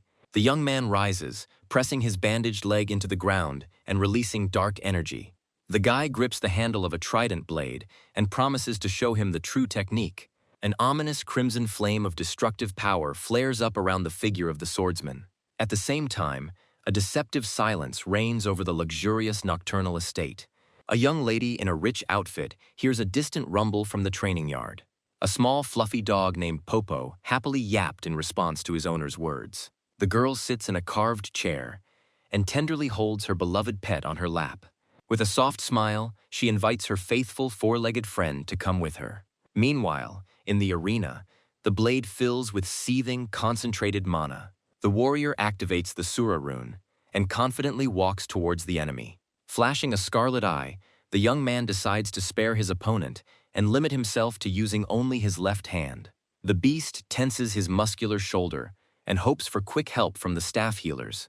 Behind the swordsman's back, a colossal, ghostly face of a terrifying demon appears. The mentor freezes from the paralyzing horror and unprecedented spiritual pressure. The young man raises the weapon covered in dark runes to deliver a crushing blow. The furry giant's eyes widen in recognition of the mortal threat. The beast, grinning furiously, makes a desperate dash towards the flying attack. A girl suddenly appeared at the door and asked her father to stop the noise at night. At that very moment, the flesh on the monster's shoulder is cut with a cracking sound by a sharp blade. A powerful beam of bloody energy cuts through the arena and rises to the ceiling. The bewildered owner, holding her pet in her arms, freezes at the sight of the carnage. The huge fighter stands under the broken arch and understands that his opponent has withstood the blow. He looks thoughtfully at the deep, bleeding wound on his shoulder. The giant carefully touches the fresh cut and acknowledges the astonishing power of the attack. The opponents exchange intense glances, silently assessing each other's potential. The girl who came up to him asked in surprise how they ended up here together. The swordsman recognizes the muscular man as his eccentric employer and shouts at him. The daughter hurries to explain to her father that it was this brave mercenary who protected her on the road. Realizing the truth, the giant takes on human form and offers a sincere apology. The father looms menacingly over the guest and warns him not to look at his daughter with interest. The conversation is interrupted by the sound of a door swinging open and the cry of a breathless guard. A messenger in panic reports the beginning of a large-scale offensive by enemy kingdoms. Upon hearing the alarming news, the man and his daughter freeze in complete stupor. The strategic map clearly shows the border of the sudden invasion of troops. An hour earlier, a brutal and bloody battle had broken out on the border plain.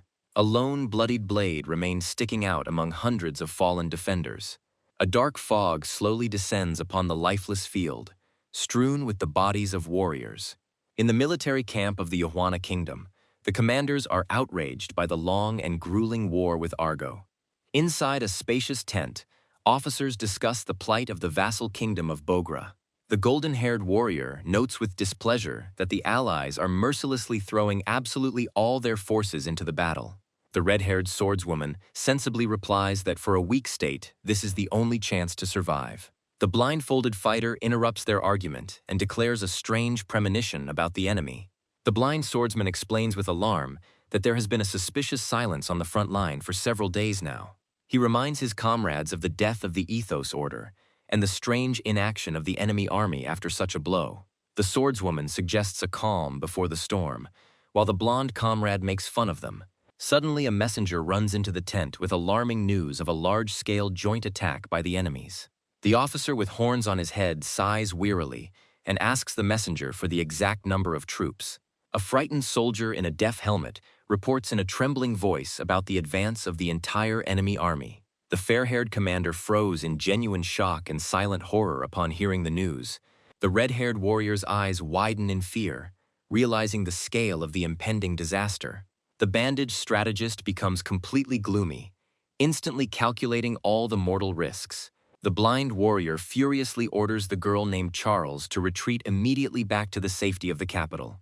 The commander with the armband insists that Charles hurry and report directly to Duke Leon Sapphire. Meanwhile, On the plain, a countless army of disfigured undead moves inexorably forward. Horrifying corpses in twisted armor open their black mouths and emit a deafening howl. A sinister shaman on a throne of flesh jubilantly anticipates the imminent end of the protracted war. The warlock, with tears of madness in his eyes, maliciously wishes to see the collapse of the kingdom of Uvan. In the mansion's dungeon, Duke Sapphire orders Artie to stay put and hurries to the capital. The young man in dark clothes and the young lady silently watch the departed head of the house. The girl takes the pet and timidly asks why the father suddenly attacked the guest. Artie turns to his black-haired companion in the dim light of the room with a soft, guilty smile. The mistress of the house apologizes for her father's harsh disposition, while the warrior calmly adjusts the bandages on his hands. The young fighter politely says goodbye and heads to his assigned quarters across the empty arena. Left alone, she tenderly hugs the puppy to her chest and rejoices at this unexpected meeting. Finding himself in the luxurious bedroom of the mansion, the black-haired swordsman stops right at the door. Sitting on the edge of the bed, the young man thinks deeply about the war that has begun and the turmoil in the capital. The black-haired fighter unleashes a dark force, deciding to take advantage of the chaos to catch the spy. The demonic essence inside the young man awakens and distorts his face with a sinister grin. The guy dives into the depths of his bloody subconscious and confidently steps across the crimson surface. Before him, a gigantic tree of pulsating flesh and dark energy grows from the bloody lake. The fearless warrior approaches a giant tree trunk covered with screaming masks. The young man boldly calls out to the captive monster and says that he finally has an important question. The ancient entity's mutilated, hideous mouth grins through the darkness in a vicious, poisonous grin. A huge monster with dozens of crying faces shudders heavily with rage in a bloody haze. The captive giant with glowing eyes rudely and contemptuously sends the young man away. Meanwhile, the defensive towers of the capital's outer wall are illuminated by powerful electrical discharges. Bright flashes of magical energy rise into the dark sky above the tiled roofs of the night city. A man in a light cloak walks across a stone bridge, surrounded by his loyal warriors. The hoodie listens to his words about the reliability of the barrier and the secrecy of their squad. The interlocutor laconically calls all his fears ordinary excessive paranoia. The pigtailed commander puts his hand on her shoulder and turns it all into a joke with a grin. An enemy detachment observes the beginning of the assault on the capital from the heights of the fortress wall. Warriors prepare to commit a brutal massacre on the night streets of a defenseless city.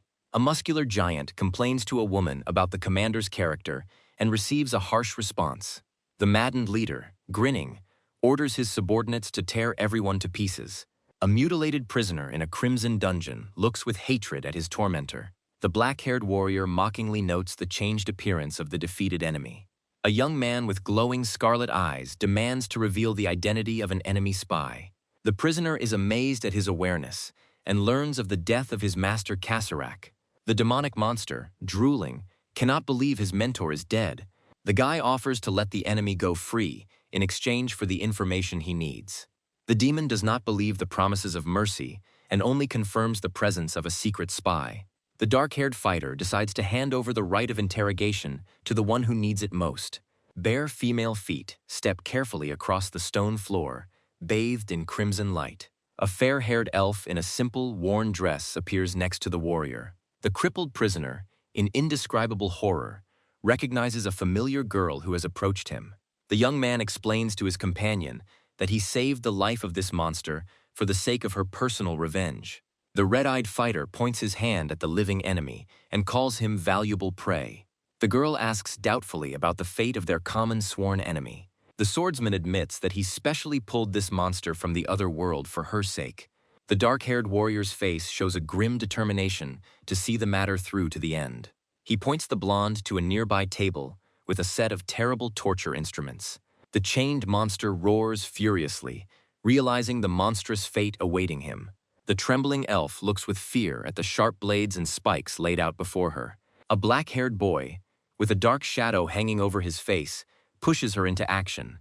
He harshly reminds the frightened girl of the merciless extermination of her entire family. The elf's eyes once again flash with the terrible images of the death of her loved ones and her mentor.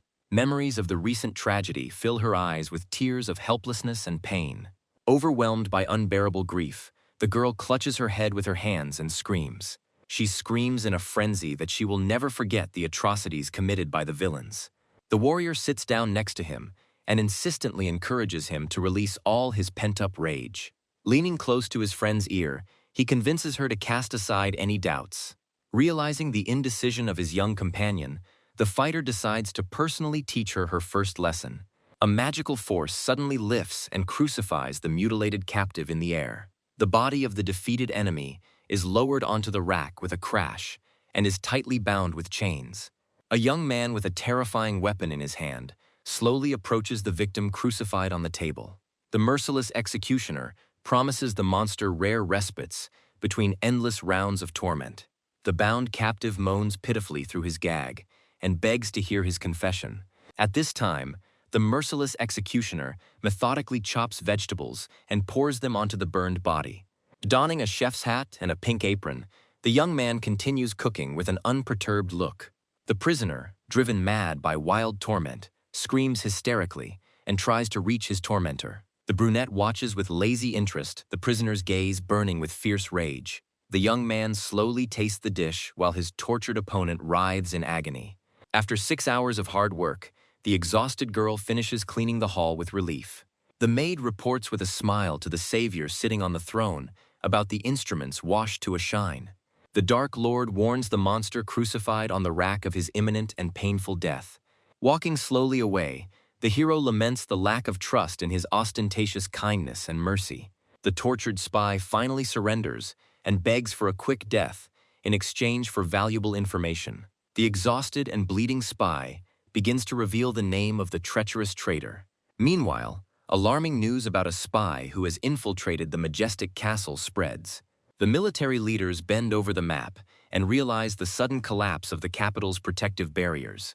The long-haired ruler slams his hands on the table in rage, shocked by the betrayal. A guard burst into the hall and reported an attack by an enemy detachment on peaceful townspeople. On the city's burning streets, the enemy invaders are committing a bloody pogrom. A mighty enemy commander, in heavy armor, revels in the sight of fallen defenders. A bespectacled swordswoman with a giant blade behind her back calmly listens to her partner's instructions. She quickly leaves, mentally complaining about the unbearable character of her cruel ally.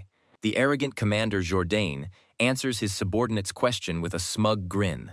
The predatory grin on the warrior's face reveals an insatiable thirst for new destruction and easy profit. At the same time, in the castle, the Lord slams the table in rage and brands his enemies for a treacherous trap. Thick plumes of acrid black smoke rise into the night sky above the burning palace. The enemy has amassed enormous forces at the border, pinning down the kingdom's army in the west. Thanks to the help of a secret traitor, the saboteurs were able to break into the capital unhindered. The young advisor clenches his fist in despair, realizing the inevitable defeat in this war. The monarch's trembling fingers reveal the agonizing weight of the choice between duty and saving people. The stern ruler takes a deep breath and declares that there is only one correct solution. The courageous lord orders his retinue to rush to the front, deciding to defend the capital alone. The shocked generals unanimously beg him not to commit such a crazy act. Without listening to objections, the duke gives strict orders to close the gates and save the townspeople. One of the nobles, in horror, tries to reason with the master, reminding him of the fate of the state. The ruler is unwavering and firmly replies that he considers every subject his family. The next moment, a powerful stream of azure flame envelops the ruler's muscular body. By tearing his clothes, the ruler unleashes his bestial rage and transforms into a monster. The frightened cries of the vassals resound through the dark halls of the castle, following the jump of their master. A bright beam of shining energy, with a thunderous whistle, rushes from above onto the city streets. A massive energy column explodes the cobblestones in the middle of a street, engulfed in flames. The white beast's mighty, clawed paw falls crushingly onto the broken pavement. Shrouded in azure flame, the beast-like warrior furiously strains his mighty body before battle. A monstrous beast with flaming eyes roars menacingly and promises to tear enemies to pieces. The sharp black claws on his paws flash with a blinding blue magical glow. In the memory, a ruthless knight in dark armor calmly walks among the bodies of fallen warriors. On the blood-soaked pavement, the enemies coldly discuss a cunning plan to capture the Duke. The horned commander grins under his helmet and anticipates the quick reprisal against the last defenders. A mysterious notification about a weaving rune with an unknown effect appears before the warrior's eyes. A snow-white, menacing beast with a flaming blue eye stares forward with a fierce gaze. Leon clearly remembers a majestic white stone castle on a clear, sunny day. In the middle of the spacious throne room, the noble duke humbly kneels before the king. The fair-haired ruler, with a sad smile, asks his loyal subject to return alive. The gray-haired, faithful warrior bows his head respectfully and vows to return victorious. On a dark night, ominous shadows of an impending, inevitable tragedy gather over the royal castle. Fresh scarlet blood slowly spreads across the luxurious carpet at the foot of the royal throne. A stunned Leon freezes in horror before the horrific sight of the monarch pierced by black thorns. A loud, desperate cry of sorrow and unbearable pain bursts from the chest of a grief-stricken warrior. The dying sovereign asks his faithful friend not to blame himself and gives his last instructions. The bleeding monarch sincerely pleads to protect the exhausted people of the kingdom at any cost. Duke Leon Sapphire solemnly swears to fulfill the sacred will of the deceased ruler. Bitter tears of rage and bereavement flow continuously down the stern face of the brave warrior. Amber animal eyes with a scar on the muzzle slowly peer into what is happening around. City blocks are engulfed in fierce fire, and the streets are littered with the bodies of dead citizens. A predatory gaze is full of uncontrollable anger at the sight of the massacre committed by the enemies. Many innocent civilians lie lifeless on the blood-stained stone pavement. The mighty white beast closes his eyelids with difficulty, holding back the storm of his uncontrollable rage within. The next moment his eyes open and light up with a blinding blue flame. An enemy detachment, led by the armored Jourdain, is lined up to meet the monster. Next to the soldiers, a nightmarish, muscular giant, stitched together from pieces of flesh, looms ominously. The dark-horned knight mockingly greets his old acquaintance Leon on the battlefield. The ugly stitched monster bares its sharp teeth bloodthirstily in anticipation of battle. Identical soldiers of the enemy army in brown hoods synchronously close a tight formation. Leon, in his lion form, fearlessly declares that he was expecting to meet an enemy strike force. The arrogant knight Jourdain sarcastically replies that he is flattered by his opponent's attention. The noble defender firmly decides to hold back the enemy onslaught until the evacuation of people is completed. Duke Sapphire is ready to sacrifice his own life to save defenseless residents. Suddenly, the cruel Jourdain mercilessly brings down a dark force on the head of one of his soldiers. A black, spiky substance with a wild whistle tears apart the skull of the commander's unfortunate servant. The beast-like hero looks with deep disgust at the vile manifestation of the alien rune.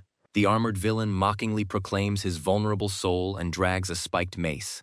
The dangerous enemy swings his heavy, spiked weapon with ease and steps towards Leon. An armored knight in a horned helmet sarcastically asks to be handled with a little more care. The white beast suddenly makes a swift dash forward, leaving a bright trail behind it. Leon furiously pounces from above and loudly asks the enemy for his understanding of the situation.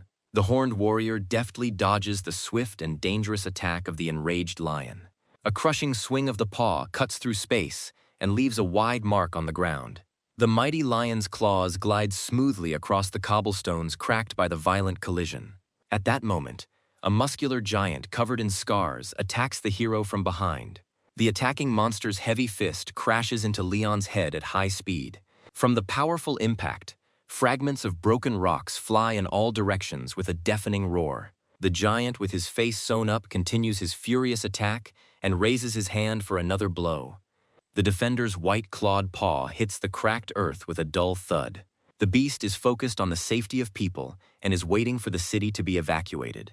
The wise hero decides to temporarily restrain his power and simply stall for precious time. Jourdain lifts two frightened prisoners by the collars and reproaches his adversary for absent-mindedness. The ruthless swordsman instantly tightens his fingers and brutally deals with innocent people. The bloodthirsty warrior mockingly reflects on where the thoughts of his noble enemy are hovering. The Black Knight raises his heavy, spiked mace again and prepares for a crushing attack. The massive weapon whistles through the air and crashes down on the defender who has recoiled. The scarred Parkal instantly rushes to intercept the beast as it dodges the blow. The ugly giant grins angrily and demands a much more fun and furious fight from Leon. The lion suddenly throws his leg forward and delivers a swift counterblow to the monster. Another collision rips apart the pavement with a powerful shockwave of stone fragments. Parkal grabs the hero by the mane and turns with displeasure to the ally standing nearby. The paws of the seemingly tired animal fall limply onto the dark, ash-covered paving stones. Jourdain leans on the handle of his mace and calmly explains the reason for Leon's inattention. The angry thug yells at his partner in a rage and rudely asks him where he stands. Suddenly, the alarm bell rings 3 times and long drawn-out times over the blazing city. The defender's clawed paw instantly and firmly intercepts the enemy's muscular arm. The beast's eyes flash with an azure light at the thought of completing the salvation of all the inhabitants. The hero's mighty fingers dig into the giant's forearm with incredible crushing force. Leon straightens up to his full gigantic height and concentrates magic in his left paw. The enraged lion delivers a crushing knee strike straight into the giant's ugly face. The crippled Parkal, with a broken jaw, flies back from the monstrously powerful attack. A loud whistle is heard in the air as the beast cuts through the air with a swift leap. Jourdain throws himself into the sky to meet the hero and in ecstasy shouts out Leon's full name. At high altitude, a fierce exchange of blows begins among bright white flashes. The lion's sharp claws cut with terrible force into the strong armor of the knight rushing towards him. The enemy's heavy armor is crushed with a crash under the onslaught of the defender's furious claws. The swordsman in the horned helmet was thrown back and groaned painfully from the wound he had received. The mad enemy bares his teeth and, in complete delight, demands an even tougher fight. The giant, stitched together from pieces, acknowledges the strength of his fierce rival and takes back his words. The monster, roaring furiously, lunges forward for a brutal rematch. A horned warrior in black armor slams his enemy into a stone wall with all his might. A heavy black axe with eerie white eyes on the blade cuts through the air in a swing. The sharp blade of a dark weapon with golden cracks sparkles in a deadly turn. A swordsman in a helmet falls headlong down on a powerful opponent with a lush mane. The beast-like fighter makes a deft leap through the air to meet the enemy falling towards him. The mangled body of the terrible giant falls powerlessly down among the stone debris. The lion-like beast activates an ancient power and is illuminated by bright sparks of blue flame. The sparkling energy of the lion's heart envelops the mighty figure before the crushing blow. The enemy's body is torn to pieces by the furious onslaught of shining bestial power. At the same time, from a high hill, a dark elf with a coffin on her back looks over the estate. The uninvited guest takes off her glasses and anticipates the imminent penetration into the enemy mansion. Inside the luxurious hall, a servant conveys to the masters an urgent order to evacuate the house. The noble mistress immediately distributes duties among the servants to save people. A young girl says goodbye to her mother and promises to meet her in a safe place. The man remaining in the room sincerely admires the young lady's composure and calm. The mother replies with a slight smile that such courage is quite natural for their family. A woman with a high hairstyle proudly reminds us of the heavy burden and duty of the head of the family. Meanwhile, the young heiress resolutely runs along the long corridor of the castle to help. Gritting her teeth and brushing away tears, the brave girl realizes that now is not the time for weakness. In the drawing room, the Duchess sends the Marquis to lead the rescue of the capital's ordinary citizens. Throwing open the doors to the chambers, the girl loudly demands that the wounded leave the mansion immediately. Hearing a sudden scream, the 2 injured warriors look at the newcomer in utter amazement.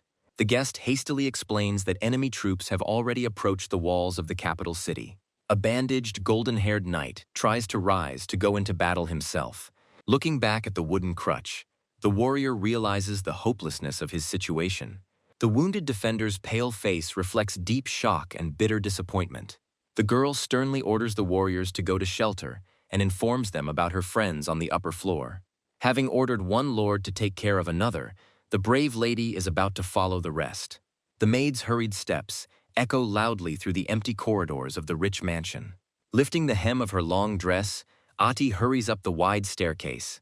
The boots of a dangerous enemy slowly step along the red carpet towards the girl. A killer with flexible bone whips suddenly appears and maliciously blocks the way. A cunning mercenary with a mad grin swings her weapon at her surprised victim. Sharp whips whistle through the air and rush forward with furious force. A terrified Ati screams in horror at the mortal danger flying straight towards her. A suddenly appearing defender in armor blocks the enemy's whips with a powerful blow of her sword. The red-haired warrior in armor loudly exclaims about her bloody battle success. Kneeling down, Knight Charlotte carefully inquires about the well-being of his mistress. The warrior orders her allies to rush to the Duchess immediately and takes the entire blow upon herself. The cunning attacker only smirks maliciously in response to the attempt to detain her squad. Huge, spiky appendages crash down on the swordswoman, who remain to cover the retreat. The enemy warrior makes a rapid dash after fleeing targets. Meanwhile, an uneasy and oppressive silence reigned in the luxurious corridors of the mansion. Two mysterious fugitives stand frozen on the tiled floor near the threshold.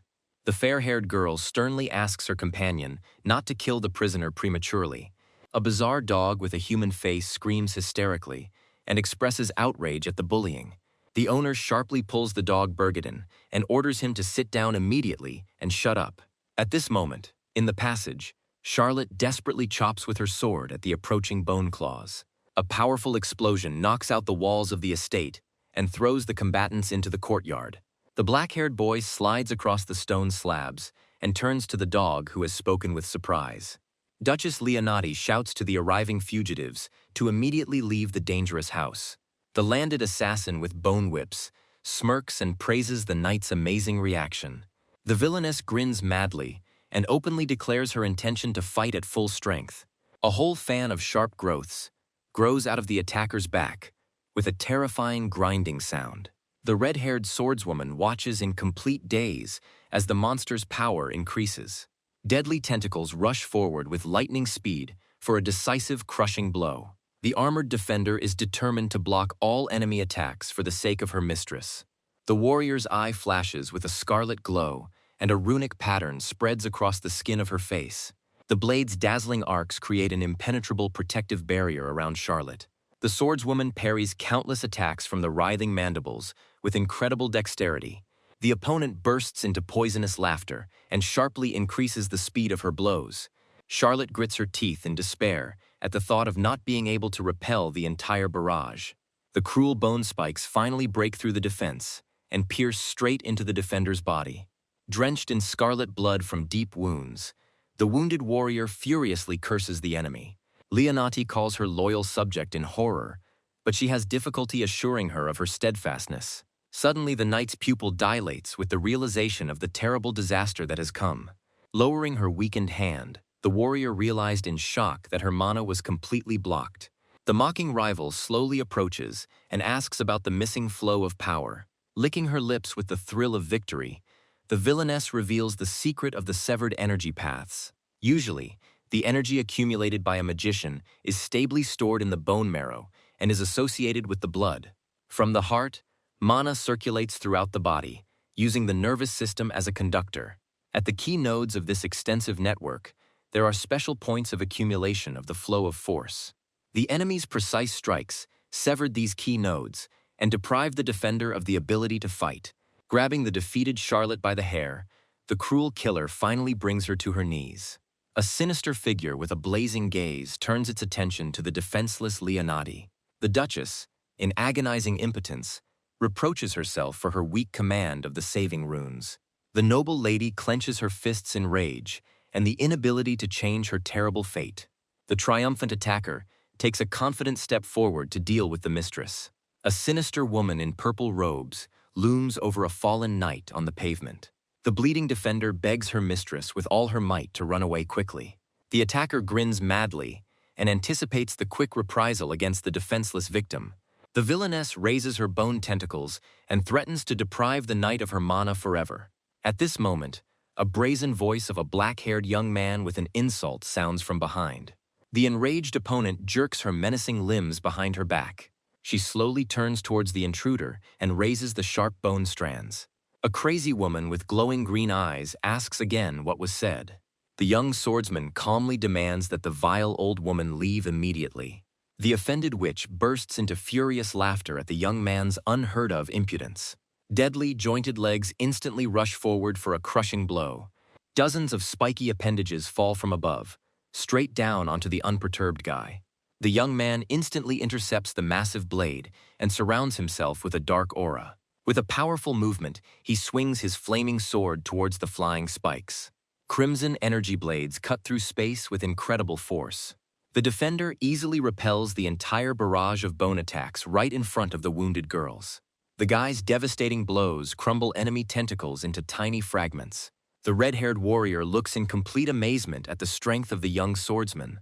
The warrior activates the second form of his blade and fills it with scarlet lightning. A huge, dark drill rushes down and delivers a crushing, piercing blow. The enemy attacker screams in pain and is amazed at the high level of the young man's magic. While in the air, the guy continues to mock his opponent's appearance. With his red eyes glowing, he repeats his bold words with a grin. With a precise horizontal strike, the swordsman cuts the monster into two halves. A bright flash of energy shakes the air around the site of a fierce battle. The stone pavement literally splits into pieces from the incredible force of the attack. The mutilated body of the enemy falls onto the broken slabs under a fountain of dark blood. A deep crater smokes where the dark blade fell with devastating force. Noble Charlotte is amazed at how much stronger this mysterious guy has become. The wounded Ati cannot recover from the shock and tries to understand the identity of the savior. The dying mercenary mutters incoherent curses about broken promises. A young man with a blade on his shoulder asks if there were other attackers in the area. The excited Duchess runs into the courtyard in a hurry and calls her faithful servants. Ati asks to first help the seriously wounded Charlotte, forgetting about her own pain. The blonde lady suddenly notices a strange white dog with a frightening mask on its face. The masked creature suddenly opens its glowing eyes and freezes in place. The animal quietly reminds the guy of a recent conversation about signs of enemy spies. The faithful companion tells the young man to watch carefully and remember further actions.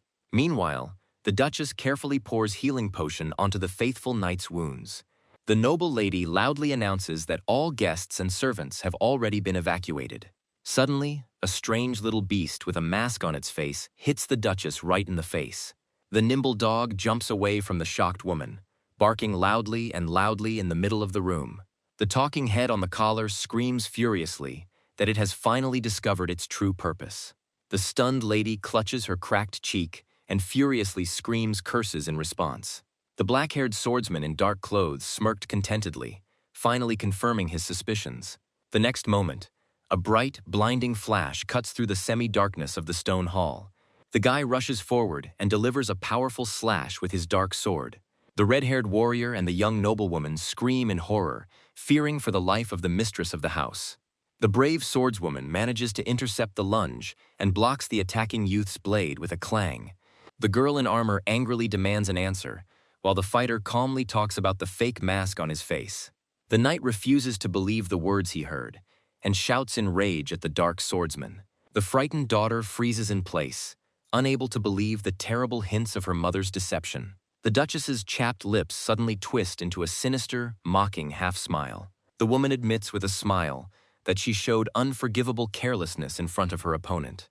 The red-haired warrior feels with horror that the imposter's mana aura exactly replicates her master's. The image of an enchanted white mask appears in the air, hiding the spy's true nature. Dark memories show a dangerous killer standing over the bodies of fallen enemies. On the stone floor lie numerous victims, with eerie, empty eye sockets and traces of blood.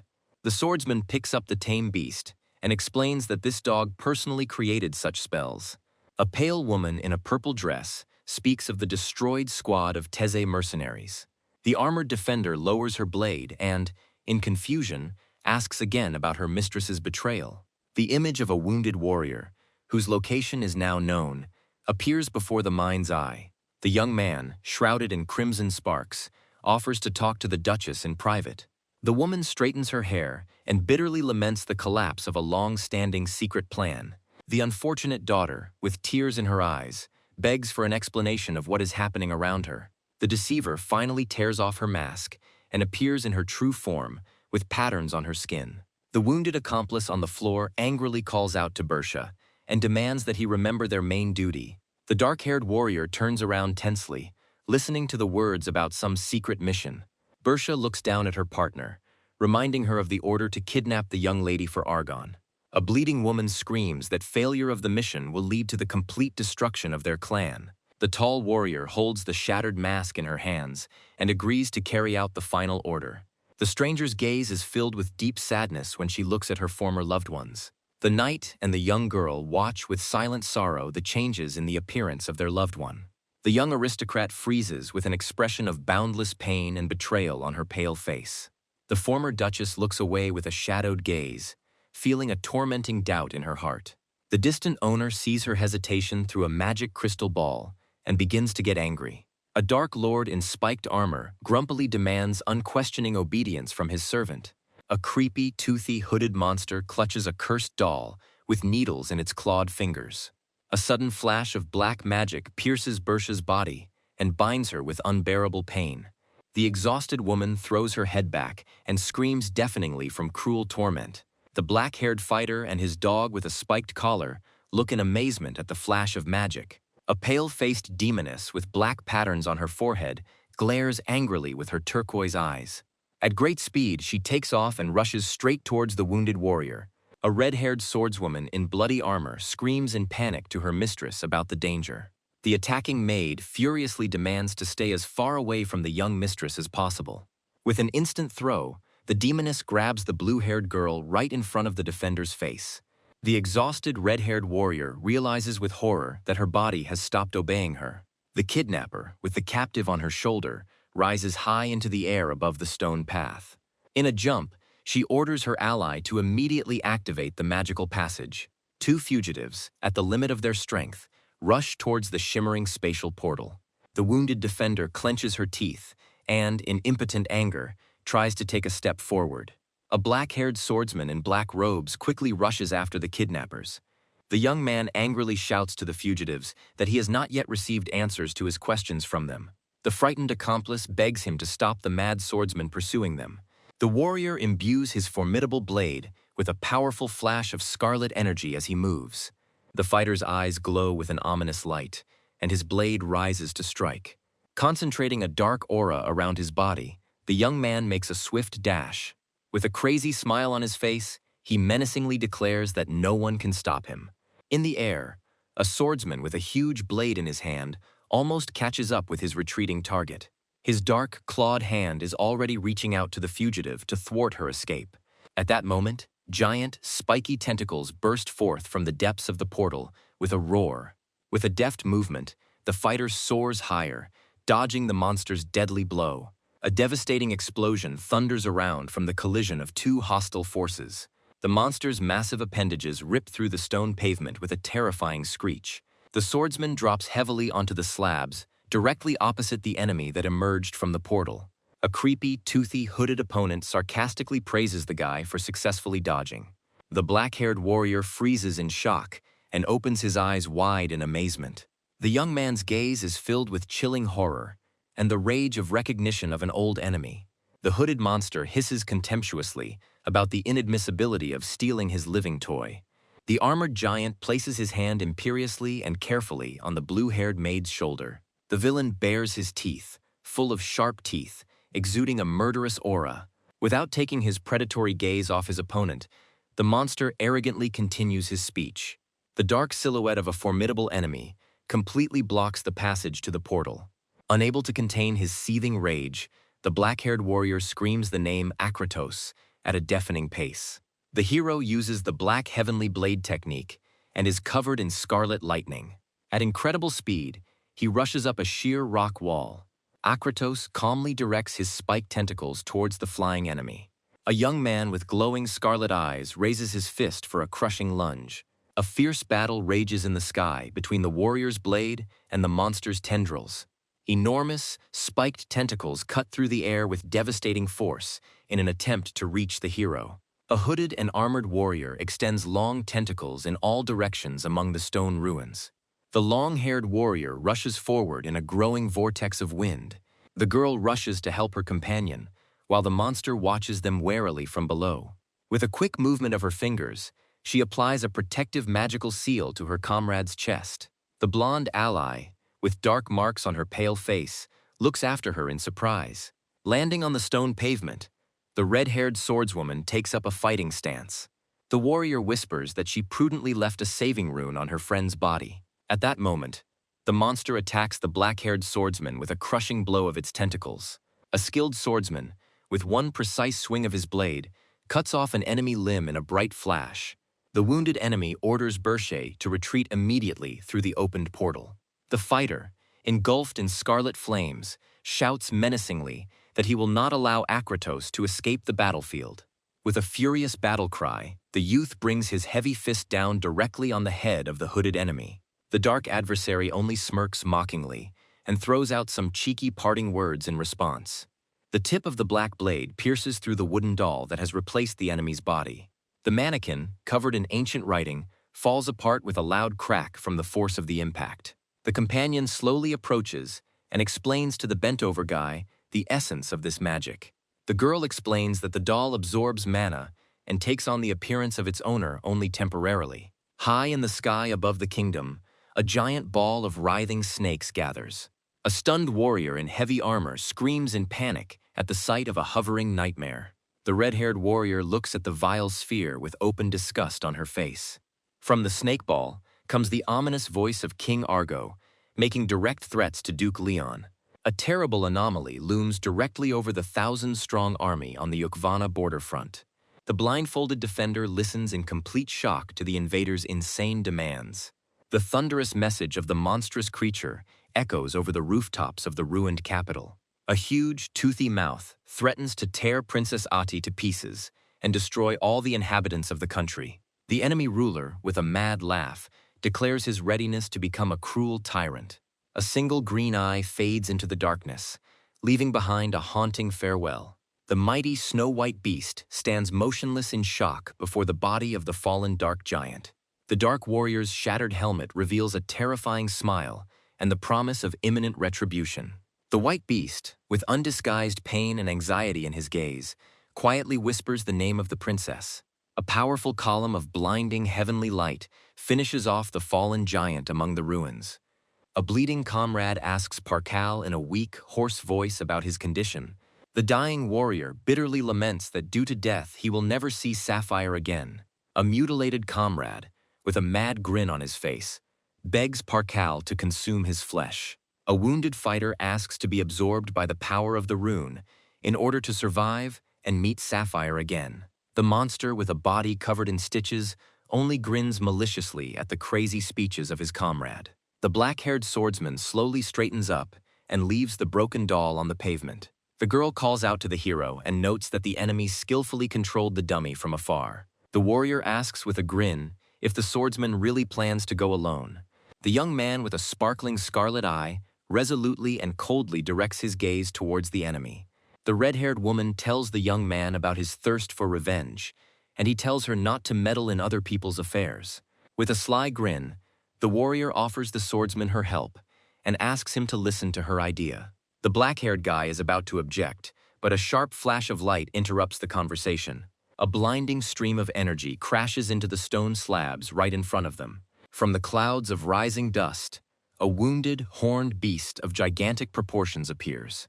Breathing heavily from the terror that gripped him, the horned creature calls out in panic for the missing Lady Ati. The monster falls to his knees in despair before the head of the clan and tearfully begs for forgiveness. The broken defender sobs on the stone floor because he couldn't save the girl. The shocked leader falls to the ground, and his cunning companion smiles contentedly. Anna confidently turns to the head of the house with a promise to return his kidnapped daughter safe and sound. The next day, an eerie evening silence descends upon the luxurious estate. The knights at the table report to Volkov about the retreat of the enemy soldiers of the kingdom of Argo. The golden-haired warrior is bitterly lamenting that the good duchess turned out to be a secret spy. The blind knight urges not to waste time on arguments, but to urgently resolve the problem with Argo. Leon Sapphire enters the conference room, and announces his agreement to the enemy's harsh terms. Volkov emotionally warns the leader against an obvious and deadly trap. The clan leader frowns, because refusing to negotiate will destroy his daughter and all the inhabitants. With a calm gesture of his hand, Leon asks his loyal guard not to panic and to listen to the plan. The man invites Anna to the map so that she can detail her daring idea. The warriors look at the stranger with genuine bewilderment and wait for her to explain. The girl resolutely approaches the table and asks to listen to the details of the operation very carefully. With a predatory grin on her pale face, the warrior calls on her comrades to prick up their ears. Meanwhile, heavy and gloomy night shadows are gathering over the royal castle of Argo. A lone traveler in dark boots confidently walks towards the main gate. The guards on the high walls of the fortress notice the brave guest with great surprise.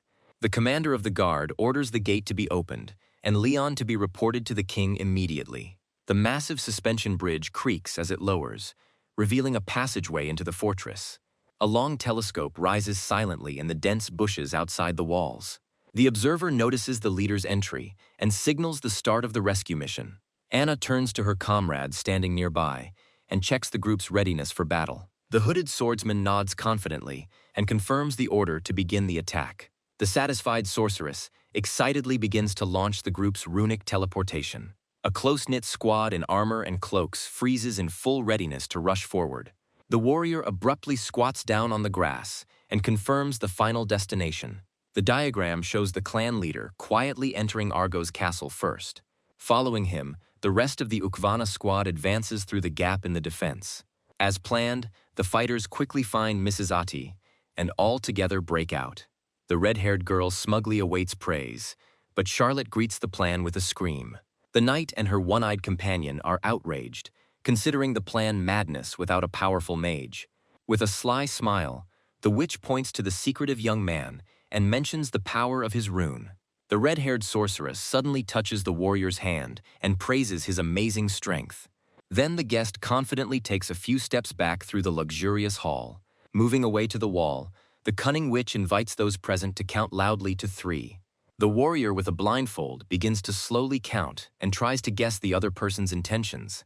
At the word 3, the girl instantly appears right behind him with a sly smile. The unexpected movement plunges all the assembled knights into indescribable shock. She readily explains that she leaves a rune on the target and is able to teleport to it. The stunned fighter realizes that in a real fight he would die without a chance of salvation. The sorceress adds that such a trick would not work against the formidable Akratos. However, she managed to successfully place a secret mark on another enemy warrior. According to her plan, the entire squad will be able to teleport directly to the castle following the leader. The main difficulty lies in the haste of applying the rune and the enormous distance. If the outcome is unsuccessful, the fighters risk finding themselves in the very epicenter of the enemy army. The blind warrior clarifies the details of the retreat, but the girl talks about running out of mana. The knight gloomily sums up the situation, and his companion mentions another threat. She warns that the Grand Duke Akratos is on the enemy's side. The girl puts her hand on the gloomy guy's chest and promises to entrust this battle to him. The fair-haired knight is indignant, because the enemy is among the 5 strongest creatures. The warrior's mind see the terrifying silhouettes of invincible monsters. The ominous aura of the great enemy instills genuine terror in the hearts of those gathered. The red-haired swordswoman and her partner consider a direct attack to be certain suicide. Leaning on the table, the sorceress declares the right of anyone to refuse the expedition. The insulted warrior with golden hair resolutely rejects the idea of retreat. The one-eyed, gray-haired veteran proudly reminds us of his unwavering loyalty to the House of Leon. The blind knight firmly promises to save the lady and the duke at any cost. The gray-haired man falls to his knees in tears and thanks his faithful comrades. The knights ask the duke to rise, while a silent youth watches at the door. The black-haired swordsman only silently and coldly looked at the emotional scene. The golden-haired fighter asks the girl in bewilderment about the true motives for her help. With a sly grin, the mercenary tosses a gold coin for a generous reward. Her green eyes sparkle with genuine excitement in anticipation of what is to come. The dark warrior patient awaits the signal to move forward with his arms crossed. Shrouded in the darkness of the night, the sorceress in a dark cloak gathers the squad together. The fighters pull up their hoods and confirm their full readiness to begin the mission. The satisfied sorceress folds her hands and begins to cast the rune spell. The entire squad freezes in tense anticipation before the instant plunge into the abyss. The girl concentrates her magic and mentally aims at the royal castle of Argo. Meanwhile, in the castle, two figures slowly climb the wide grand staircase. The maid reports to the ruler about the arrival of a noble guest named Leon Sapphire. The heavy doors swing open, and the newcomer steps onto the scarlet carpet of the throne room. A monster shrouded in darkness with snakes on its body mockingly greets Leon as he appears. The enraged warrior demands that Ati be returned, to which the enemy only smirks maliciously in response. The scarred man asks menacingly what the monstrous invader did to King Argo.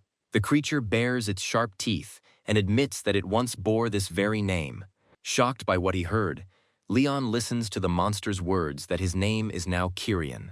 The multi-headed creature with a mad smile mentions the teachings of the ancient order of Baibars. The mighty warrior freezes in complete stupor from the terrifying truth revealed to him. At the same time, events are transferred to the dark and quiet cellars of the royal castle. The stone floor of the dark dungeon is hidden in the deep shadows of massive vaults. Suddenly, a bright greenish glow of magic flashes in the semi-darkness of the corridor. A group of scouts in black cloaks successfully appears in the corridor without making any unnecessary noise. An experienced commander with an eye patch and his companion decide to split into two squads. The first three warriors, led by Russell, rush forward along the passage. The second group, led by Volkov, quickly rushes through the adjacent tunnel. A blind swordsman reflects on the incredible strength of a 17-year-old boy named Wang. At a fast pace, the fighter tries to strike up a conversation, with his gloomy companion rushing alongside him. Suddenly, a companion running ahead loudly warns her friends about a strange find. Ahead, around the bend in the stone corridor, a mysterious light does indeed flicker. The scouts cautiously peer around the corner to inspect the newly opened room. The sight he sees behind bars makes Volkov scream in shock and horror. Behind the bars of the dungeon, a nightmarish mass of mutilated human bodies stirs. The girl looks with disgust at the locked soldiers, who look like walking dead. The swordsman reveals that the Argo kingdom has been forcibly injecting its army with artificial mana. The terrible side effects of this potion cause the fighters to irreversibly lose their human form. The red-haired warrior does not understand the true reasons for such a fierce war. The blind man recalls the former times of the reign of King Serpia and the late ruler Ukvana. Once upon a time, the three leaders were close friends and kept peace between the lands. Later, the kingdom of Argo suddenly closed its gates and cut off all external communications. It then entered into a secret alliance with Bogra and began to ruthlessly attack its neighbors. The girl listens to a creepy story while the black-haired companion slowly walks towards the opening. The gloomy young man freezes on the threshold, looking in shock at the abyss that opens before him. The companions call out to their comrade with obvious bewilderment, not understanding the reason for his shock. A giant cave with stone pillars and rivers of blood opens up before them. The squad approaches the edge of the cliff and looks around in horror at the colossal army of mutants. At the tops of the columns stand thousands of eyeless, mutilated creatures in neat rows. Bloody cocoons hang from the high ceiling of the cave, oozing crimson drops. Red-eyed Wang coldly advises his stunned companions to look at the very bottom of the gorge. Noticing the scarlet streams at the bottom of the abyss, the warriors decide to follow the bloody riverbed. The squad walks cautiously along the stone trench, wondering about the purpose of this blood. At the end of the path, the fighters find a huge hall with a throne, completely flooded with scarlet liquid. Descending the spiral staircase into the depths of the dungeon, the warriors discuss the king's madness. A blind fighter in white armor is the first to enter a huge hall with crimson water.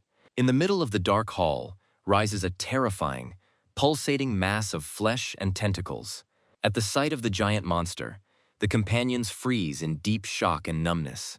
The bare feet of the mysterious stranger slowly walk across the wet stone slabs. A tall monk with 3 spears on his back slowly comes out to meet the guests. The priest's eyes fill with tears of rage as he calls the outsiders sinners. The bloody monster in the background continues to pulsate ominously in the semi-darkness. The bandaged swordsman is once again struck by the nightmarish appearance of the monster growing before him. The enemy takes another step forward, muttering curses under his breath in irritation. The monk reproachfully repeats the words that strangers have desecrated the sacred altar. Tears of furious anger at the impudent violators stream down the priest's face. The warrior in the bandage immediately recognizes Le Pen and remembers his previous difficult battle with him. The enemy evilly dreams of gutting the uninvited guests and hanging them around the cave. Despite his threats, the monk turns sharply and runs quickly down the passage. The armored fighter angrily calls on his comrades to give chase immediately. The squad, at the limit of their strength, rushes along the wide corridor directly after the fugitive monk. The fleeing Lapin grins maliciously and whistles his fingers into the depths of the dark tunnel. A red-haired girl running anxiously hears a strange, growing rumble. A whole avalanche of monsters suddenly bursts out of the dark openings in the stone walls. A crowd of pale, grinning zombies with burning eyes furiously rushes at the heroes. The fleeing warriors are forced to break through the dense wall of the living dead. The warrior knocks off the head of one of the approaching monsters with a powerful circular kick. The blind fighter, with a furious cry, breaks through the ranks of monsters with powerful blows of his fists. Black-haired Wang leaps forward and crushes the skulls of the creatures with a precise, crushing blow. Fighting off the endless horde of monsters, the warriors begin to get very irritated. The girl breaks sharply on the slippery slabs and decides to hold off the enemies alone. The warrior, with a cheeky grin, urges her comrades not to stand still and to run forward. The men rush forward while their companion laughs at the weak enemies. Dashing into the thick of the monsters, she begins to mercilessly crush them with her chains. The battle friend confidently declares that runes are not needed against such weak evil spirits. Van irritably throws out a rude retort as he and his partner rush on. The fugitive monk finally stops at the illuminated pedestal at the end of the path. The pursuers catch up with the enemy, who stands motionless in front of the ancient bowl. The companion hurries to warn Van that Lapin's spears are laced with hellish poison. The blind man explains that in combination with the rune, even a minor wound will bring suffering. Lapin solemnly draws a long spear from behind his back and praises the ruler. The monk grips the shaft of his spear tightly and reproaches the strangers for their foolish stubbornness. With a mad cry, the priest makes a wide swing with his spear and rushes into the attack. Wang listens with only an unperturbed expression to the monk's warnings about the properties of the poison. The red-eyed youth asks with disdain whether this is the limit of the bald priest's powers. A wounded ally with a bandage on his face reluctantly confirms his bold assumption. Wang turns away dismissively and calls the dangerous opponent a nobody. The armored comrade panics and begs the young man to stop immediately. The armored warrior makes a sharp dash forward, trying to prevent disaster. The sweating fighter loudly warns the young man against underestimating the enemy. At that moment, the bald monk, with a furious roar, unleashes his deadly chains. The defender is worried that the 17-year-old boy is still too inexperienced. A crushing blow whistles through the air, capable of breaking the will of any fighter. A barrage of dark rays pierces the armored warrior before the young man's eyes. The mutilated comrade falls heavily onto the stone slabs, bleeding. Van calmly sits down next to him while the wounded man demands to listen to his elders. Swollen veins cover the monk's head, signaling the imminent beginning of torture. The young man watches with genuine surprise as a new outburst of monstrous power erupts. The fallen comrade screams hysterically from unbearable tearing pain. The monk imperiously extends his hand forward and announces the imminent purification. The fanatic, tears of rage in his eyes, activates the ancient brand of pain. A powerful magical impulse tears apart the stone floor around the fighters. The wounded defender's battered body convulses in agony. Van slowly approaches his comrade lying on the slabs. With his last strength, the warrior wheezes that a direct collision will break bones. The monk standing on the pedestal is surprised by the boy's icy calm. The thoughtful priest decides that the impudent fool does not yet know true suffering. With a mad grin, the fanatic promises to certainly cleanse the wicked man of his filth. A hail of sharp, dark stakes simultaneously falls on the body of the young fighter. The sinister priest bursts into triumphant laughter, celebrating his easy victory. The mutilated comrade screams in horror, considering such pain to be certain death.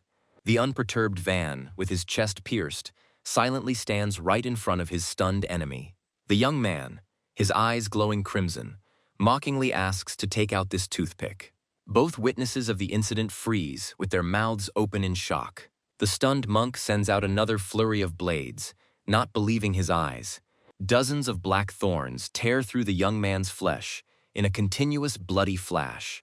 The priest, driven mad by what he saw, screams at the impossibility of what is happening. The comrade lying on the floor refuses to believe in the guy's invulnerability. Usually, even a tiny cut from this weapon torments all the nerves from the inside. The victim of such a blow feels endless friction against rusty steel. However, the hero, pierced by 100 spears, does not even bat an eyelid from his wounds. Calmly clutching the protruding blade, Wang recalls the 1,000 years he has lived. Before the mind's eye appears an abyss of myriads of tormented souls in the darkness. The memory of a nightmarish scream in the abyss reminds me of the hell I experienced. Heavy memories of fallen loved ones, again and again, awakened unbearable darkness in the soul. An image of an exhausted girl, cruelly held by the hair by enemies, appeared before my eyes. In the nightmarish abyss, among alien claws, the warrior saved himself from madness only by tormenting himself. He struggled to climb out of the bloody pool, not allowing the darkness to swallow up the remnants of his mind. The terrifying depth of the filth threatened to erase his personality forever in a wild whirlpool of pain. The memory of the horror he had experienced was forever imprinted in deep scars across his strong body. Wang easily broke the blade protruding from his chest, causing his stunned opponent to freeze in shock. A hail of crushing fist blows fell upon the enemy, tearing the air with ferocious power. The relentless fighter stepped forward confidently, discussing the true nature of mental suffering. The surviving guard crawled back in panic, begging the terrible monster not to come closer. As he aimed the deadly fragment at the enemy, Wang was reminded of the complete loss of his ability to feel. The warrior's furious dark silhouette burst into an ominous scarlet flame, bringing indescribable horror to the enemy. The jailer, completely broken, screamed hysterically and began to beg for mercy in tears. The instant, merciless massacre cut short the enemy's piercing screams in a fountain of spurting blood. The blind guard in the blindfold realized with a shudder the death of his comrade and crawled away. The sentry, overcome with inhuman fear, screamed at the top of his voice in the depths of the stone corridors. All that remained on the cold stone floor was the fallen man's bloody armored glove. The gloomy prison vaults of the Argo kingdom fell into an ominous silence after the bloody massacre. Everywhere on the stone slabs, fallen guards lay lifelessly in pools of dark blood. The bound prisoner in her cell tried in horror to dispute the terrible accusations against her mother. The captive begged the elf standing next to her to confirm the fact of a secret mission, but she ordered her to remain silent. The girl lying on the floor refused to believe in the betrayal and considered what was happening to be a complete lie. In desperation, the captive raised her voice and demanded that the warden immediately refute the rumors. An elf with mysterious marks on her face wove a magical veil and told the captive to fall asleep. A purple wave of sleeping spell instantly enveloped the confused and tied-up girl. Having finished her spell, the mysterious guard adjusted the high collar of her dark robe.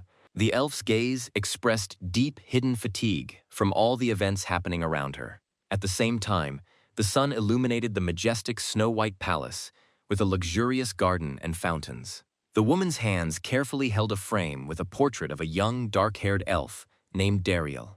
The noble lady with her hair up stood in silence and sadly looked at the expensive image. A small, blue-haired girl timidly peered into the richly furnished room through the doorway. The maids passing along the corridor whispered about the mistress's dislike for her new adopted daughter. Young Ati froze in the shadows of the corridor, accidentally overhearing the cruel gossip of the palace maids. She remembered how she had once burst into the training room during her mother's furious punching practice. Then the joyful girl rushed to boast about her first successes in managing magical mana. The child with shining eyes asked to look at her successes, but her mother cut her off dryly by name. The woman demonstratively and with devastating force smashed the punching bag with a powerful blow. Overwhelmed by her mother's cold attitude, young Ati was forced to bow her head guiltily in apology. With the onset of harsh winter, the snow-covered estate seemed even more inaccessible and cold. The maid grumbled discontentedly in the corridor, condemning the decision to make a talentless orphan an heir. The servants behind the door were quietly discussing the late young master, unaware of Ati's presence. A shocked girl stood outside the threshold, anxiously eavesdropping on conversations about the Duchess's removal. The frightened heroine ran forward as fast as she could along the long and richly decorated corridor of the castle. In the empty room, Ati trained hard, practicing straight punches until she was completely exhausted. Drenched in sweat, the warrior tried with all her might to prove her right to bear the surname Leon. In the thick shadow of the trees, a serious question was asked about her sincere desire to leave the house forever. The Duke, sitting in his chair, expressed deep concern about his daughter's long journey. In front of a massive table, the student firmly stated the benefits of studying at the Chora Military Academy. With a soft and warm smile, the girl respectfully asked her parent to let her go to school. Entering the spacious gilded hall, Ati unexpectedly saw her stern stepmother in front of her. The adopted daughter, with slight excitement and timid hope, quietly called out to the frozen aristocrat. Placing her palm on her chest, the young lady announced her imminent departure to the academy dormitory. The cold woman dryly ordered him to take care of himself, without even turning his head towards his interlocutor. Smiling bitterly to herself, the sad orphan mentally reproached herself for her naive expectations. The two ladies silently walked in opposite directions, along the long carpet of the wide corridor. In the morning, near the open gates of the estate, the father came out to see off the departing carriage with guards. As she said goodbye to the mighty warrior, Ati smiled and conveyed warm words to all her upset friends. When asked about his mother, the ruler explained that she was very tired after yesterday's campaign. Fearing to be late on the day of enrollment, the obedient daughter hurried to finish the conversation and get into the carriage. The caring parent waved his hand after the carriage and loudly wished it good health on the journey. Looking out the window of the departing carriage, the young lady thought that her departure would bring peace to the family. A resigned smile touched her lips as she thought about the wisdom of her decision to stay away. A fast carriage, surrounded by loyal riders, rushed rapidly along the highway. The sudden appearance of a huge enemy caused the frightened horse to rear up sharply. Merciless forest bandits with blazing red eyes surrounded the stopped cart. A blue-haired thug with terrifying crosses on his forehead bloodthirstily ordered the killing of all the guards. Soon the bodies of all the accompanying knights lay lifeless on the blood-soaked ground. The satisfied mercenary approached the leader and reported the successful and easy destruction of the entire convoy. Having spotted the family coat of arms, the bandits recognized the captive who had fallen to her knees as the Duke's adopted daughter. Considering the orphan useless for a rich ransom, the robbers decided to sell the girl into slavery. In the dead of night, in a wooden camp of bandits among the mountains, rare oil lanterns burned dimly. Bound by a massive iron chain, Adi sat on the cold ground in the middle of the dark camp. A powerful boss with a wide scar on his face approached the defenseless captive with a predatory grin. Twirling the key to the lock in his fingers, the scoundrel mockingly announced his intention to play with her first. The impudent big guy roughly grabbed the girl by the arms and ordered her to behave quietly to save her life. The orphan, lying on the ground, thought for a moment that her death would forever wash away the shame from the noble house. The enemy, with a vile, insane grin, bent over the victim, wanting to trample her honor. Unwilling to tolerate humiliation, the brave warrior sharply plunged the hidden blade into the enemy's neck. Covered in gushing hot blood, the wounded giant screamed hysterically in sharp pain. With a bloody face, Ati contemptuously threw to the dwarf that she would prefer to die in a fair fight. The huge brute laughed ominously and prepared to deal mercilessly with the rebellious captive. In a fit of rage, he raised his powerful fist and shouted his intention to tear her to pieces. The exhausted blue-haired girl only clenched her teeth in anticipation of her inevitable death. However, the thug's crushing blow suddenly stopped just centimeters from her face. The astonished giant looked back at the cry of his comrade and realized that a sudden attack had begun. The bandits screamed in horror, wondering who exactly could have entered their cleared lair. The second bandit screamed desperately, realizing that they were not being attacked by simple robbers. The elite knights stepped forward with heavy steps, ready to carry out any formidable order. Amidst the blue flames, a formidable warrior in armor appeared, holding a severed head in her hand. The Duchess of the House of Leon, with a chilling look, gave her warriors the order to destroy all enemies. At the same moment, the stunned bandits had their heads cut off with one precise swing of the blade. The red-haired warrior in armor landed deftly next to the decapitated bodies of the insolent men. The knight ran up to the blue-haired girl with concern and began asking about her well-being. She explained that the Duchess herself immediately abandoned the front and personally rushed to the rescue. Next came the majestic lady, accompanied by a line of loyal armored fighters. Noticing the blood on the ruler's body, the rescued woman became alarmed, but she called the wound a mere trifle. Looking down at the ground, the girl quietly asked why they had taken such a reckless step for her sake. The poor woman admitted that her quiet disappearance would forever rid the glorious family of shameful gossip. Pressing herself against the cold armor, the blue-haired girl began to sob bitterly about her own perceived worthlessness. She screamed through streams of tears, not understanding why she would risk her life for the sake of an ordinary street orphan. The heavily armored woman realized the deep emotional pain that tormented her foster child. The lady sternly declared that empty human rumors and fickle reputations meant nothing. Then the Duchess tenderly extended her hand in an iron glove to the tear-stained face of the young warrior. Falling to her knees, she firmly declared her the only recognized heir to the great house. The bloodied leader told her adopted daughter to raise her head proudly and be a strong warrior. Hearing her full family name, Leon Ati, the girl froze from the awe that filled her. Unable to contain her overwhelming emotions, Ati hugged her adopted mother tightly and burst into tears. Tears of genuine relief and long-awaited spiritual closeness flowed down her cheeks in streams. Meanwhile, in the dark dungeon, a masked guard calmly watched the prisoner lying in chains. The exhausted captive with blue hair cried quietly on the stone floor and whispered words with difficulty. The masked jailer turned warily at the prisoner's quiet whisper and the suspicious noise in the corridor. The next second, the armored hands of unexpected guests appeared in the doorway of the dungeon. The red-haired knight rushed to the bars with a joyful cry, noticing a familiar silhouette inside. The prisoner looked in amazement at her faithful companions, who had been tirelessly searching for her prison for an hour. The mighty warrior easily bent the thick iron bars, letting the knights inside to examine the captive. The girl in armor hugged the rescued lady tightly, and she gratefully thanked the entire squad. The gray-haired commander with an eye patch ordered Russell and Charlotte to immediately cover the lady's retreat. Suddenly, an ominous voice came from the darkness, interrupting their conversation with a bold question about escape. A dexterous mercenary in a tight-fitting suit and a mask on her face slowly emerged from a dark corner. The red-haired knight turned around anxiously and stared at her opponent with undisguised fear. The blonde knight and the noble lady stared at their opponent in amazement.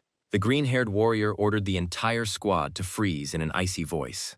The stranger adjusted the collar of her robe and coldly cut off the stranger's attempt to escape. Under the feet of those gathered, ancient runes suddenly flashed with a bright green light. The one-eyed commander, in a cold sweat, realized that the entire detachment had fallen into a treacherous trap. The huge throne room was filled with thick darkness, where the captive crawled helplessly.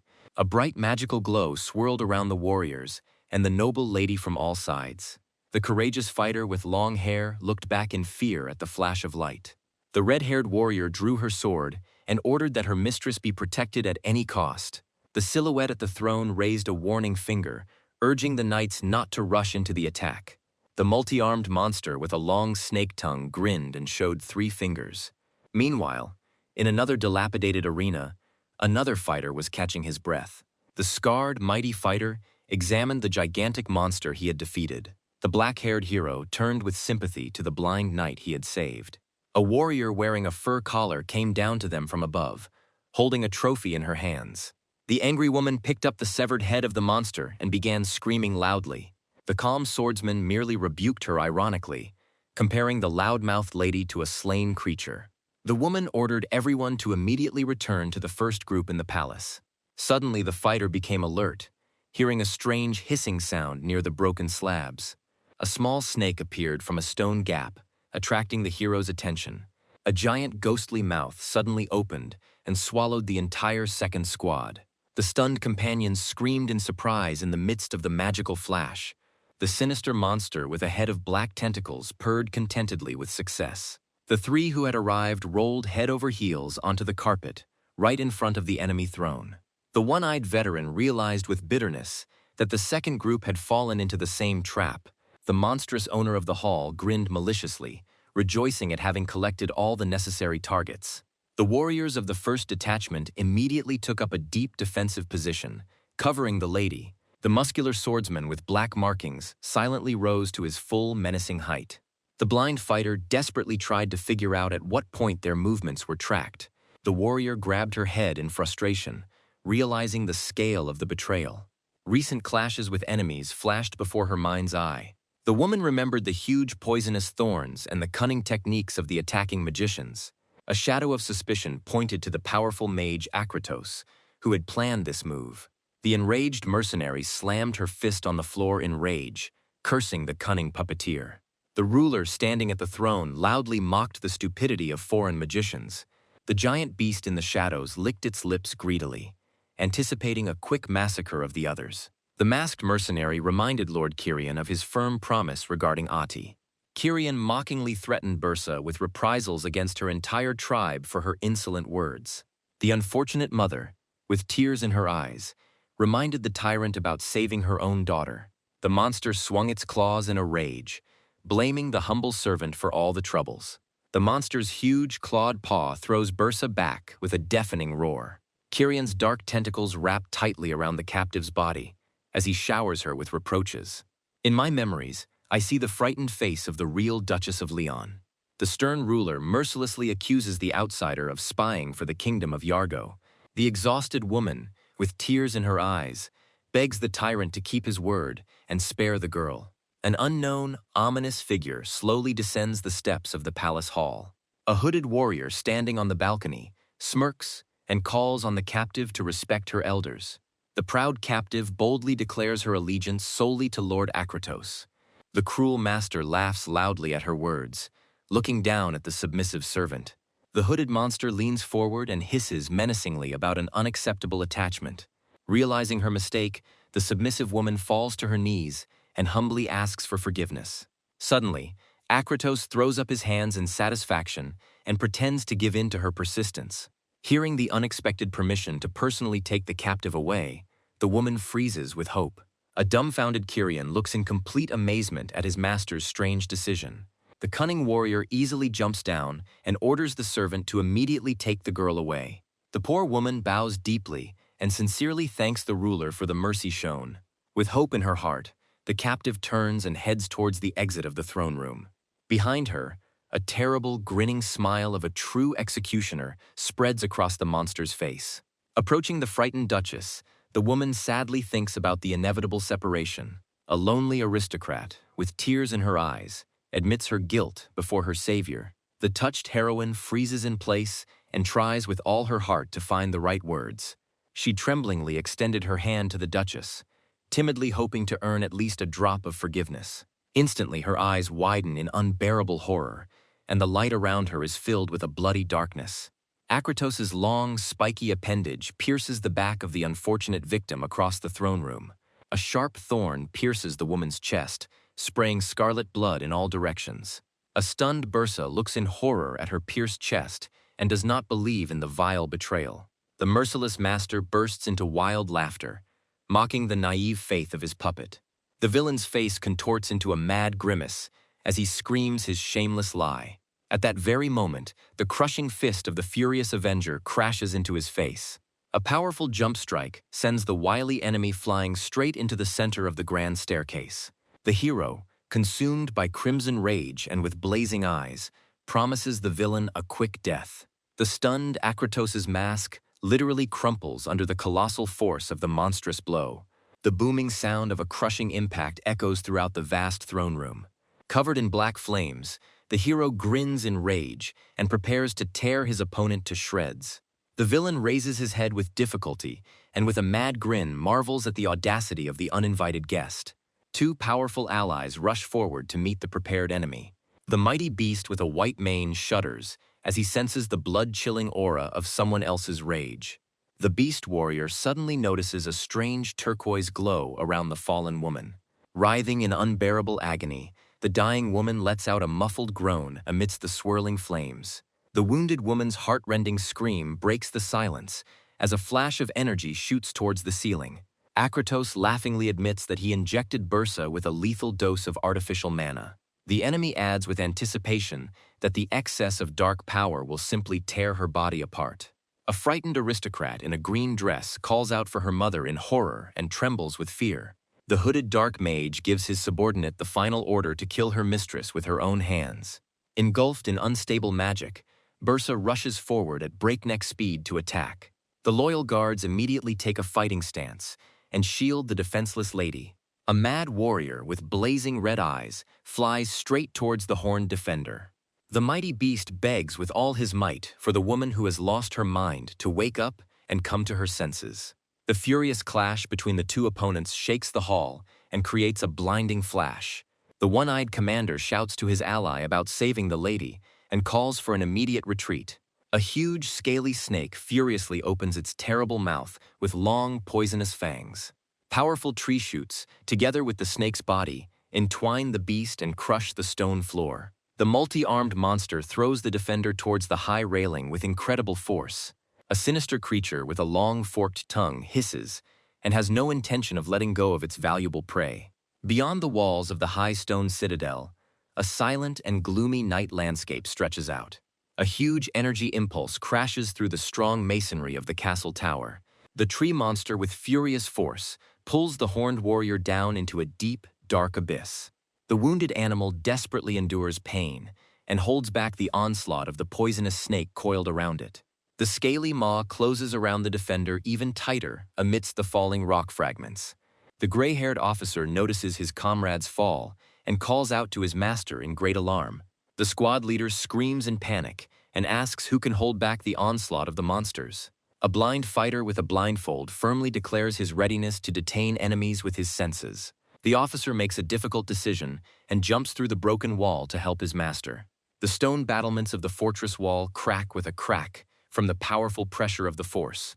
A sudden attack breaks through the masonry and scatters sharp fragments throughout the room. A powerful shockwave illuminates the hall and throws the defenders to the opposite wall. Possessed by a dark rage, Bursa lets out a piercing scream and rushes forward. The soldiers rush to intercept the enemy and shout to the lady to hold on to them tighter. A huge web of deep cracks spreads across the outside of the stone castle tower. A distraught woman breaks through the wall and bursts into the main corridor. A blindfolded defender tumbles down among crumbling stone blocks. In the dilapidated throne room, only two sworn enemies remain for a duel.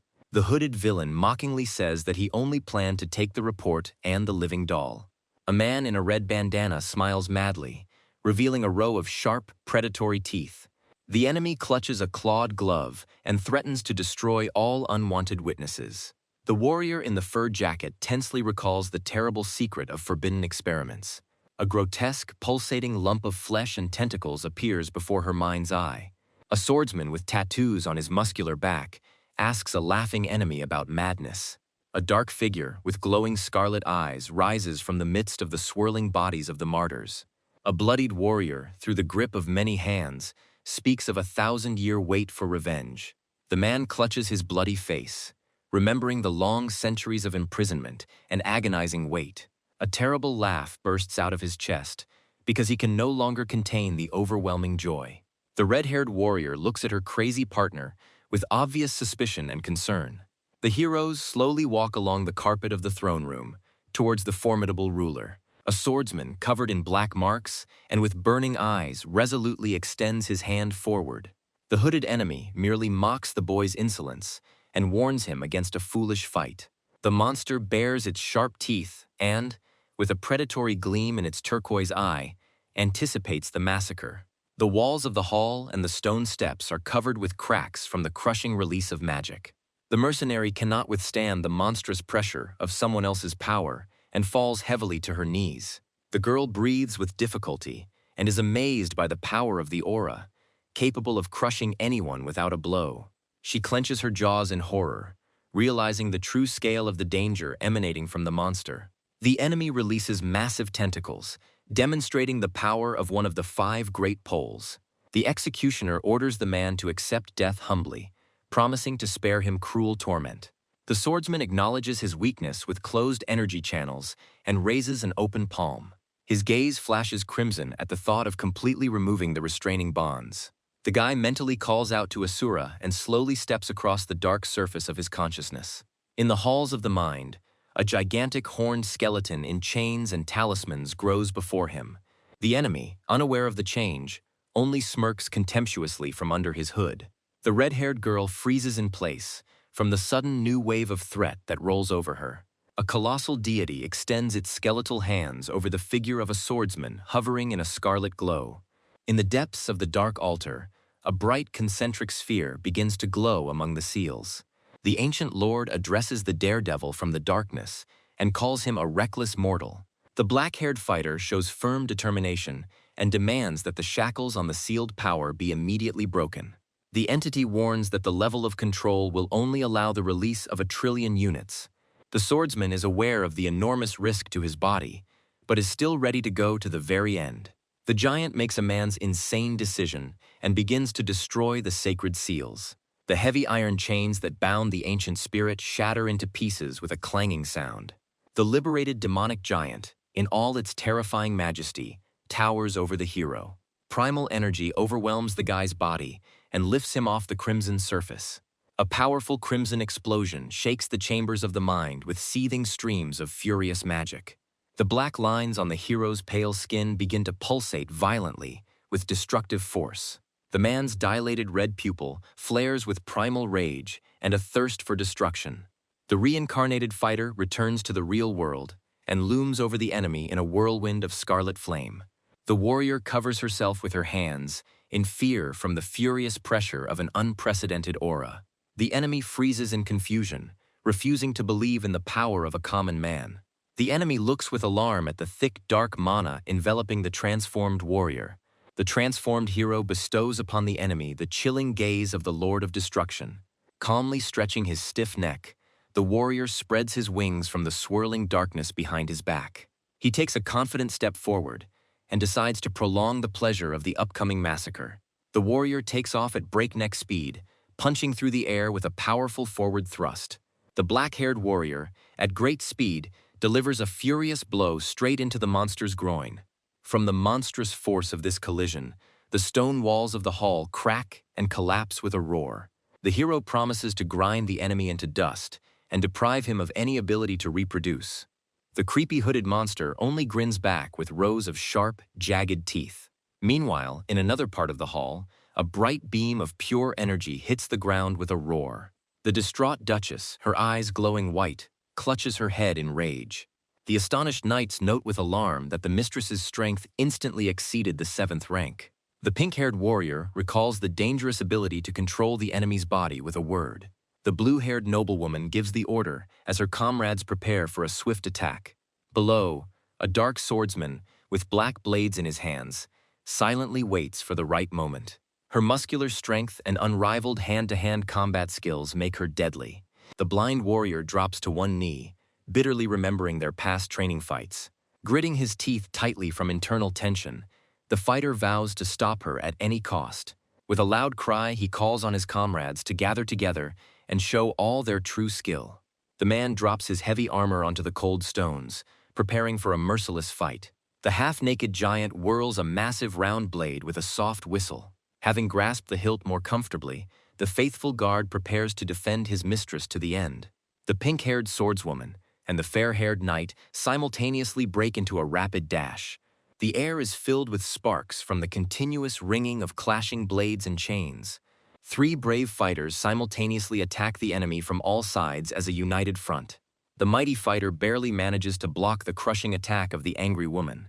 The agile swordswoman, at the limit of her reaction, dodges a hail of lightning-fast, ferocious blows. At this moment, the blue-haired hostess suddenly shouts a loud order to stop. The magical command immobilizes the target for a split second, allowing for a direct hit to the stomach. The big guy realizes the complexity of the situation due to the poor compatibility of their protective runes. He realizes with annoyance that the verbal command of the mistress is capable of controlling only a few. Only 2 people fall under the control, while the third partner is already diving from above. The blonde knight raises his shining cross-shaped brass knuckles straight for a blow to the face. A powerful burst of bluish flame from the knight's fist completely covers the enemy's head. The enraged opponent only grins fiercely through the smoke and blood appearing on her forehead.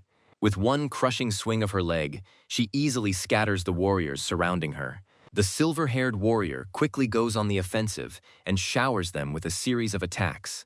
The blue-haired lady watches the fierce and fast fight from afar. Another crushing blow knocks the swordswoman off her feet and slams her hard into the stone floor. The mighty giant with chains cannot withstand the wild pressure and falls head over heels onto the hard ground. Bending over her fallen enemies, the gray-haired woman breathes heavily and intermittently. Then the determined blue-haired lady herself jumps up from her seat with tightly clenched fists. A dangerous gray-haired warrior rushes towards her rival at breakneck speed. The noble lady sincerely regrets her past mistakes and resolutely prepares a powerful attack. A fierce warrior with blazing eyes goes at full speed to make a crushing ramming attack. The gray-haired warrior slides along the ground, remembering Dariel's tragic fate. The enemy's furious blades cut through the air, showering the monster with a hail of white flashes. The white-haired woman deftly dodges the deadly blows of the glittering blade. The mutant's dark face is distorted by fear of the possibility of loving someone again. Enemies attack from different sides, while she is tormented by the memories of her dead child. The red-haired warrior flies down rapidly, preparing a powerful blow with a sharp sword. Black blood gushes from fresh wounds, causing the unfortunate woman unbearable pain. The wounded warrior falls heavily onto the cold ground, thinking about Leon's home. A blinding fire of awakened rage flares brightly in her shadowed gaze. Two dangerous fighters dive in unison from above, aiming to finish off the weakened enemy. Tears stream down the runaway's cheeks as she recalls her former coldness towards her daughter. Blood drips from the bitten lips of a mother who failed to give her child genuine warmth. A sad image of two ladies in lush dresses, standing with their backs to each other, comes to mind. The swordswoman goes on the attack again, while the monster blocks the attacks and reproaches itself for being blind. A powerful fighter with chains rushes down at breakneck speed, preparing his heavy grab. The monster's pale hand seizes the flying heavy chain in midair. With a sharp jerk, the gray-haired warrior pulls her stunned opponent towards her. The mutant rushes upward along the taut link, admitting her past mistakes. A powerful kick shatters the muscular fighter's ribs in a blinding flash. Throwing aside the defeated enemy, the monster soars towards the red-haired swordswoman. The girl's swift blade rushes straight towards the distorted face of the gray-haired mother. The graceful hilt of the sword trembles from the colossal tension in the heat of a furious fight. The agile swordswoman flips in the air, aiming for a decisive blow from below. The gray-haired warrior fearlessly grips the sharp blade of the sword with her palm and chain. A powerful blast wave throws the red-haired swordswoman far to the side. The white-haired woman lands heavily on the cracked floor with a dull thud. The blazing white eyes on the frozen face express immeasurable maternal grief. Deep, penetrating wounds cover the belly of the tortured but softly smiling mother. Clutching the iron chain tightly, the fugitive looks sadly at the approaching knight. The warrior spins massive links above her head with inhuman strength. A crushing blow of metal knocks the armored warrior onto the hard stone. The fierce, gray-haired warrior rushes down with a swift, predatory lunge. The heavily armed, yellow-haired warrior is thrown onto his back by the colossal impact. The mutant's quick legs flash through the air amid the whistling of steel links. Having scattered the last guards, the dying mother rushes at full speed towards the blue-haired girl. With a crazy smile on her face, the gray-haired woman swings her fist at her daughter. The face, distorted by filth, is transformed by a bright feeling of belated tenderness. The blue-haired girl screams in indescribable horror and bursts into bitter tears. The dangerous fist suddenly stops right in front of the girl's tear-stained face. In a warm memory, the little daughter trustingly calls out to her mother and holds her hand. The little girl joyfully reaches out her hand towards her mother and beams with genuine childish happiness. A child snores sweetly nearby, while the father and eldest daughter carefully guard the family peace. Suddenly, little Ati begins to cry bitterly and desperately calls for her mother through streams of tears. At this moment, the sad duchess sits in a chair and sadly looks into the frame with the portrait. The baby runs into the room screaming, causing the woman to flinch in surprise. In the portrait standing nearby, a dark-haired, stately man smiles confidently and calmly. A caring mother gently kneels down before her daughter and softly asks the reason for her bitter tears. A small child's hand touches its parent's neck with boundless tenderness and trepidation. The daughter hugs her beloved mother tightly and tenderly asks her to never shed tears again. The girl lovingly promises to always protect her and be a support for herself and her brother Dariel. The fair-haired woman is deeply touched by the sincere words and quietly sheds a tear on her daughter's shoulder. In the harsh reality, the grown-up Ati freezes in shock, feeling someone else's blood on her face. The mortally wounded mentor smiles weakly through the pain and quietly whispers words of love. A mighty, beast-like protector descends from above like a swift, furious whirlwind. The enemy's fatal blow pierces the defender's fragile body in a brutal clash. The blue-haired warrior looks at the life fading away before her in utter despair. A dying woman speaks her last important words through the shroud of encroaching darkness. Having gathered the remnants of her fading strength, she persistently asks her loyal comrades to protect young Ati. The formidable beastman firmly swears to save his mistress even at the cost of his own life. The wounded heroine finally loses consciousness and falls powerlessly to the ground in front of her comrade. The huge beast carefully picks up the body, while a crying Ati runs towards them. The mighty lion turns to Lord Hugh with hope and asks him to quickly infuse mana into the lady. The beast prays with all his heart to the gray-haired knight to keep the wounded woman alive at least until the end of the battle. The one-eyed knight Hugh grins grimly and obediently agrees to carry out the leader's order. The formidable commander looks around and loudly checks the condition of Charlotte, Volkov, and Russell. The old leader sternly reminds his subordinates that now is not the time for empty apologies. Emerald flames engulf the fallen minion as he laments the failure of his latest mission. A thunderous, furious explosion shatters the rock and scatters clouds of rock dust in all directions. The hooded enemy retreats in fear before the heavy and inexorable tread of the formidable fighter. A young man with black marks on his skin, engulfed in a red, furious aura, slowly walks towards the enemy. The dumbfounded villain in armor scratches his helmet in confusion and tries in vain to remember the events of 5 years ago. The black-haired avenger with burning eyes recalls a cruel execution in a red-hot oven. The scoundrel mockingly crosses his arms over his chest and cynically expresses surprise at the fact that the statute of limitations has been in place for so long. The killer begins to randomly select victims and remembers the beheaded Prince Mormont. The mercenary talks with sadistic passion about the burned bodies of the inhabitants of the distant kingdom of Sergen.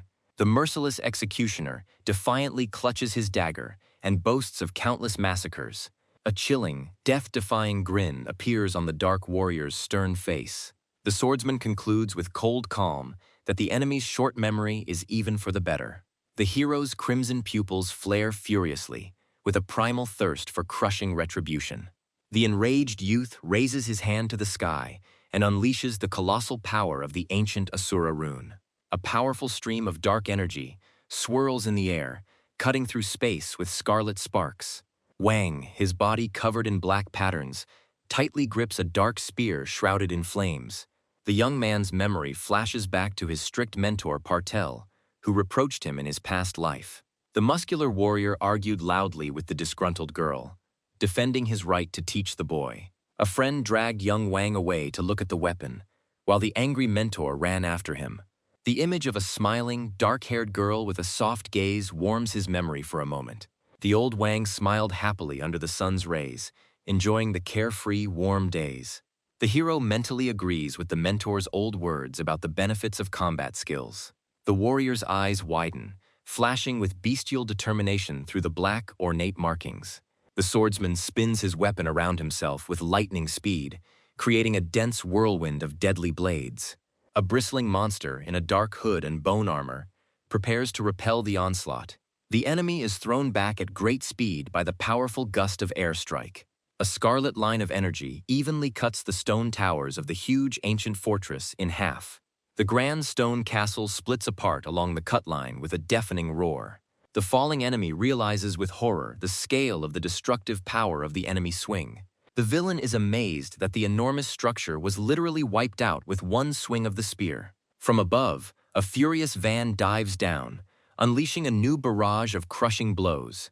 A multitude of rapid attacks clang as they collide with the armored enemy's bony growths.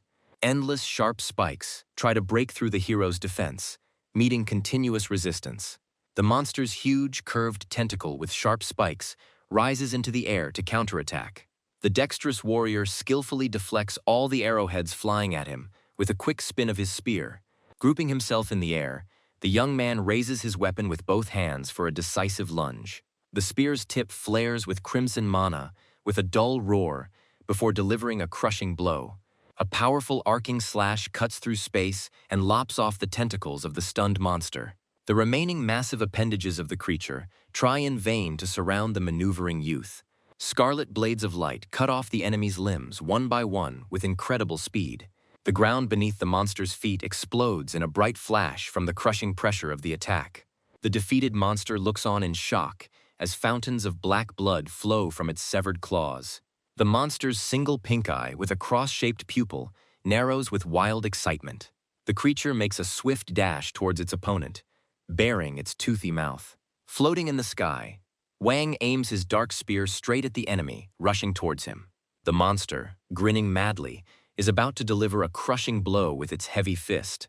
A heavy armored fist crashes with terrible force straight into the face of a brave warrior. The monstrous collision throws the fighters in different directions at great speed. At the point of impact, a blinding explosion of concentrated energy is released. The shockwave destroys stone fortifications, leaving behind only clouds of dust and rubble.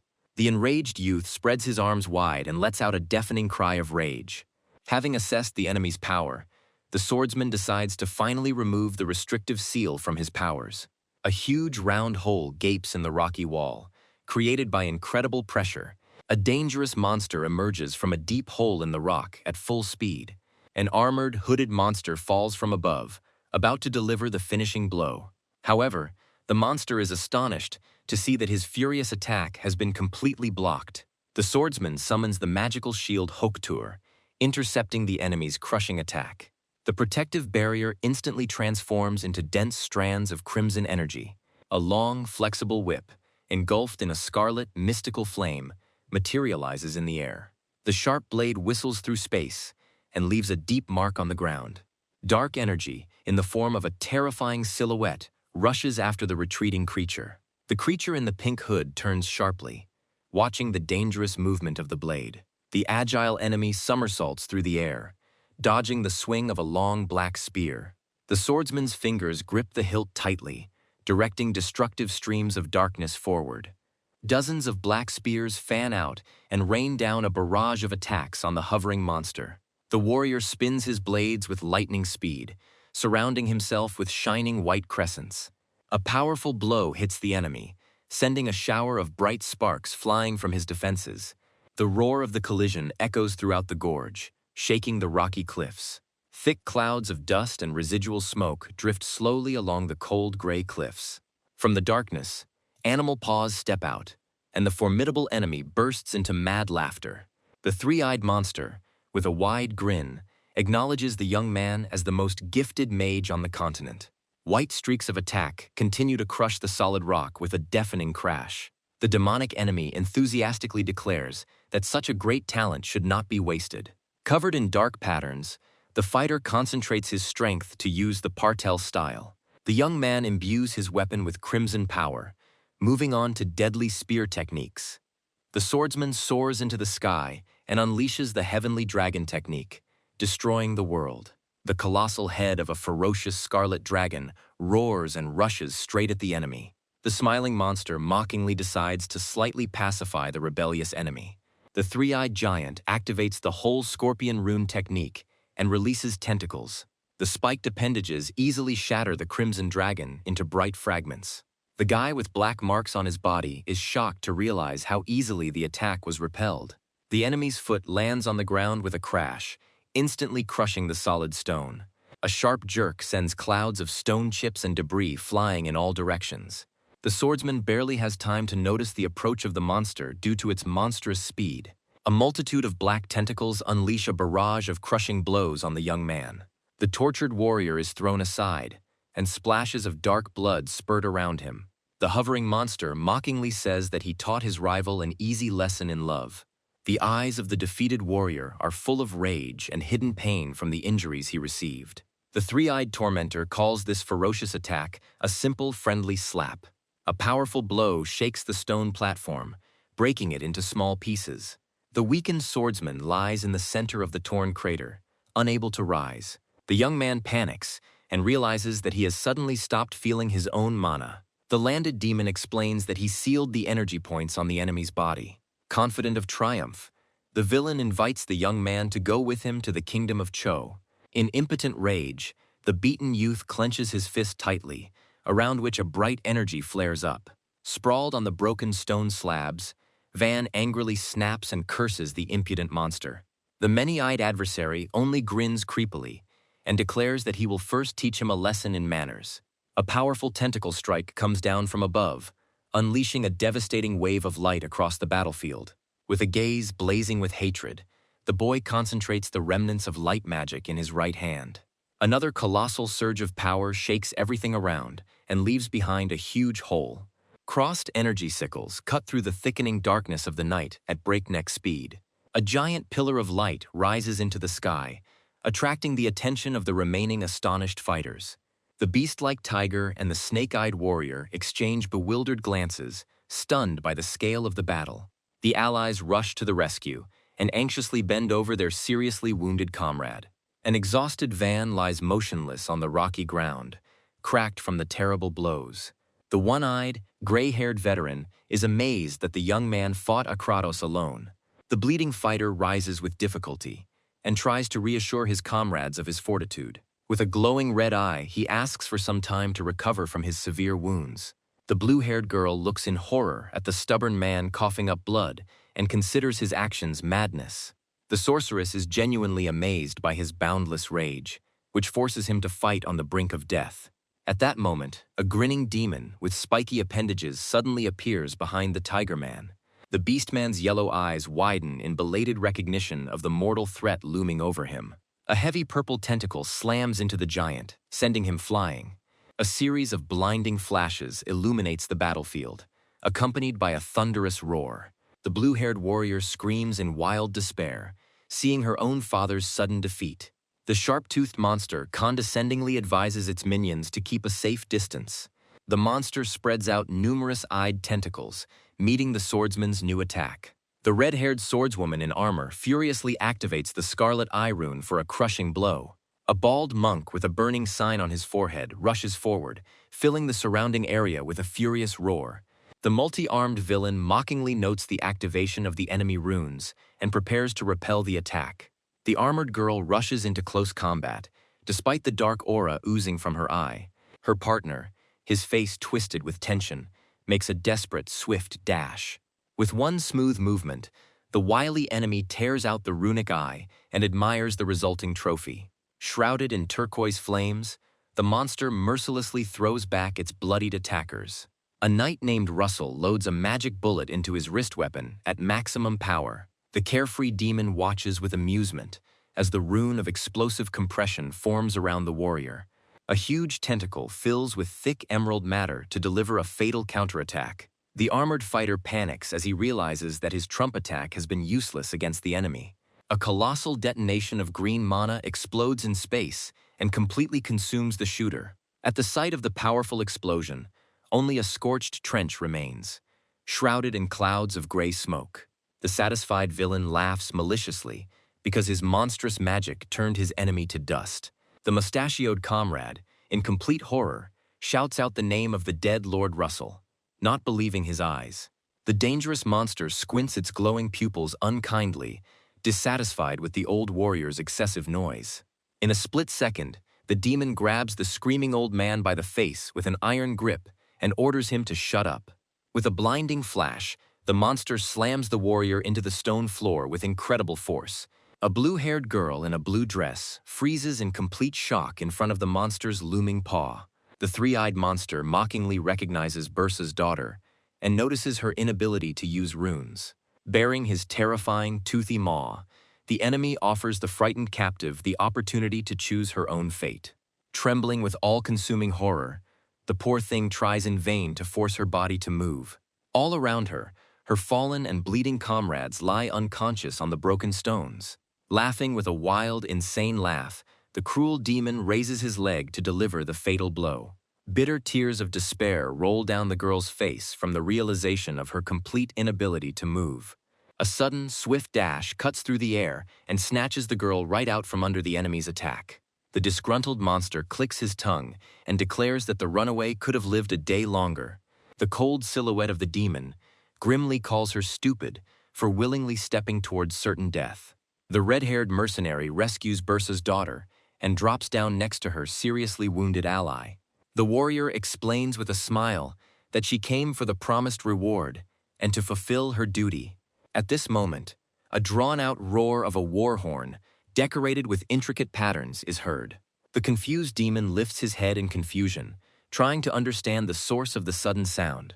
A line of soldiers clad in plate armor confidently marches with heavy steps across the solid ground.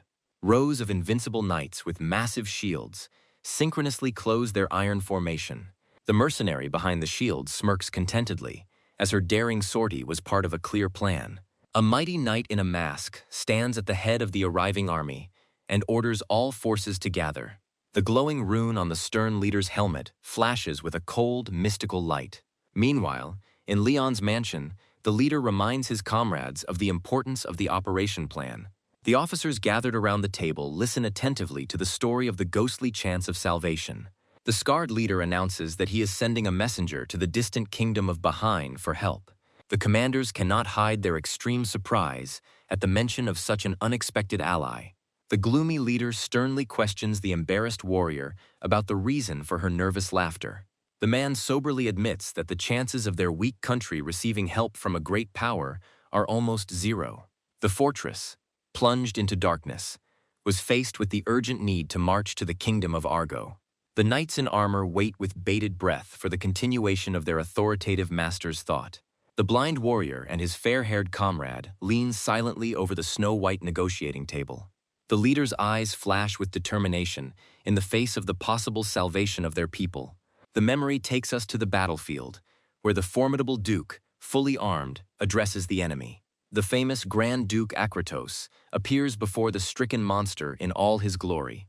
The bristling stranger recognizes the proud banners and sarcastically calls the warriors the watchdogs of Bahine. The vast lands of the Arun continent are ruled by 6 great powers and many small kingdoms. Among them, the recognized warriors possessed a particularly invincible power, inspiring awe in their enemies. Among the 3 most powerful countries on the continent, the glorious kingdom of Bahine stood out most brightly. The wounded warriors, bleeding profusely, raised their heads, not believing in the arrival of long-awaited help. The demonic leader orders Kyrian to take the blood of pride and leave for the kingdom of Cho. With a menacing look, the monster scolds the servant for his inappropriate greed for artificial mana. The frightened subordinate falls on his face, promising to carry out the order and leave the collection of bodies to his master. Obeying the master's order, the obedient subordinate quickly retreats into the depths of the cave. At this moment, the masked knight reminds the monster of the unbreakable union of the 2 states. The stern commander sternly warns that such an attack would be a direct declaration of war. In response, the horned demon only contemptuously mocks the stranger's empty threats. The knight, with a heavy gaze, asks the monster about keeping the ancient oath of the crown. The monster grins madly and declares that there will be no problems after their death.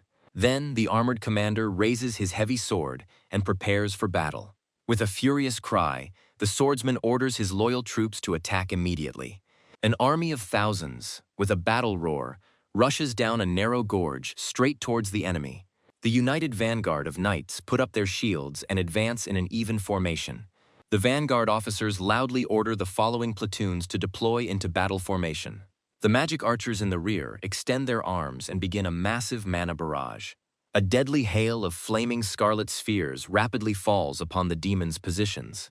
The ferocious monster clenches its fist in anticipation, rejoicing at the scale of the coming carnage. With wild speed, the monster crashes into the vanguard and literally destroys the line of soldiers.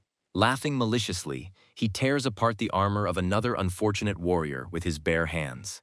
A powerful salvo of enemy artillery thunders across the battlefield, covering it with bright scarlet rays. A wide demonic tail with eyes curls into a shield and easily deflects projectiles.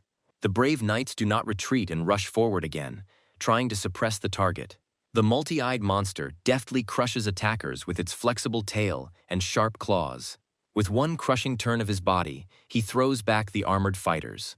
The merciless beast crushes the line of infantrymen, leaving them no chance of salvation. From above, one can see how the demon furiously circles among the crowd, striking everything living around him. Meanwhile, the magical units in the rear create azure streams of energy for a volley. Dozens of bright azure beams whistle through the air and fly straight towards the demon. The monster's vile face distorts into a mad grin at the sight of a new enemy attack. With a deft somersault in the air, the demon effortlessly dodges the shining streams of power. With cat-like agility, he lands on the stone floor and prepares for another throw. The creature's predatory, toothy mouth spreads into a creepy and extremely mocking smile. Long demonic tentacles shoot up, crushing and scattering infantry around. With a loud, mocking cry, the beast makes fun of the army and reproaches it for its weakness. From above, the monster brings down its claws on the thinning ranks of the royal warriors. The back rows of mages continue to continuously load and fire glowing projectiles. Unhappy with the constant blows to the back, the monster becomes angry at the magician's cunning tactics. A powerful azure clot begins to pulsate in the wide mouth of the giant tail. The enraged monster decides to teach the impudent ones a lesson and prepares a destructive volley of magic. A colossal stream of azure energy rushes with a roar into the ranks of the enemy army. The knights, frozen in horror, desperately realize that they cannot escape certain death. However, the commander raises his hand to the sky and collects dark gravity spheres. With a look of burning determination, the leader orders all the fighters to move behind him. The warrior delivers a devastating arcing swing with his giant sword, creating a whirlwind of energy and debris. In the distance, beyond the fortress walls, a colossal explosion erupts, illuminating the night sky with a bright glow. A powerful flash of light blinds everything around and shakes the stone buildings of the castle with a roar. One of the fighters puts forward a gloved hand, trying to defend himself from the oncoming wave. The masked knight leans on his huge sword and praises the power of one of the 5 great poles.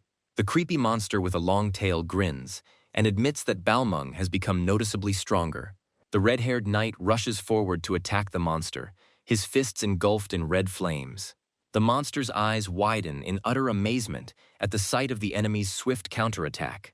The red-haired fighter leaps furiously and shouts insults at the vile enemy. A crushing blow falls from above, cutting through the air and leaving a bright trail of attack.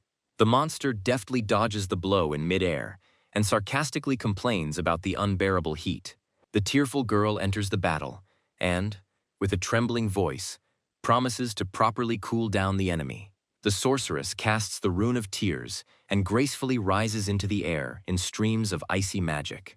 A flying rain spell of slashing bonds explodes into the sky as a multitude of glittering shards of ice. The girl, with tears in her eyes, hopefully asks if the monster has become at least a little cooler. The irritated warrior, in a raised voice, demands that the crying sorceress aim more accurately. The giant swordsman approaches his squabbling allies and sternly orders them to stop fooling around. A sudden flash in the distance catches the masked warrior's attention and makes him wary. At the edge of a high cliff, the clawed foot of a dangerous, many-eyed monster silently descends. The monster grins as he mocks the scale of the army of enemies gathered against him. The Grand Duke of the Bahane Kingdom, Ed Balmung, looks sternly at the enemy from behind his mask. The commander of the knightly order, Baron, with flaming eyebrows, prepares for a mortal battle. The crying sorceress Isabel, one of the leaders of the order, cannot hold back her incessant tears. The predatory, grinning monster asks ironically if this entire army has really gathered just for him. A bleeding warrior lies on the ground, sadly aware of his acute lack of fighting power. A wounded soldier, through pain, understands the need to release all the strength hidden within. The crimson flame of previously sealed mana begins to violently burst out from the prostrate body. The commanders order that the wounded Duke be carefully laid down next to the other victims. A woman with blue hair clarifies the condition of the wounded from an armored warrior who has approached. The girl delivers the grave news that the life of the seriously wounded Duchess hangs by a thread. The noble lady, with deep concern in her eyes, silently listens to the healer's sad report. The warrior approaches her red-haired companion with a question about the need for urgent treatment. The soldier reminds Anna Dolton that King Bahane had been searching for her for many years. The orderly conveys to Lord Lael the order of the Grand Duke Vaemon to immediately line up the shields. Lael rises to his full height and loudly commands the troops to retreat to the designated positions. The White Squad commander orders the deployment of the impenetrable Empress's protective barrier. The troops retreat back along the dark gorge, preparing to repel a powerful enemy attack. A huge, shining dome of a golden barrier covers the rocky valley with a powerful flash. The beast-like monster throws its head back and looks at the emerging shield in surprise. The many-eyed monster, with a sinister smile, guesses the true intentions of the attackers. The gray-haired knight in a mask declares to the enemy that he is prepared for the worst-case scenario. The demonic opponent strikes with a furious blow from above and collides with a huge blade. The many-eyed monster grins mockingly at the warrior and accuses him of a brazen lie. The swordsman coldly advises the enemy to pay attention to what is happening under his feet. The confused animal suddenly lowers its gaze and freezes in surprise. A purple glow appears in a rock crevice just beneath the monster's feet. The enemy leader becomes increasingly alarmed at the cunning opponent's plan. Valon activates the gravity rune and, with a grin, reproaches the arrogant Duke for his naivety.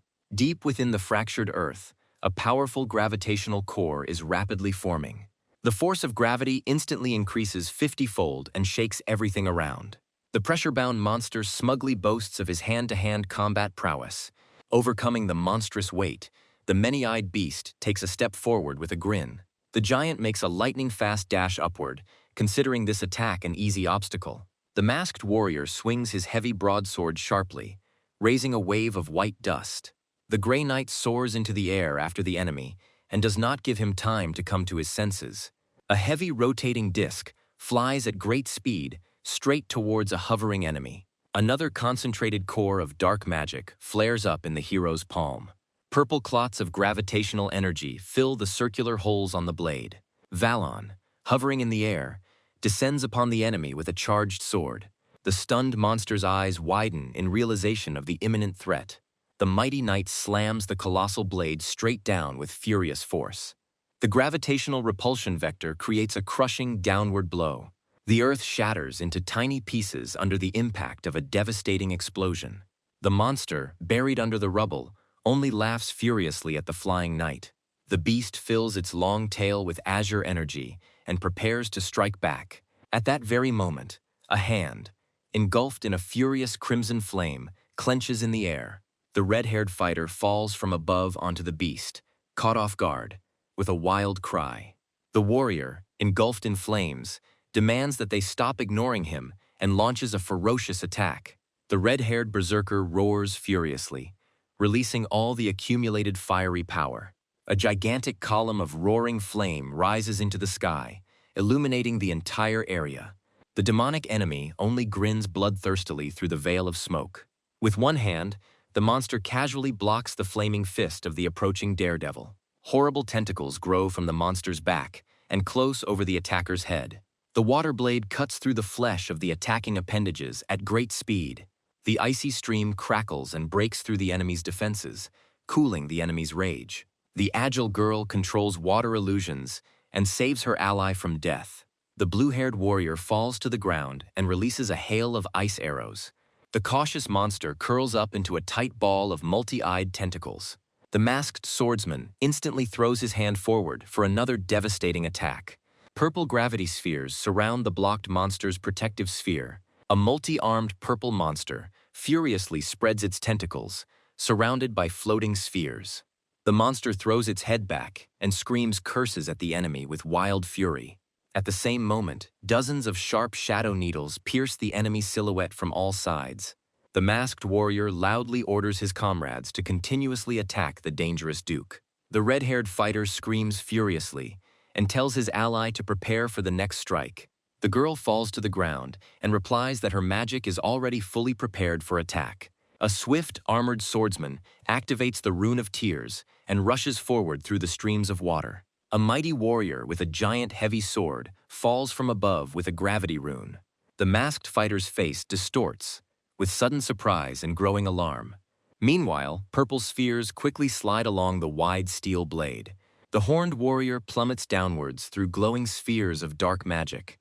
A fighter, shrouded in crimson flames and with burning eyes, rushes straight towards the monster. The Duke grins angrily and mockingly anticipates the imminent pain of the inevitable blow. A colossal column of blinding flame and gravitational force rises into the sky. The fighter activates the Ashen Fire of Sorrow technique and delivers a crushing blow. At the epicenter of the battle, a massive fiery explosion occurs, filling everything with scarlet light. The comrades cover their faces with their hands and try to withstand the powerful shock wave. A huge fiery dome rises among the rocks, throwing a column of heat into the sky. A woman in heavy armor admires the warriors for succeeding in breaking the enemy barrier.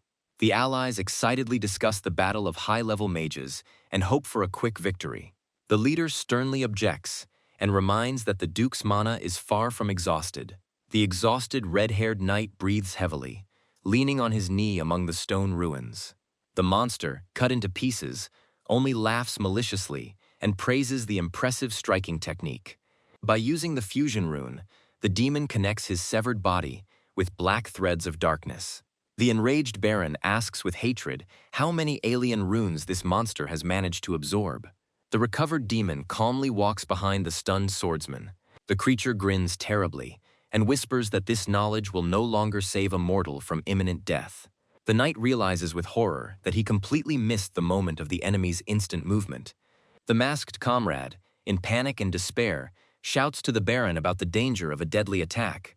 The monster's sharp, clawed paw whistles through the air, right in front of its victim. Suddenly, a dark-haired warrior appears from the clouds of darkness and intercepts the demon's hand. In the memory, young Van lies in a flowering meadow next to his red-haired savior. The girl looks thoughtfully at the clear sky and reflects on the possible disappearance of people. The guy admits that without his loved ones, he will no longer find any meaning in living. The indignant companion immediately pounces on him with reproaches for such stupid thoughts. She seriously instructs the young man and insists that he is obliged to live even in complete solitude. With a warm smile, the girl says that there is a God inside every living being. The red-haired friend rises to her feet and encourages the young man to always follow his mission. The mentor explains that the true mission is to live according to the dictates of one's own soul. The companion turns around with a gentle look and finishes her cherished words. The red-haired companion smiles warmly and looks at her young friend with genuine tenderness. Her soft smile brings a sense of calm amidst the surrounding darkness and fills the heart with hope. Suddenly, Wang's scarlet eyes widen, and he realizes that he is lying in the middle of an endless lake of scarlet blood. The guy clutches his head in confusion as a commanding and mocking voice comes from the darkness. The young man looks up with alarm and immediately recognizes the demonic entity that has appeared before him. A small horned demon with glowing eyes declares that his true form is bound by the tightness of another's soul. The creature advises using blood jade and absorbing the power of the fallen monsters around. The warrior, with determination in his eyes, declares his intention to completely remove the seal from his inner mana. The demon categorically forbids doing this, due to the risk of losing control over the colossal power. The horned creature reminds them of the unbreakable connection between their souls and does not wish for such a senseless death of its host. Wang explains that the enemy's attacks blocked specific points on the body and held back the raging flow of energy. It is this temporary block that will allow the release of the ultimate level of power without mortal danger. The interlocutor warns of an extremely short time before the fragile energy balance is destroyed. The formidable spirit promises to immediately return the seal to its place at the first threat of enslavement of the mind. The black-haired fighter grins confidently and assures the monster that the upcoming fight will soon end. In reality, the body of the lying young man is suddenly engulfed in tongues of ominous crimson flame. The warrior slowly rises to his feet, his long black hair billowing upwards along with his aura. The hero's face is illuminated by a furious scarlet glow, reflecting the awakened primal power. He instantly appears behind the giant enemy and silently places his palm on his body. The fighter's clenched fist flashes with a blinding crimson light, concentrating a colossal amount of mana. A crushing blow pierces through the powerful armor and body of the stunned enemy. An energy pulse is pressed into the monster's flesh with incredible force, causing a monstrous explosion. A mutilated enemy with bulging eyes chokes on blood from the wound he received. A beam of monstrous power blasts the enemy away, plowing the rocky ground into a long furrow. The knight in the three-eyed mask watches in complete stupefaction as the sudden display of incredible power unfolds. The red-haired commander cries out in amazement, not believing his own wide-open eyes. The girl with azure hair screams with tears in her eyes from the shock that overwhelms her. The stunned comrades look at each other in horror and have difficulty recognizing their friend in the transformed monster. The wounded warrior exclaims in shock, remembering the boy's recent near-death experience. The monk looks at the figure standing in the distance and feels an unimaginably dense wave of mana. The young man's scarred body pulsates with the deadly energy raging within. One of the fighters angrily shouts at the stranger, demanding that he not interfere in someone else's battle. The black-haired youth maintains an icy silence and doesn't even deign to look at the screamer. The next second, the daring warrior is thrown back by a sudden and devastating attack. Wang raises his palm and releases a colossal beam of blinding light towards his opponents. A powerful energy flow crashes into the rocks, shattering the stone cliffs into small pieces. Isabel runs in panic to the seriously wounded Baron, desperately hoping to find him still alive. Mr. Vaman holds the bloodied leader and calms the worried girl. A young man engulfed in flames sternly advises outsiders to stay away from the battlefield. In the middle of the Night Valley, a grandiose shining dome of destructive magical flash rises. Colossal crimson columns with demonic patterns descend from the sky to the earth with a roar. The armored swordswoman's eyes widen in horror at the sight of the devastating cataclysm. Vamon and his companion watch in fascination as the giant pillars fall. A massive carved obelisk, with the terrifying face of a monster, crashes into the ground at great speed. A flaming column cuts through the air and pierces the surface with a blinding radiance. The surrounding area shakes from the impact, causing the frightened warriors to scatter. The fallen pillars are united by scarlet rays and form an indestructible closed barrier. The masked man approaches the glowing wall and extends his gauntleted hand forward. When he touches the energy barrier, his hand is thrown back by a sharp, painful vibration. The man thoughtfully says that none of them will be able to break through such protection now. The girl worries about the enemy's strength, but her companion reminds her of her main goal, to contain Duke Akratos. An experienced warrior decides to simply watch the duel of a mysterious, dark-haired youth. At the bottom of the resulting deep crater, a battered enemy leader falls heavily. The wounded monster leans its clawed paws on the cracked earth and coughs up dark blood. The Duke realizes with rage and bewilderment that his strong outer shell has been breached.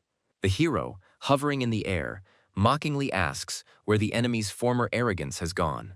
Clenching his fist, the guy coldly declares that the monster is no longer destined to escape from the created barrier. The grinning demon only laughs maliciously in response, considering the enemy's successful attack a mere coincidence. The monster's body begins to rapidly change shape and become covered in pulsating spiked flesh. Enormous swirling tentacles erupt from the monster's back and shoulders with a deafening crack. The tormentor's mutated hand turns into a toothy snake, rushing straight at the enemy. The giant mouth opens its jaws and concentrates a charge of turquoise magical power. Seeing the raging streams of distorted energy, Vamon cries out in despair to his allies. The commander orders everyone to immediately retreat as far as possible from the epicenter of the surge. The heavily armored soldiers panic and rush away from the battlefield.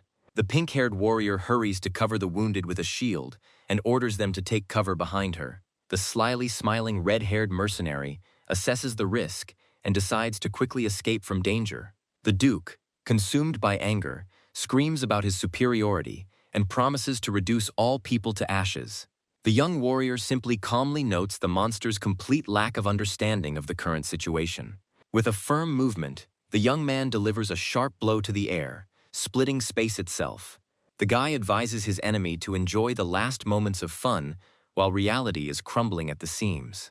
A rift opens behind the swordsman, revealing hovering crimson blades and ghostly armor.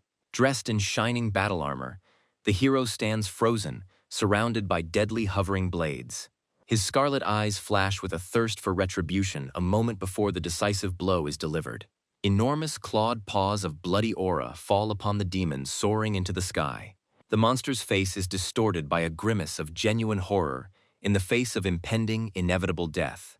Vamon looks up in shock, stunned by the indescribable grandeur of the attack that has unfolded. The astonished witnesses cannot believe their eyes and freeze with their mouths open. The rest of the squad's fighters look in awe at the shining glow in the sky. A massive flash from a devastating explosion pierces the clouds and is visible even from space. A bright pink flash of colossal power illuminates the sky and shakes the entire space around. From the sky, giant crimson claws descend, engulfed in ominous and destructive energy. A dark-haired warrior with a burning scarlet eye coldly promises his enemy inevitable transformation into dust. The disfigured monster panics and realizes that even the transplanted runes cannot save his life. A powerful stream of blinding light crashes into the very depths of the earth with a deafening roar. The crushing shocks send soldiers standing at a distance high into the air amid clouds of dust. On the cracked ground there remains only a deep, smoking crater, emitting a scarlet glow. The frightened warriors fall onto the rocks and, in complete horror, try to understand the identity of the stranger. The short-haired swordswoman grits her teeth and screams about the terrifying mana of the first Shindan level. A majestic swordsman hovers in the air, surrounded by flying dark blades and bloody smoke. His piercing gaze does not express a drop of pity for the enemy defeated in the dust. The black-haired hero calls on the enemy to stop pretending to be dead and show himself again. From the darkness comes the terrifying grin of a monster, anticipating the incredible delight of battle. The massive creature releases the resonance of the Scorpio rune, engulfing itself in a bright turquoise flame. The villain, with a mocking smile, acknowledges the opponent's strength, comparing him to the great Poles. The masked knight recalls the lessons of the academy with a shudder and understands the deadly risk of resonance. Only a few skilled magicians are able to merge the power of runes with their own living soul. The release of such colossal power is capable of instantly tearing apart an unprepared body. The warrior explains to his companion that such a fusion requires an unprecedented supply of pure mana. Without powerful protection, any careless action will grind the wizard's soul into fine powder. The mutated scorpion rests its tail on the ground and looks at the enemy with a mocking grin. A sudden turquoise flash with an incredible roar shakes the stone slabs of the dungeon. The monster makes a swift leap from above, shouting insolent taunts at the warrior. The furious greenish beam of the extermination cannon crushingly hits the mage's position directly. The unflappable swordsman dodges the shot with a slight smile and mocks the other's speed. The fearsome swordsman makes a smooth swing of his hand, creating deadly sickle-shaped waves. Sharp white blades instantly cut the body of the multi-legged monster into many pieces. A dark silhouette menacingly clenches an armored fist, its sinister scarlet eyes flashing. A dense network of crimson and white cuts turns the enemy's flesh into a continuous bloody mess. The torn remains of the monstrous body fly apart in all directions, with a hiss from the impact. The monster instantly restores its destroyed body and laughs gleefully at the useless attack. The dark swordsman's calm gaze turns to the resurrected enemy with slight bewilderment. A sudden, heavy blow from a massive fist at breakneck speed hits the warrior right in the face. A straight scarlet column of energy pierces space and shakes the ground beneath the fighter's feet. The giant mutant peers into the clouds of smoke, feeling a strange and growing sense of unease. The mysterious young man appears completely unharmed behind him and asks the question again. The puzzled monster scratches its horn, completely unable to understand the nature of the alien mysterious runes. The enemy turns to the hovering warrior and declares the fame of all powerful mages. The fanged beast points its claw at the magician and demands that he directly state his true name. The mysterious swordsman smiles predatorily and promises to quickly return all his lost memory to his enemy. A black-haired warrior with a flaming crimson hand decides to shut up his talkative opponent. Swift slashes of light in the air instantly dismember the pink demon's body. The swordsman coolly discusses the limits of his enemy's amazing regeneration. The ground and air are continuously covered by a furious web of dozens of blinding, slashing blows. The fighters engage in furious and fast-paced hand-to-hand combat at great speed. The opponents exchange devastating blows in mid-air amidst the flashes. The horned beast jumps back and begins to shower the mage with clots of green energy. A powerful barrage of turquoise rays descends upon the battlefield with unprecedented force. The mage extends his hand, charged with a crimson aura, forward for another powerful attack. The space around the target is instantly cut by numerous energy blades. The protective patterns on the warrior's body glow brightly as he absorbs damage. From the sky, giant palms of condensed bloody energy fall upon the monster. A colossal explosion shakes the earth and sends columns of blinding light into the air. The monster's body, torn in half, falls onto the rocks and tries to grow back together. The black-haired fighter quickly falls down to deliver another blow. The restored demon rises into the air and screams of his true immortality. The creature tries to tear the face of the imperturbable swordsman with its claws right in mid-flight. A furious series of counterblows creates a solid wall of sparks and bright flashes. A deadly net of white rays again cuts the air into tiny fragments. The residual force of the blows ricochets off the rocks and leaves deep furrows in the ground. The horned monster notices the opponent's ability to freely materialize shields and blades. The enemy carefully analyzes the rare nature of runic creation magic. Each summoned weapon has its own unique properties and power. The demon recognizes the exceptional uniqueness of a fighting style unfamiliar to him. The monster's eyes light up with a mad thirst to take possession of this unknown technology. The swordsman realizes the end is approaching and decides to reveal his true power. Sharp black blades begin to materialize in the air around the mage. The monster continues to brazenly mock its opponent, hanging in the sky. The warrior, soaring in the sky, declares that there is no time for protracted games. With a cold smile on his face, he speaks of his unwillingness to miss the opportunity. The demonic beast bursts into hysterical laughter and considers itself invulnerable. The dark magician contemptuously cuts off the fool and plunges his own hand into his chest. From the pierced chest of the hovering mage, primordial blood flows in a stormy scarlet stream.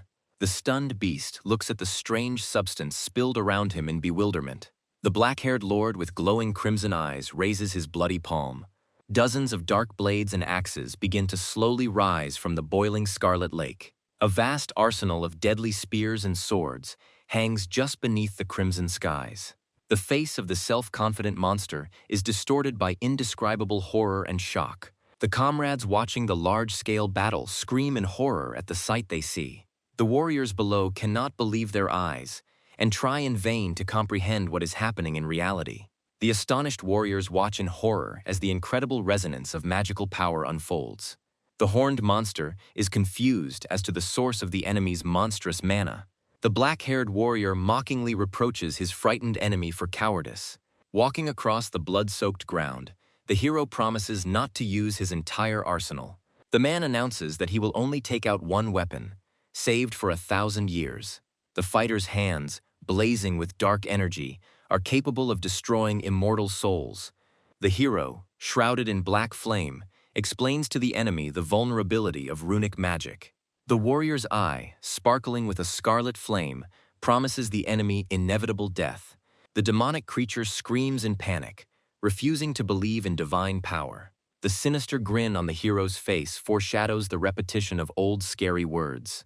A fighter, shrouded in darkness, quietly sings a nightmarish nursery rhyme about deadly hide-and-seek. The multi-legged monster freezes with horror, instantly recognizing the blood-curdling phrases. A colossal image of his formidable master appears in the monster's memory. The creature freezes in a daze, frantically trying to figure out the identity of the attacker. The demon's legs begin to tremble treacherously from the animal fear that has washed over him. The enemy takes the first step back with difficulty, realizing the futility of the battle. The monster rushes away in panic, hoping to bring an entire army to its aid. A sudden iron grip from behind makes the fugitive turn around in shock. The swift hero forcefully slams the writhing demon into the stone floor. The creature's gaping mouth is distorted by unbearable pain and a sudden blow. A flurry of furious blows from dark fists continuously crushes the enemy's body. The monster screams hysterically and begs in vain for mercy under a hail of merciless attacks. Through the battle, old joyful congratulations from friends on the upcoming wedding surface. A blinding flash of colossal power tears apart the ground in a deep crater. The maimed enemy realizes with horror that his regeneration has been disabled. The hero's heavy hand once again firmly sinks into the neck of the defeated monster. With a mighty push, the fighter rises into the air in a blaze of a colossal column of light. The warrior, suspended in the air, extends a flaming palm towards his doomed target. Dozens of black blades and deadly pikes materialize in the crimson skies. Fond memories show a gray-haired woman inviting the hero to dinner. An old friend jokingly sends her away, creating an atmosphere of former warmth. Returning to the cruel reality, the hero clenches his fist, shrouded in a scarlet aura. The ghostly blades pierce the demon's flesh, causing a shrill scream. The dark berserker swoops down to finish off the pinned enemy. The heavy fists, joined together, fall down with a crushing roar. A destructive column of light pierces the ground, raising clouds of debris. Images from the past show loyal friends inviting them to train together. Van smiles warmly at his beloved bride in the middle of a peaceful and happy forest. A powerful stream of elemental energy finally incinerates the monster's lair. The mutilated creature lets out one last wheeze before the complete destruction of its soul. The warrior's leg, shrouded in dark patterns, swiftly cuts through the crimson air. A furious hero with a blazing aura descends from above upon the horned monster. A series of crushing explosions shakes the entire stone gorge to its foundations. The monster, thrown back by the ferocious blow, tumbles helplessly through the air. The black silhouette of a fighter rushes past a falling enemy at great speed. The demon's face, distorted with horror, expresses despair in the face of impending death. A blinding beam of pure power pierces straight into the rocky canyon floor. The horned beast realizes with alarm that its healing has been slowed by the blows to its soul. Animal fear of an unknown enemy flashes in the monster's eyes. The swordsman, with a swift white stroke, soars upward after the enemy. The terrified monster desperately begs the warrior to stop and listen to him. The attacker instantly closes the distance and bypasses the enemy's defensive stance. A powerful kick breaks the demonic creature's spine with a deafening crack. The bones of the spine shatter into small pieces under enormous pressure. A heavy fist slams straight into the opponent's bared jaw. The monstrous impact causes the monster's head to be thrown back with blood spraying out. The fighter's next furious lunge pierces the creature's chest completely. A scarlet stream of blood bursts from the monster's pierced mouth with a hoarse cough. Countless light trajectories of attacks turn space into a deadly web. The hero's hand, covered in signs, tightly squeezes the throat of the defeated enemy. A ferocious fighter slams his opponent's body into the rocky ground at full speed. The long-haired avenger mercilessly presses the enemy to the cracked ground. The mutilated demon cries pitifully and begs for mercy, admitting all his guilt. The warrior, burning with anger, screams and demands to boast of his immortality again. Another crushing blow from the fist drives the monster's head deep into the rocks. A bright image of his smiling beloved appears before the hero's eyes. Blinded by memories, the warrior swings his arm with redoubled fury to strike. A carefree evening walk next to a dear girl comes to life in my memory. The hero's fist once again mercilessly crashes into the enemy's disfigured face. The memory draws a tender look of his beloved, turning to him with a warm smile. Another crushing blow turns the monster's face into a bloody mess. A happy moment comes to mind when he carried his companion on his back. The contrast between the warm past and the brutal reprisal fills each new attack. The beautiful face of his beloved illuminates the hero's consciousness in the midst of a bloody battle. The girl in the warm collar smiles softly in his secret memories.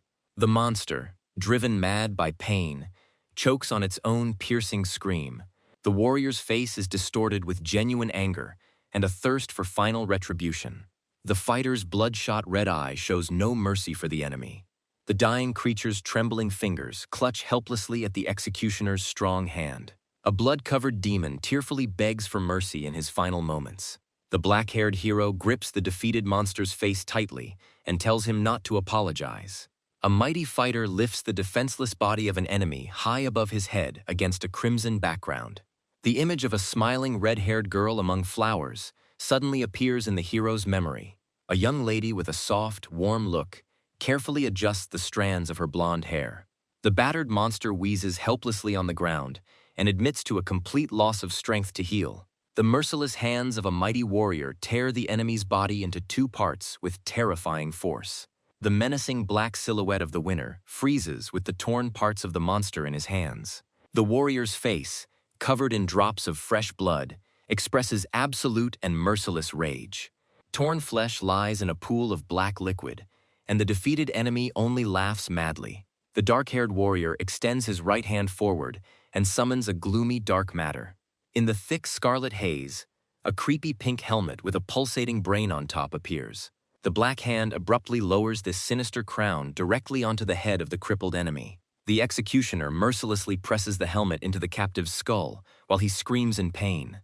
The magical crown fuses tightly with the mutant's face, causing him to beg pitifully. The black-haired Avenger with scarlet eyes reminds the monster of the tragedy that happened 5 years ago. Under the influence of the artifact, the prisoner begins to incoherently repeat the details of the bloody order. The hero, shrouded in black flames, celebrates the return of his enemy's memory with a victorious grin. The man leans towards the monster's disfigured face and recalls his previous words. In a painful memory, a figure in a dark cloak forcibly takes a defenseless girl away. A mysterious executioner prepares an astral prison for the eternal imprisonment of his enemy. The Avenger insistently demands to reveal the identity of the true customer of the monstrous plan. The monster's mangled jaw struggles to open to respond. The trembling captive confesses, in a weak whisper, that he is fulfilling the will of the supreme ruler. The warrior with a stern face ponders the identity of the one the monster calls his master. On the horizon of the bloody sky looms the impregnable black fortress of the great ruler. The hero sternly demands to know the true name of the ruler and reveal the secret of his runes. The prisoner convulses and stutters desperately, unable to pronounce the name. The Avenger realizes the enemy's silence and guesses the involvement of the entire Cho kingdom. The crippled demon confirms that the greatest operation in the history of the kingdom has been carried out. The black-haired fighter demands to speak more clearly, threatening instant and painful death. The warrior's gaze suddenly flashes with shock and the realization of the scale of the long-standing conspiracy. The half-dead mutant smiles bitterly and admits the limitations of the Avenger's knowledge. A giant dome of magical barrier created by elite magicians comes to mind. The monster tells in detail about the arrival of the master after the hero's imprisonment in the astral plane. The warrior impatiently interrupts the monster and anxiously asks about the girl's fate. Against the ominous bloody background, the dark silhouette of the ruler who executed the captive appears. The man's face instantly distorts with unbearable pain and hatred for the cruel killer. The dark-haired warrior clenches his jaws until they creak and speaks words of understanding with difficulty. Consumed by a blazing madness, the Avenger realizes the treachery of the murderous formation. The hero clenches his fist tightly and menacingly demands to know the current location of the ruler. The defeated enemy in the pink helmet whispers that no one in the world knows the whereabouts of the master. The frustrated warrior contemptuously calls the useless captive a good-for-nothing piece of trash. The mighty fighter relaxes his tense body with a heavy sigh after a grueling fight. The man mentally asks for forgiveness from his fallen loved ones and vows not to die prematurely. A warm, ghostly hand suddenly and tenderly rests on his scarred shoulder. The astonished swordsman slowly turns around, feeling a familiar presence behind him. Before his inner gaze, images of a close friend and a girl appear with a kind smile. In the bright glow of memory, a long line of fallen comrades and civilians is lined up. The stern warrior's face lights up with a rare and warm smile of gratitude to his departed comrades. The hero turns to the enemy again, regaining his former unyielding determination. The mutilated enemy, meanwhile, wheezes angrily, his burning pupils flashing furiously. Suddenly, the pink shell shatters into pieces, revealing the bloody face of a blonde monster. The nobleman, emerging from his armor, furiously shouts out the title of Grand Duke of the Cho Kingdom. Noticing the threatening gait of his opponent, the smug duke begins to beg for a conversation in horror. The dark-haired executioner smiles coldly and begins to talk about the ancient law of the Asaurian mountain peaks. The stunned, monstrous duke covers his face with his hands in fear and babbles about his ignorance. Memory takes the hero to the past, where an older mentor in armor taught the young man important rules. The wise teacher instructed his student about the tenfold retribution for good and evil without unnecessary hesitation. The experienced knight repeated the law of retribution with fervor, demanding that the damage received be always returned. The joyful mentor, with a broad smile, urged young Wang to forever learn this commandment. Enveloped in a crimson flame of rage, Wang mercilessly grabs his trembling enemy by the hair. The Punisher raises his flaming fist, a reminder of tenfold retribution for the evil committed. The beaten monster screams hysterically, admitting his guilt and tearfully begging for his miserable life to be spared. The ruthless avenger utters the final words of his vow to never look back. A crushing blow of incredible force falls straight into the chest of the defeated monster. A colossal column of blinding energy rises into the heavenly heights with a furious roar. A powerful beam tears apart the planet's atmosphere and rushes far into the cosmic abyss. At the site of the crushing blow, a cyclopean deep crater of broken slabs is formed. An invincible warrior with a scarred body stands proudly above the created chaos. The winner silently looks from behind at the blood-soaked abyss, surrounded by the remnants of an aura. The crimson flashes of the raging elements gradually subside around the majestic silhouette. The black smoke slowly dissipates in the sky, leaving the fighter in complete and serene silence. The dust storm settles, revealing a calm pre-sunset sky with soft clouds. The broken blades of fallen warriors lay forlornly frozen among the ground, sprinkled with enemy blood. Inside the giant magical trap, the ominous bloody fog gradually dissolves. The ancient magical formation finally fades away, losing its destructive power forever. The women standing on the cliff are shocked to realize that the brutal, deadly battle has ended. The red-haired warrior and her dark-skinned companion loudly express their deep astonishment. The blue-haired mercenary and the masked knight find it hard to believe that the mighty Akratos has died. The knight anxiously ponders how to report to the Empress about the unexpected death of the Duke. The scarred swordsman stares silently at the blazing crimson crater in the middle of the shattered earth.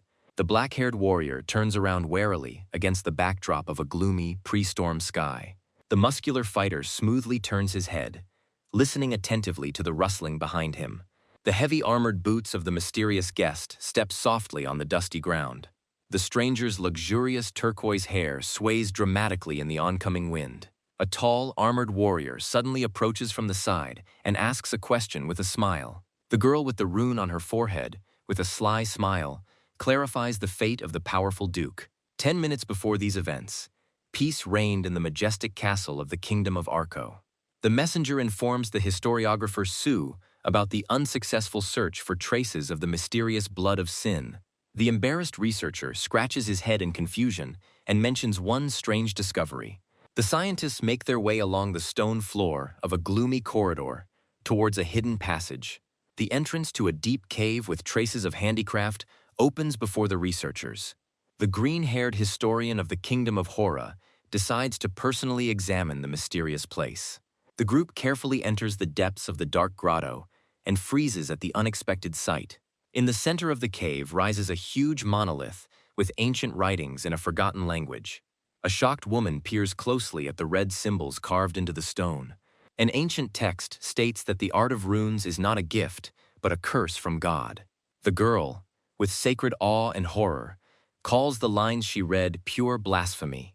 At that moment, a breathless guard runs into the cave, anxiously shouting out a report. A knight in a closed helmet reports in panic about the king's sudden and rapid flight. Meanwhile, on the battlefield, the stately ruler in armor continues her leisurely pace. The queen's lush azure locks flutter in the air as she awaits the warrior's answer.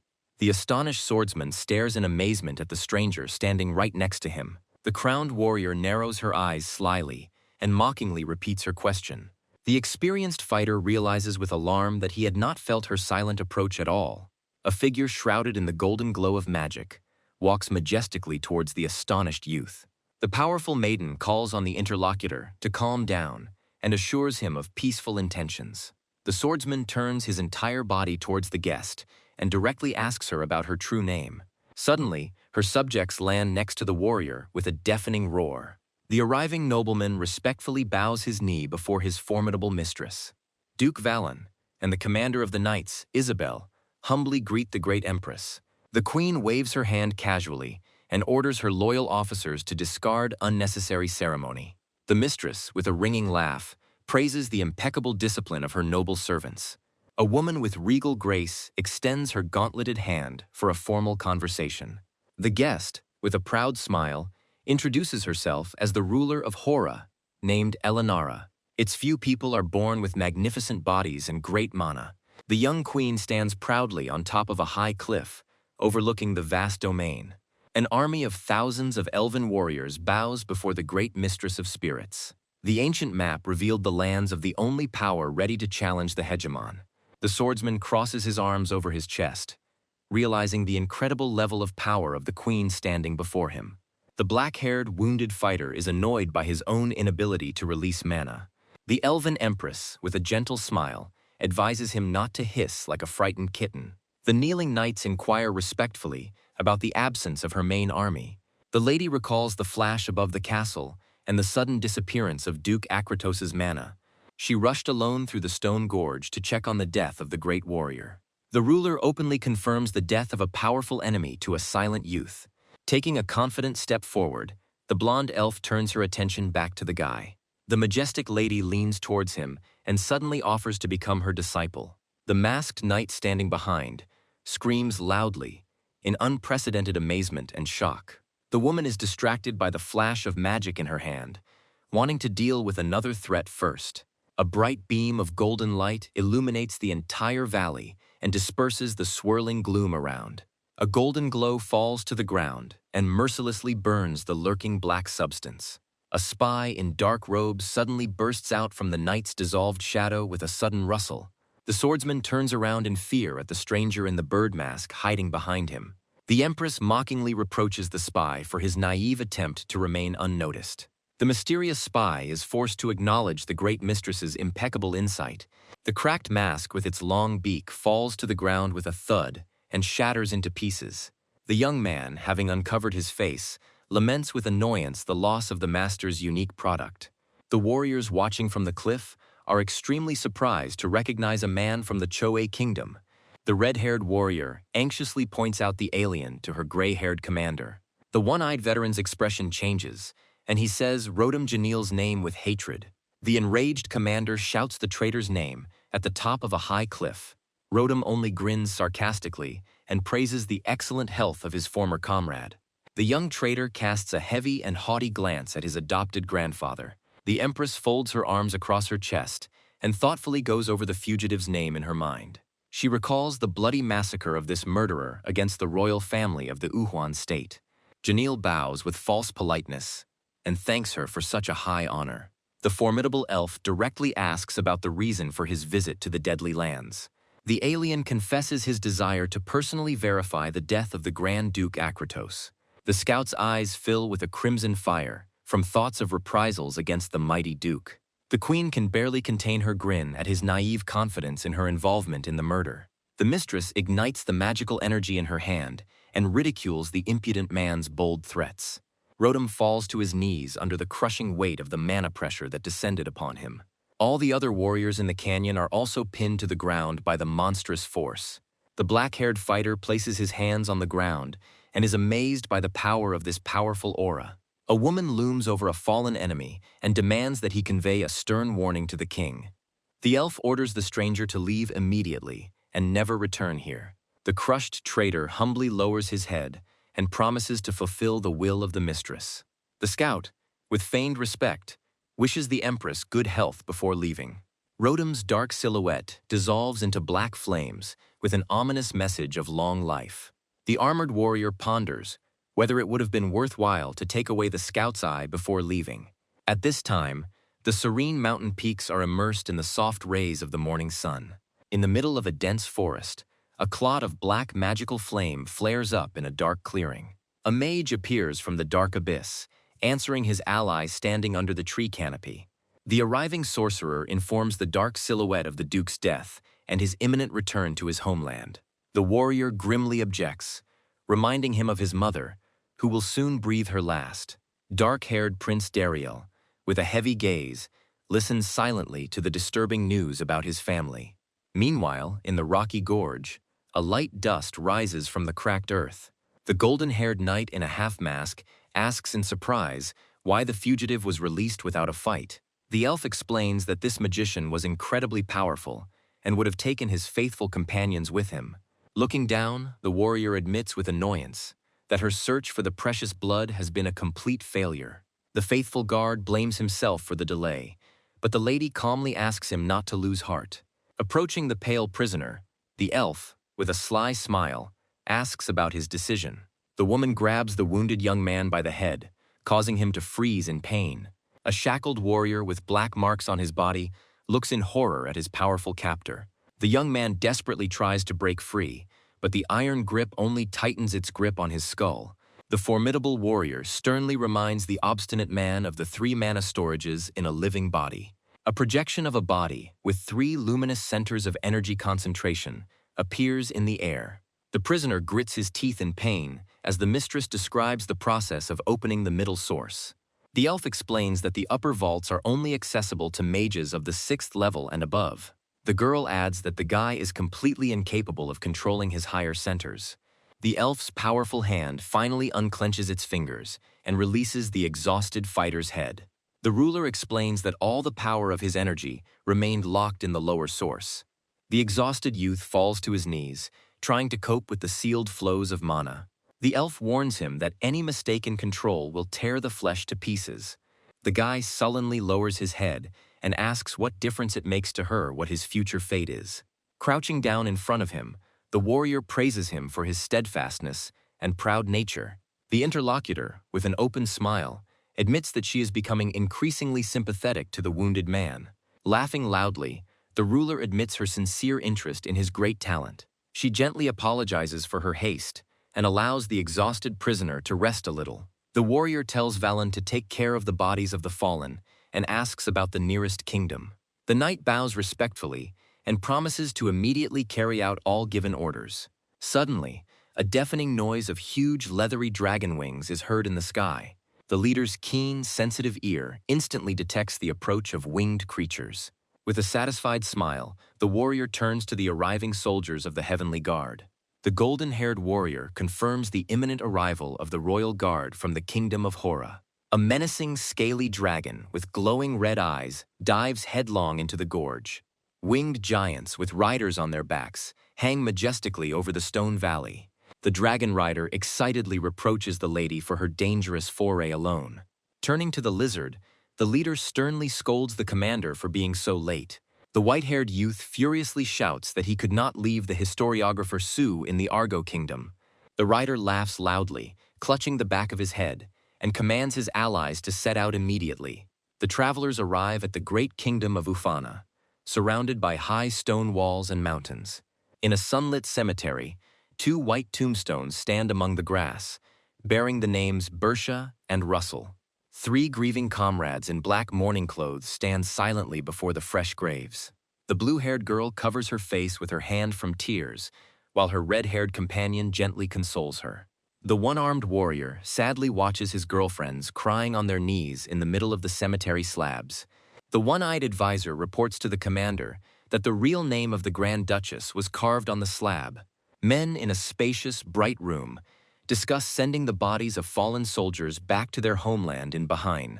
The gray-haired officer sadly agrees that fallen comrades must be buried at home. The veteran thoughtfully recalls the Duchess's long-standing request that no lavish monuments be erected to her.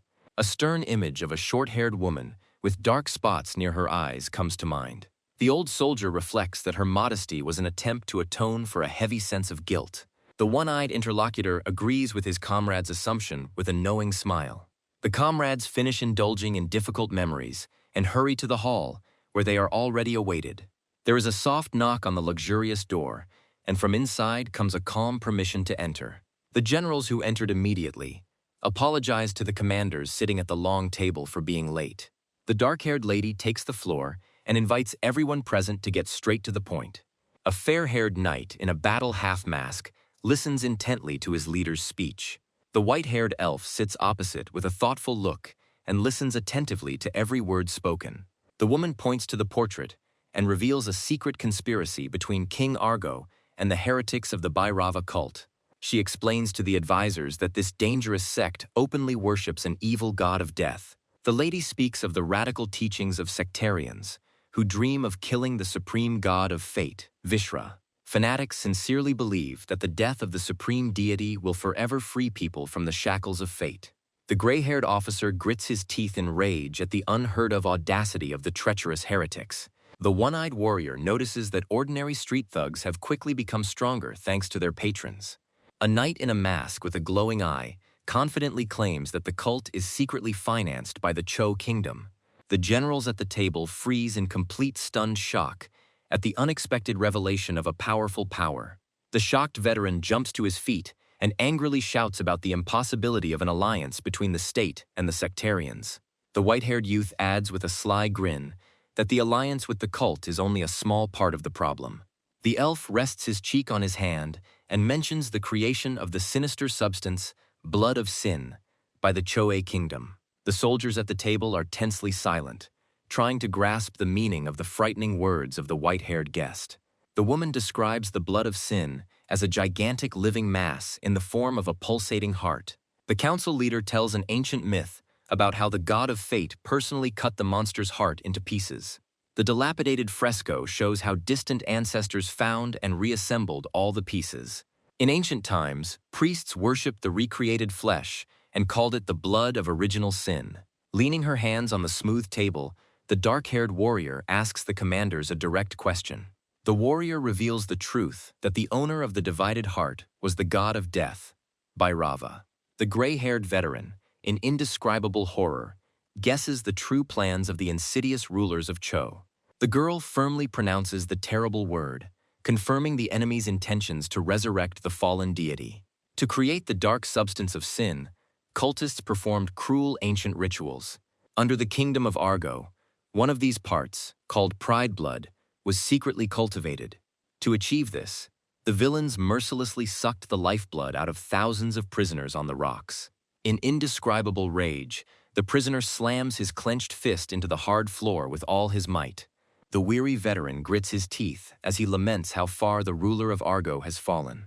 Meanwhile, in a luxurious hall of the palace, the advisor inquires about the king's imminent visit. The white-haired commander sighs heavily and offers to personally bring the lazy gentleman. Walking quickly down the corridor, the guard grumbles irritably about his role as the royal nanny. Approaching the richly decorated doors, Morvain loudly announces his visit and knocks. The man throws open the doors and angrily shouts about the importance of saving the entire continent. However, the commander literally freezes in place and turns to stone at the sight that unfolds before him. The ruler, lying on the bed, asks the guest with relief to calm the impudent girl down. The elf sitting on top just smiles playfully and declares it a simple muscle massage.